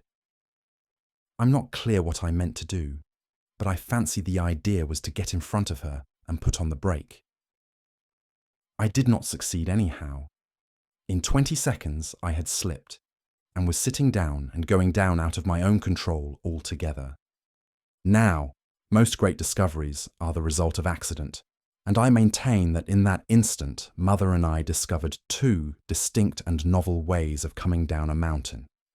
It is necessary that there should be first a snow slope above, with a layer of softish, rotten snow on the top of ice, then a precipice, with a snow-covered talus sloping steeply at first, and then less steeply, then more snow slopes and precipices according to taste, ending in a snowfield or a not too greatly fissured glacier, or a reasonable not too rocky slope. Then it all becomes as easy as shooting the chutes. Mother hit on the sideways method. She rolled. With the snow in the adhesive state it had got into, she had made the jolliest little snowball of herself in half a minute, and the nucleus of as clean and abundant a snow avalanche as anybody could wish. There was plenty of snow going in front of her, and that's the very essence of both our methods. You must fall on your snow, not your snow fall on you, or it smashes you. And you mustn't mix yourself up with loose stones. I, on the other hand, went down feet first, and rather like a snowplough, slower than she did, and if perhaps with less charm, with more dignity. Also, I saw more. But it was certainly a tremendous rush. And I gave a sort of gulp when Mummy bumped over the edge into the empty air and vanished. It was like a toboggan ride gone mad down the slope until I took off from the edge of the precipice. And then it was like a dream. I'd always thought falling must be horrible. It wasn't in the slightest degree. I might have hung with my clouds and lumps of snow about me for weeks, so great was my serenity. I had an impression then that I was as good as killed, and that didn't matter. I wasn't afraid, that's nothing. But I wasn't a bit uncomfortable. Whack, we'd hit something, and I expected to be flying to bits right and left. But we'd only got onto the snow slope below, at so steep an angle that it was merely breaking the fall. Down we went again. I didn't see much of the view after that, because the snow was all round and over my head. But I kept feet foremost and in a kind of sitting posture. And then I slowed, and then I quickened again, and bumped rather, and then harder, and then bumped again, and came to rest. This time I was altogether buried in snow, and twisted sideways with a lot of heavy snow on my right shoulder. I sat for a bit enjoying the stillness, and then I wondered what had become of Mother, and set myself to get out of the snow about me. It wasn't so easy as you might think.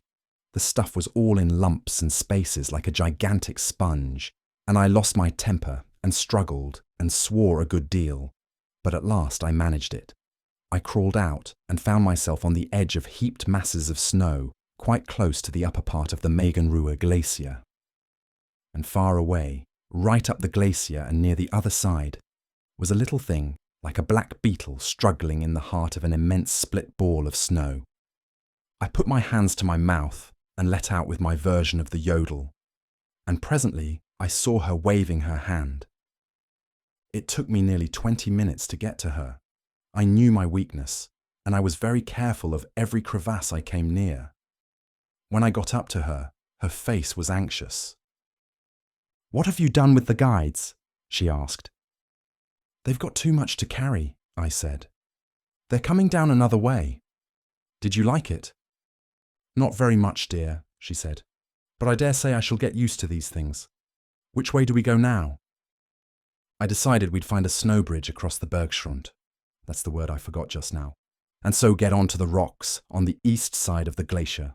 And after that, we had uneventful going right down to the hotel. Our return evoked such a strain of hostility and envy as I have never met before or since. First, they tried to make out we'd never been to the top at all, but Mother's little proud voice settled that sort of insult. And besides, there was the evidence of the guides and porters following us down. When they asked about the guides, "They're following your methods," I said. "And I suppose they'll get back here tomorrow morning sometime." That didn't please them. I claimed a record. They said my methods were illegitimate.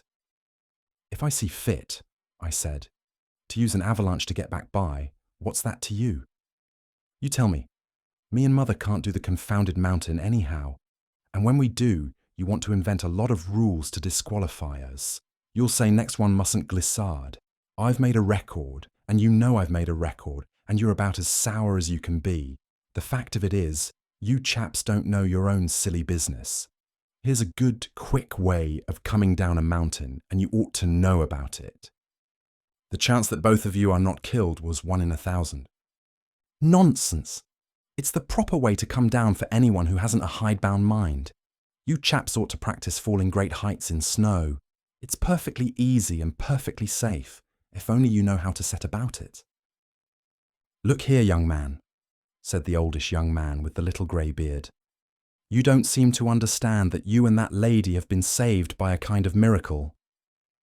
Theory, I interrupted. I'm surprised you fellows ever come to Switzerland. If I were your kind, I'd just invent theoretical mountains and play for points. However, you're tired, little mummy. It's time you had some nice warm soup and tucked yourself up in bed. I shan't let you get up for 36 hours. But it's queer how people detest a little originality. The Apple by H.G. Wells, published 1896. I must get rid of it, said the man in the corner of the carriage, abruptly breaking the silence. Mr. Hinchcliffe looked up, hearing imperfectly. He had been lost in the rapt contemplation of the college cap tied by a string to his portmanteau handles, the outward and visible sign of his newly gained pedagogic position, in the rapt appreciation of the college cap and the pleasant anticipations it excited. For Mr. Hinchcliffe had just matriculated at London University and was going to be junior assistant at the Homewood Grammar School. A very enviable position. He stared across the carriage at his fellow traveller. "Why not give it away?" said this person. "Give it away! Why not?" He was a tall, dark, sunburnt man with a pale face. His arms were folded tightly, and his feet were on the seat in front of him. He was pulling at a lank, black moustache. He stared hard at his toes. "Why not?" he said. Mr. Hinchcliffe coughed. The stranger lifted his eyes. They were curious, dark grey eyes, and stared blankly at Mr. Hinchcliffe for the best part of a minute. Perhaps his expression grew to interest. "Yes," he said slowly. "Why not? And end it." "I don't quite follow you, I'm afraid," said Mr. Hinchcliffe with another cough. "You don't quite follow me," said the stranger quite mechanically, his singular eyes wandering from Mr. Hinchcliffe to the bag with its ostentatiously displayed cap, and back to Mr. Hinchcliffe's downy face. "You're so abrupt, you know," apologised Mr. Hinchcliffe. "Why shouldn't I?" said the stranger, following his thoughts. "You are a student," he said, addressing Mr. Hinchcliffe. "I am, by correspondence, of the London University," said Mr. Hinchcliffe, with irrepressible pride, and feeling nervously at his tie. "In pursuit of knowledge," said the stranger, and suddenly took his feet off the seat, put his fist on his knees, and stared at Mr. Hinchcliffe as though he had never seen a student before. "Yes," he said, and flung out an index finger. Then he rose, took a bag from the hat rack, and unlocked it. Quite silently, he drew out something round and wrapped in a quantity of silver paper, and unfolded this carefully. He held it out towards Mr. Hinchcliffe, a small, very smooth, golden yellow fruit. Mr. Hinchcliffe's eyes and mouth were open. He did not offer to take this object, if he was intended to take it. "That," said this fantastic stranger, speaking very slowly, "is the apple of the tree of knowledge. Look at it, small and bright and wonderful. Knowledge. And I am going to give it to you." Mr. Hinchcliffe's mind worked painfully for a minute, and then the sufficient explanation, "Mad," flashed across his brain and illuminated the whole situation one humoured madman. He put his head a little on one side. "The apple of the tree of knowledge, eh?" said Mr. Hinchcliffe, regarding it with a finely assumed air of interest, and then looking at the interlocutor. "But don't you want to eat it yourself? And besides, how did you come by it?" "It never fades. I have had it now for 3 months, and it is ever bright and smooth and ripe and desirable, as you see it." He laid his hand on his knee and regarded the fruit musingly. Then he began to wrap it again in the papers, as though he had abandoned his intention of giving it away. "But how did you come by it?" said Mr. Hinchcliffe, who had his argumentative side. "And how do you know that it is the fruit of the tree?" "I bought this fruit," said the stranger, 3 months ago, for a drink of water and a crust of bread. The man who gave it to me, because I kept the life in him, was an Armenian Armenia. That wonderful country, the first of all countries, where the Ark of the Flood remains to this day, buried in the glaciers of Mount Ararat. This man, I say, fleeing with others from Kurds who had come upon them, went up into desolate places among the mountains, places beyond the common knowledge of men, and fleeing from imminent pursuit, they came to a slope, high among the mountain peaks, green with a grass like knife blades, that cut and slashed most pitilessly at anyone who went into it. The Kurds were close behind, and there was nothing for it but to plunge in, and the worst of it was that the paths they made through it, at the price of their blood, served for the Kurds to follow. Every one of the fugitives was killed save this Armenian and another. He heard the screams and cries of his friends, and the swish of the grass about those who were pursuing them. It was tall grass rising overhead, and then a shouting and answers, and when presently he paused, everything was still. He pushed out again, not understanding, cut and bleeding, until he came out on a steep slope of rocks below a precipice, and then he saw the grass was all on fire, and the smoke of it rose like a veil between him and his enemies. The stranger paused. "Yes," said Mr. Hinchcliffe. "Yes."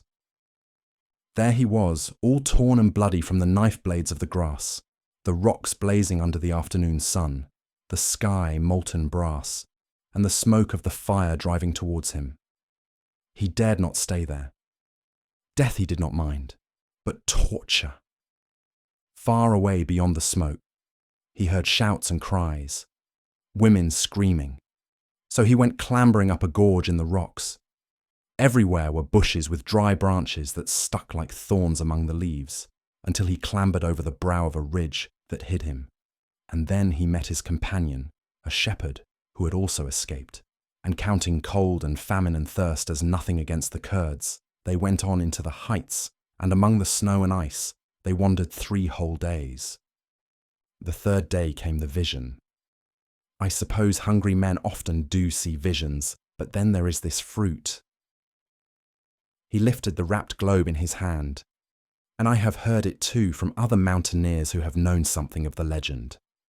It was in the evening time, when the stars were increasing, that they came down a slope of polished rock into a huge dark valley, all set about with strange contorted trees, and in these hung little globes like glowworm spheres, strange round yellow lights. Suddenly this valley was lit far away, many miles away, far down it, with a golden flame marching slowly athwart it, that made the stunted trees against it black as night, and turned the slopes all about them and their figures to the likeness of fiery gold. And at the vision they, knowing the legends of mountains, instantly knew that it was Eden they saw, or the sentinel of Eden, and they fell upon their faces like men struck dead. When they dared to look again, the valley was dark for a space, and then the light came again, returning, a burning amber. At that, the shepherd sprang to his feet, and with a shout began to run down towards the light, but the other man was too fearful to follow him. He stood stunned, amazed, and terrified, watching his companion recede towards the marching glare. And hardly had the shepherd set out when there came a noise like thunder, the beating of invisible wings hurrying up the valley, and a great and terrible fear. And at that the man who gave me the fruit turned, if he might still escape, and hurrying headlong up the slope again, with that tumult sweeping after him, he stumbled against one of these stunted bushes, and a ripe fruit came off it into his hand. This fruit. Forthwith, the wings and thunder rolled all about him. He fell and fainted, and when he came to his senses, he was back among the blackened ruins of his own village, and I and the others were attending to the wounded. A vision. But the golden fruit of the tree was still clutched in his hand. There were others there who knew the legend, knew what that strange fruit might be. He paused. "And this is it," he said. It was a most extraordinary story to be told in a third-class carriage on a Sussex railway. It was as if the real was a mere veil to the fantastic, and here was the fantastic poking through. "Is it?" was all Mr. Hinchcliffe could say. "The legend," said the stranger, "tells that those thickets of dwarf trees growing about the garden sprang from the apple that Adam carried in his hand when he and Eve were driven forth. He felt something in his hand, saw the half-eaten apple, and flung it petulantly aside. And there they grow, in that desolate valley, girdled round with the everlasting snows. And there the fiery swords keep ward against the judgment day." "But I thought these things were—" Mr. Hinchcliffe paused. "Fables, parables rather. Do you mean to tell me that there in Armenia—" The stranger answered the unfinished question with the fruit in his open hand. "But you don't know," said Mr. Hinchcliffe, that is the fruit of the tree of knowledge. The man may have had a sort of mirage. Say, suppose." "Look at it," said the stranger. It was certainly a strange-looking globe, not really an apple, Mr. Hinchcliffe saw, and a curious glowing golden colour, almost as though light itself was wrought into its substance. As he looked at it, he began to see more vividly the desolate valley among the mountains, the guarding swords of fire, the strange antiquities of the story he had just heard. He rubbed a knuckle into his eye. "But," said he, "it has kept like that, smooth and full, 3 months. Longer than that it is now by some days. No drying, withering, no decay." "And you yourself," said Mr. Hinchcliffe, "really believe that?" "Is the forbidden fruit." There was no mistaking the earnestness of the man's manner and his perfect sanity. "The fruit of knowledge," he said. "Suppose it was," said Mr. Hinchcliffe, after a pause, still staring at it. "But after all," said Mr. Hinchcliffe, "it's not my kind of knowledge. Not the sort of knowledge I mean. Adam and Eve have eaten it already." "We inherit their sins, not their knowledge," said the stranger. "That would make it clear and bright again. We should see into everything, through everything, into the deepest meaning of everything." "Why don't you eat it then?" said Mr. Hinchcliffe with an inspiration. "I took it intending to eat it," said the stranger. "Man has fallen. Merely to eat again could scarcely—" "Knowledge is power," said Mr. Hinchcliffe. "But is it happiness? I am older than you, more than twice as old. Time after time I have held this in my hand, and my heart has failed me at the thought of all that one might know, that terrible lucidity. Suppose suddenly all the world became pitilessly clear." "That, I think, would be a great advantage," said Mr. Hinchcliffe, "on the whole." "Suppose you saw into the hearts and minds of everyone about you, into their most secret recesses, people you loved whose love you valued." "You'd soon find out the humbugs," said Mr. Hinchcliffe, greatly struck by the idea. "And worse, to know yourself, bare of your most intimate illusions, to see yourself in your place. All that your lusts and weaknesses prevented your doing, no merciful perspective. That might be an excellent thing too. Know thyself, you know." "You are young," said the stranger. "If you don't care to eat it and it bothers you, why don't you throw it away?" "There again, perhaps you will not understand me. To me, how could one throw away a thing like that, glowing, wonderful? Once one has it, one is bound. But on the other hand, to give it away to someone who thirsted after knowledge, who found no terror in the thought of that clear perception." "Of course," said Mr. Hinchcliffe thoughtfully. "It might be sort of poisonous fruit." And then his eye caught something motionless, the end of a white board black-lettered outside the carriage window. Wood, he saw. He started convulsively. Gracious, said Mr. Hinchcliffe. Homewood. And the practical present blotted out the mystic realizations that had been stealing upon him. In another moment he was opening the carriage door, portmanteau in hand. The guard was already fluttering his green flag. Mr. Hinchcliffe jumped out. Here, said a voice behind him, and he saw the dark eyes of the stranger shining and the golden fruit, bright and bare, held out of the open carriage door. He took it instinctively. The train was already moving. No! Shouted the stranger, and made a snatch at it as if to take it back. Stand away! Cried a country porter, thrusting forward to close the door. The stranger shouted something Mr. Hinchcliffe did not catch. Head and arm thrust excitedly out of the window, and then the shadow of the bridge fell on him, and in a trice he was hidden. Mr. Hinchcliffe stood astonished, staring at the end of the last wagon receding round the bend, and with the wonderful fruit in his hand. For the fraction of a minute, his mind was confused, and then he became aware that 2 or 3 people on the platform were regarding him with interest. Was he not the new grammar school master making his debut? It occurred to him that, so far as they could tell, the fruit might very well be the naive refreshment of an orange. He flushed at the thought and thrust the fruit into his side pocket, where it bulged undesirably. But there was no help for it, so he went towards them, awkwardly concealing his sense of awkwardness, to ask the way to the grammar school and the means of getting his portmanteau and the 2 tin boxes which lay up the platform thither. Of all the odd and fantastic yarns to tell a fellow, his luggage could be taken on a truck for 6pence, he found, and he could proceed it on foot.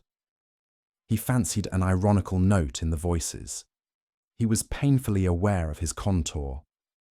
The curious earnestness of the man in the train and the glamour of the story he told had for a time diverted the current of Mr. Hinchcliffe's thoughts.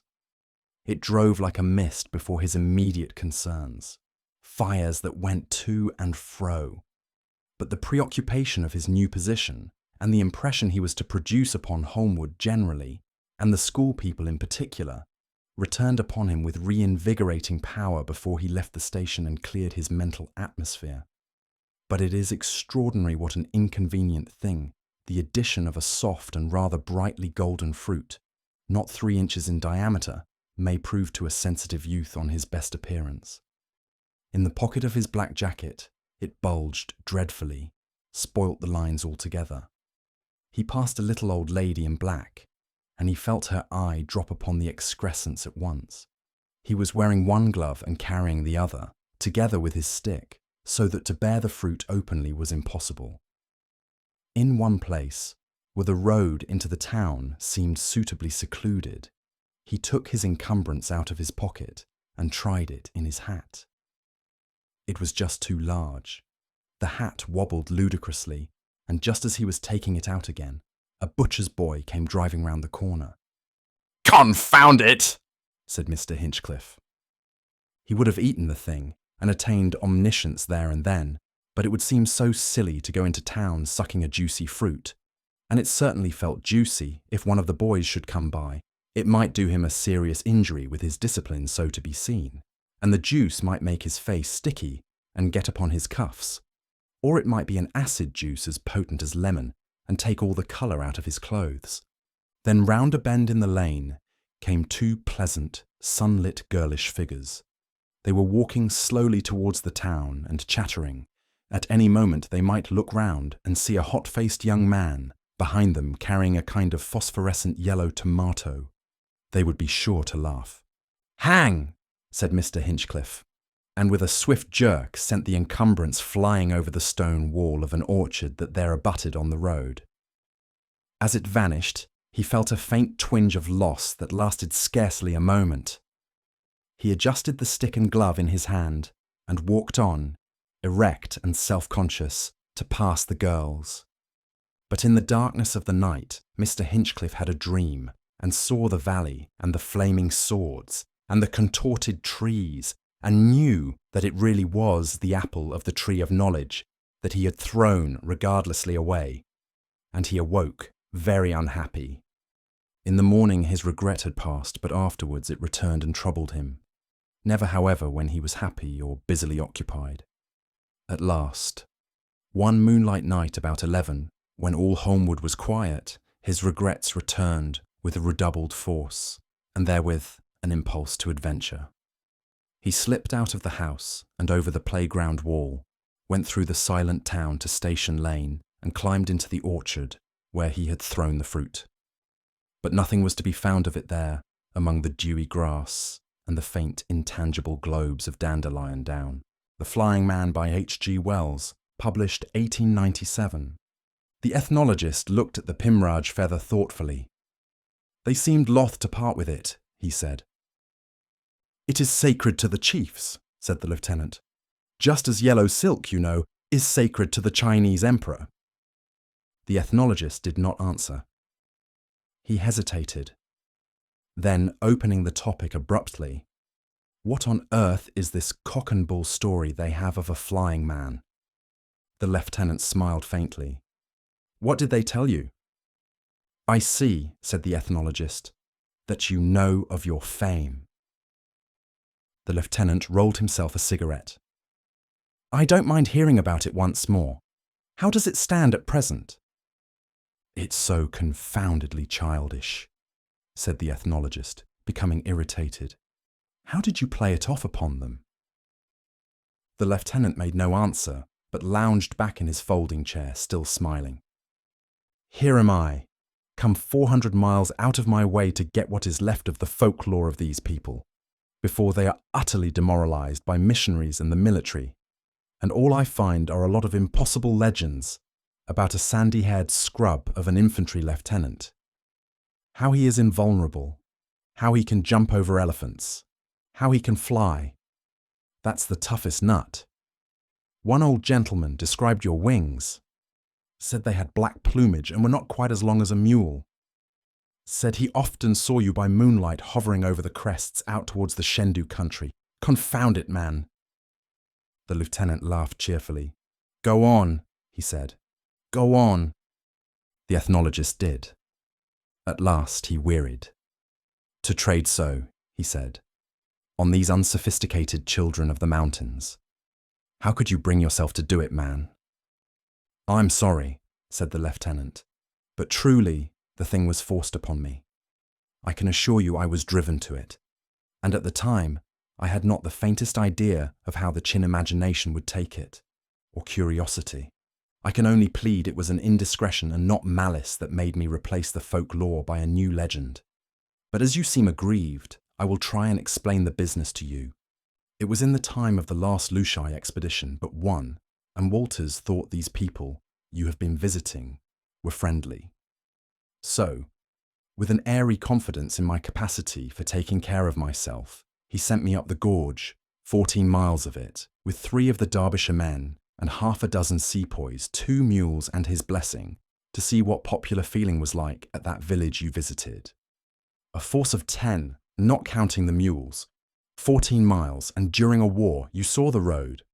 "Road," said the ethnologist.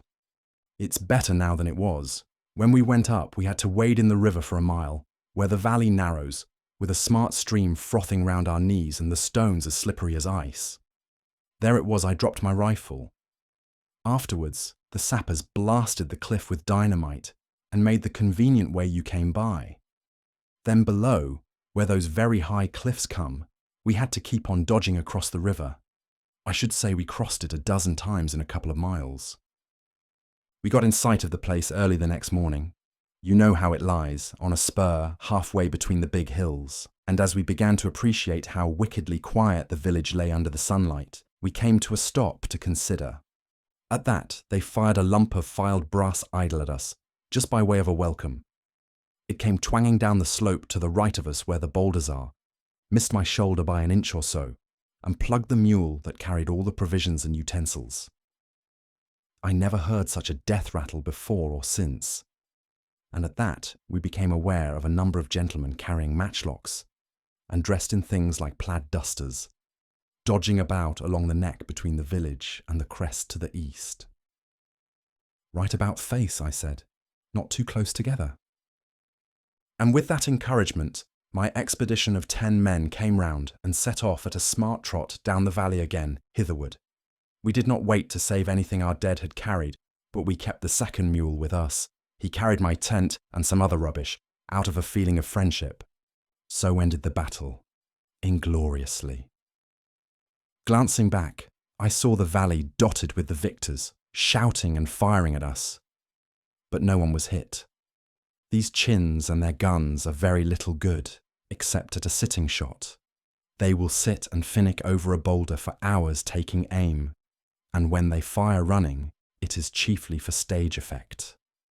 Hooker, one of the Derbyshire men, fancied himself rather with the rifle and stopped behind for half a minute to try his luck as we turned the bend. But he got nothing. I'm not a Xenophon to spin much of a yarn about my retreating army. We had to pull the enemy up twice in the next 2 miles, when he became a bit pressing, by exchanging shots with him. But it was a fairly monotonous affair, hard breathing chiefly, until we got near the place where the hills run in towards the river and pinch the valley into a gorge, and there we very luckily caught a glimpse of half a dozen round black heads coming slanting ways over the hill to the left of us, the east that is, and almost parallel with us. At that I called a halt. "Look here," says I to Hooker and the other Englishman. "What are we to do now?" And I pointed to the heads. "Headed off, or I'm a Negro," said one of the men. "We shall be," said another. "You know the chin way, George?"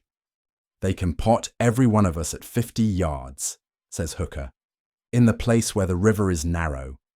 It's just suicide, to go on down." I looked at the hill to the right of us. It grew steeper lower down the valley, but it still seemed climbable, and all the chins we had seen hitherto had been on the other side of the stream. "It's that or stopping," says one of the sepoys. So we started slanting up the hill. There was something faintly suggestive of a road running obliquely up the face of it, and that we followed. Some chins presently came into view up the valley, and I heard some shots. Then I saw one of the sepoys was sitting down about 30 yards below us. He had simply sat down without a word, apparently not wishing to give trouble. At that, I called a halt again. I told Hooker to try another shot, and went back and found the man was hit in the leg. I took him up, carried him along to put him on the mule, already pretty well laden with the tent and other things which we had no time to take off. When I got up to the rest with him, Hooker had his empty martini in his hand, and was grinning and pointing to a motionless black spot up the valley. All the rest of the chins were behind boulders or back round the bend. 500 yards, says Hooker, if an inch, and I'll swear I hit him in the head. I told him to go and do it again. And with that, we went on again. Now the hillside kept getting steeper as we pushed on, and the road we were following more and more of a shelf. At last it was mere cliff above and below us. "It's the best road I have seen yet in Chinlushai land," said I to encourage the men, though I had a fear of what was coming. And in a few minutes, the way bent round a corner of the cliff. Then, finis, the ledge came to an end. As soon as he grasped the position, one of the Derbyshire men fell, a-swearing at the trap we had fallen into. The sepoys halted quietly. Hooker grunted and reloaded, and went back to the bend. Then 2 of the sepoy chaps helped their comrade down and began to unload the mule. Now, when I came to look about me, I began to think we had not been so very unfortunate after all. We were on a shelf perhaps 10 yards across it at widest. Above it, the cliff projected so that we could not be shot down upon, and below was an almost sheer precipice of perhaps 200 or 300 feet. Lying down, we were invisible to anyone across the ravine. The only approach was along the ledge, and on that one man was as good as a host. We were in a natural stronghold, with only one disadvantage. Our sole provision against hunger and thirst was 1 live mule. Still, we were at most 8 or 9 miles from the main expedition, and no doubt, after a day or so, they would send up after us if we did not return. After a day or so, the lieutenant paused. "Ever been thirsty, Graham?" Not that kind, said the ethnologist. We had the whole of that day, the night, and the next day of it, and only a trifle of dew we wrung out of our clothes and the tent, and below us was the river going giggle, giggle round a rock in mid-stream. I never knew such a barrenness of incident, or such a quantity of sensation. The sun might have had Joshua's command still upon it for all the motion one could see, and it blazed like a near furnace. Towards the evening of the first day, one of the Derbyshire men said something, nobody heard what, and went off round the bend of the cliff.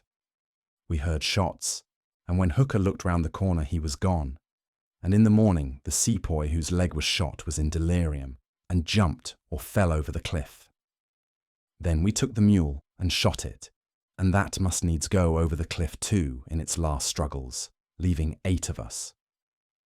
We could see the body of the sepoy down below, with the head in the water. He was lying face downwards, and so far as I could make out, was scarcely smashed at all. Badly as the chins might covet his head, they had the sense to leave it alone until the darkness came. At first we talked of all the chances there were of the main body hearing the firing, and reckoned whether they would begin to miss us, and all that kind of thing, but we dried up as the evening came on. The sepoys played games with bits of stone among themselves, and afterwards told stories. The night was rather chilly. The second day nobody spoke. Our lips were black and our throats afire, and we lay about on the ledge and glared at one another. Perhaps it's as well we kept our thoughts to ourselves. One of the British soldiers began writing some blasphemous rot on the rock with a bit of pipe clay about his last dying will, until I stopped it. As I looked over the edge, down into the valley, and saw the river rippling, I was nearly tempted to go after the sepoy. It seemed a pleasant and desirable thing to go rushing down through the air with something to drink, or no more thirst at any rate, at the bottom. I remembered in time, though, that I was the officer in command, and my duty to set a good example, and that kept me from any such foolishness. Yet thinking of that put an idea into my head. I got up and looked at the tent and tent ropes, and wondered why I had not thought of it before. Then I came and peered over the cliff again. This time the height seemed greater, and the pose of the sepoy rather more painful. But it was that or nothing. And to cut it short, I parachuted. I got a big circle of canvas out of the tent, about 3 times the size of that table cover, and plugged the hole in the centre, and I tied 8 ropes round it to meet in the middle and make a parachute. The other chaps lay about and watched me as though they thought it was a new kind of delirium. Then I explained my notion to the 2 British soldiers, and how I meant to do it, and as soon as the short dusk had darkened into night, I risked it. They held the thing high up, and I took a run the whole length of the ledge. The thing filled with air like a sail, but at the edge, I will confess I funked and pulled up. As soon as I stopped, I was ashamed of myself, as well I might be in front of privates, and went back and started again. Off I jumped this time, with a kind of sob, I remember, clean into the air with the big white sail bellying out above me. I must have thought at a frightful pace. It seemed a long time before I was sure that the thing meant to keep steady. At first, it heeled sideways. Then I noticed the face of the rock, which seemed to be streaming up past me, and me motionless. Then I looked down, and saw in the darkness the river and the dead sepoy rushing up towards me. But in the indistinct light I also saw 3 chins, seemingly aghast at the sight of me, and that the sepoy was decapitated. At that I wanted to go back again. Then my boot was in the mouth of one, and in a moment he and I were in a heap with the canvas fluttering down on the top of us. I fancy I dashed out his brains with my foot. I expected nothing more than to be brained myself by the other 2. But the poor heathen had never heard of Baldwin, and incontinently bolted. I struggled out of the tangle of dead chin and canvas, and looked round. About 10 paces off lay the head of the sepoy staring in the moonlight. Then I saw the water, and went and drank. There wasn't a sound in the world but the footsteps of the departing chins, a faint shout from above, and the gluck of the water. So soon as I had drunk my full, I started off down the river. That about ends the explanation of the flying man story. I never met a soul the whole 8 miles of the way. I got to Walter's camp by 10 o'clock, and a born idiot of a sentinel had the cheek to fire at me as I came trotting out of the darkness. So soon as I had hammered my story into Winter's thick skull, about 50 men started up the valley to clear the chins out and get our men down. But for my own part, I had too good a thirst to provoke it by going with them. "You have heard what kind of a yarn the chin's made of it. Wings as long as a mule, eh? And black feathers. The gay lieutenant bird. Well, well." The lieutenant meditated cheerfully for a moment. Then he added, "You would scarcely credit it, but when they got to the ridge at last, they found 2 more of the sepoys had jumped over." "The rest were all right?" asked the ethnologist. "Yes," said the lieutenant. "The rest were all right, barring a certain thirst, you know." And at the memory he helped himself to soda and whiskey again.